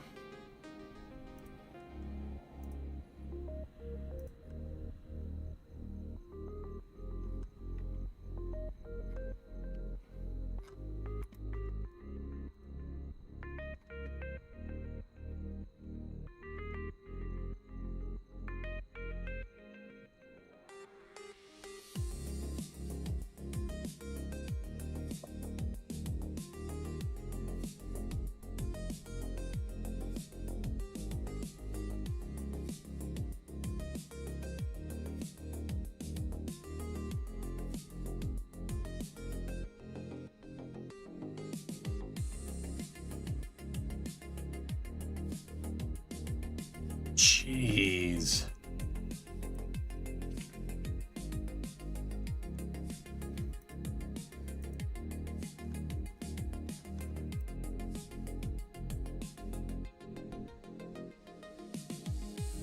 You could scale up a stock one.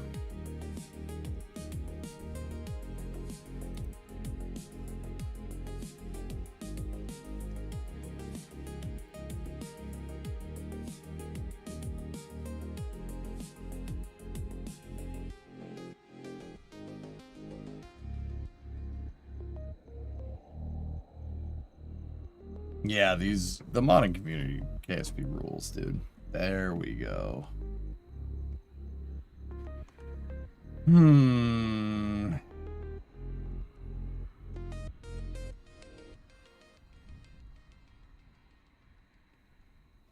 7.5-meter stacks. Wow.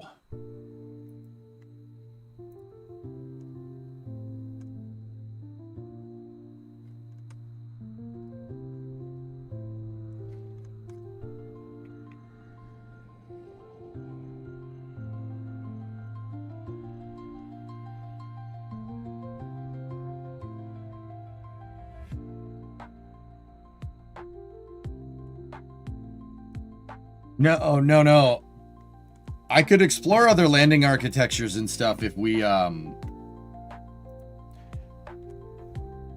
could explore other landing architectures if, with a 5-meter payload bay. I could do Starship. We could build out Starship, but I don't know if I want to do that. We've already kind of opted for a different type of architecture.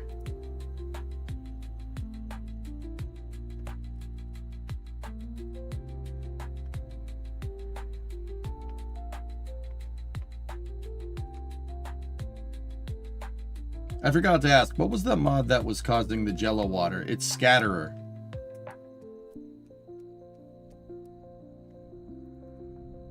Cool. All right, dudes. We'll, tomorrow, pending what's going on with New Glenn, tomorrow. So, okay, here's what we're going to do. Here's what we're doing. So tomorrow, if New Glenn goes, we're going to play Kerbal to start. Right? We're going to start with KSP. New Glenn coverage is basically going to be our space news. That's going to take up the whole day because it's going to be awesome. Then, because we did space news during the New Glenn coverage, right? I do believe that we have another rocket launch tomorrow. Viasat 3 F2. So how about Kerbal, New Glenn if it happens, more Kerbal, Viasat 3 F2. And then we call tomorrow a day. How's that for a schedule? Let's we'll grab the moon pallet stuff, really figure out what we want to do, and we'll go through a concept of operations figure out how to integrate all this with Condor 9, with the Condor 9 that we just made, with the really nice landing legs.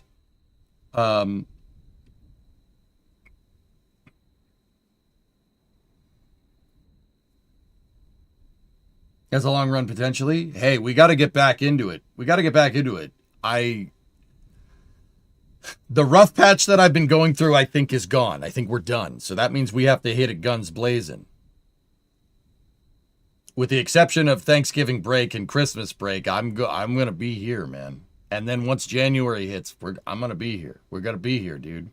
We have some freaking Kerbal to play. All right? Those mods do look super tempting. Nirtea's stuff and Rover Dude's stuff I've always been like, because they really do look like they're in the stock game. And Nirtea's stuff was in the stock game in Kerbal 2, so I don't know if that counts.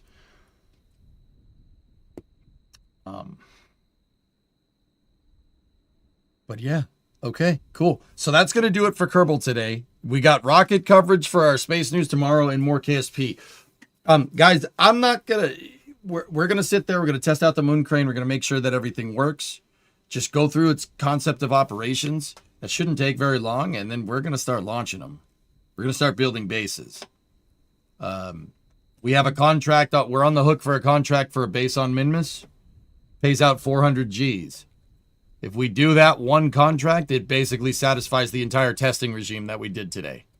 And then we can just keep adding. And then we can get prospecting parts. And then we can build out bases, you know. Where I was going with that architecture, guys, is so those landing pads that you saw that kind of flip up, right? Those landing pads that flip together. I was making a dedicated area for the thing to land on, so the RDM can attach to the landing pad, and the landing pad is attached to the rest of the base. So you could land the lander on the base, the umbilical comes up, attaches to it, refuel it, and then a moon crane can come over. You can put stuff on it. You can take stuff off. Easy peasy. Want me to do a quick mod review? Tessa, it's unlikely that we'll be playing with them. You can play them if you want, but I no. Yeah, Whiskey, yeah, that's why I don't like doing it, because we can do this. You know? Current Aurora Oval. Nice. Nice. Yeah, dude. With the building techniques that I have now, oh, we can do some stuff. We can do some stuff. I'm like super excited now. Yeah, that's going to be good, dude. That's going to be real good. All right. But anyway, it's time for After Hours. Anybody want to play Battlefield with me?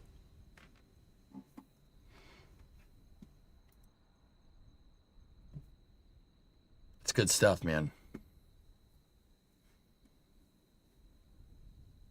All right. I'm going to jog the VOD over on YouTube. I'll be back momentarily here. I have to use the restroom. And I have to go check on Bree.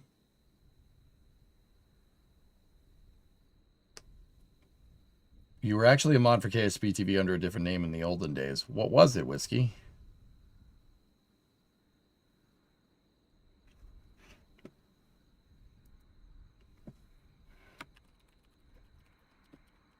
Midanthrope? You're Midanthrope? I remember that name. Dude. I did not know that. I did not know that you changed your name. Mid. I remember. I always got you and Midge confused. Midanthrope and Midge Aldorn. And wouldn't you know, you both still watch. That's weird. All right. Stand by for loss of signal on the YouTube side of things. We'll flip over to Battlefield here now. Thank you very much for watching. We're going to hit it guns blazing again tomorrow. It should be good.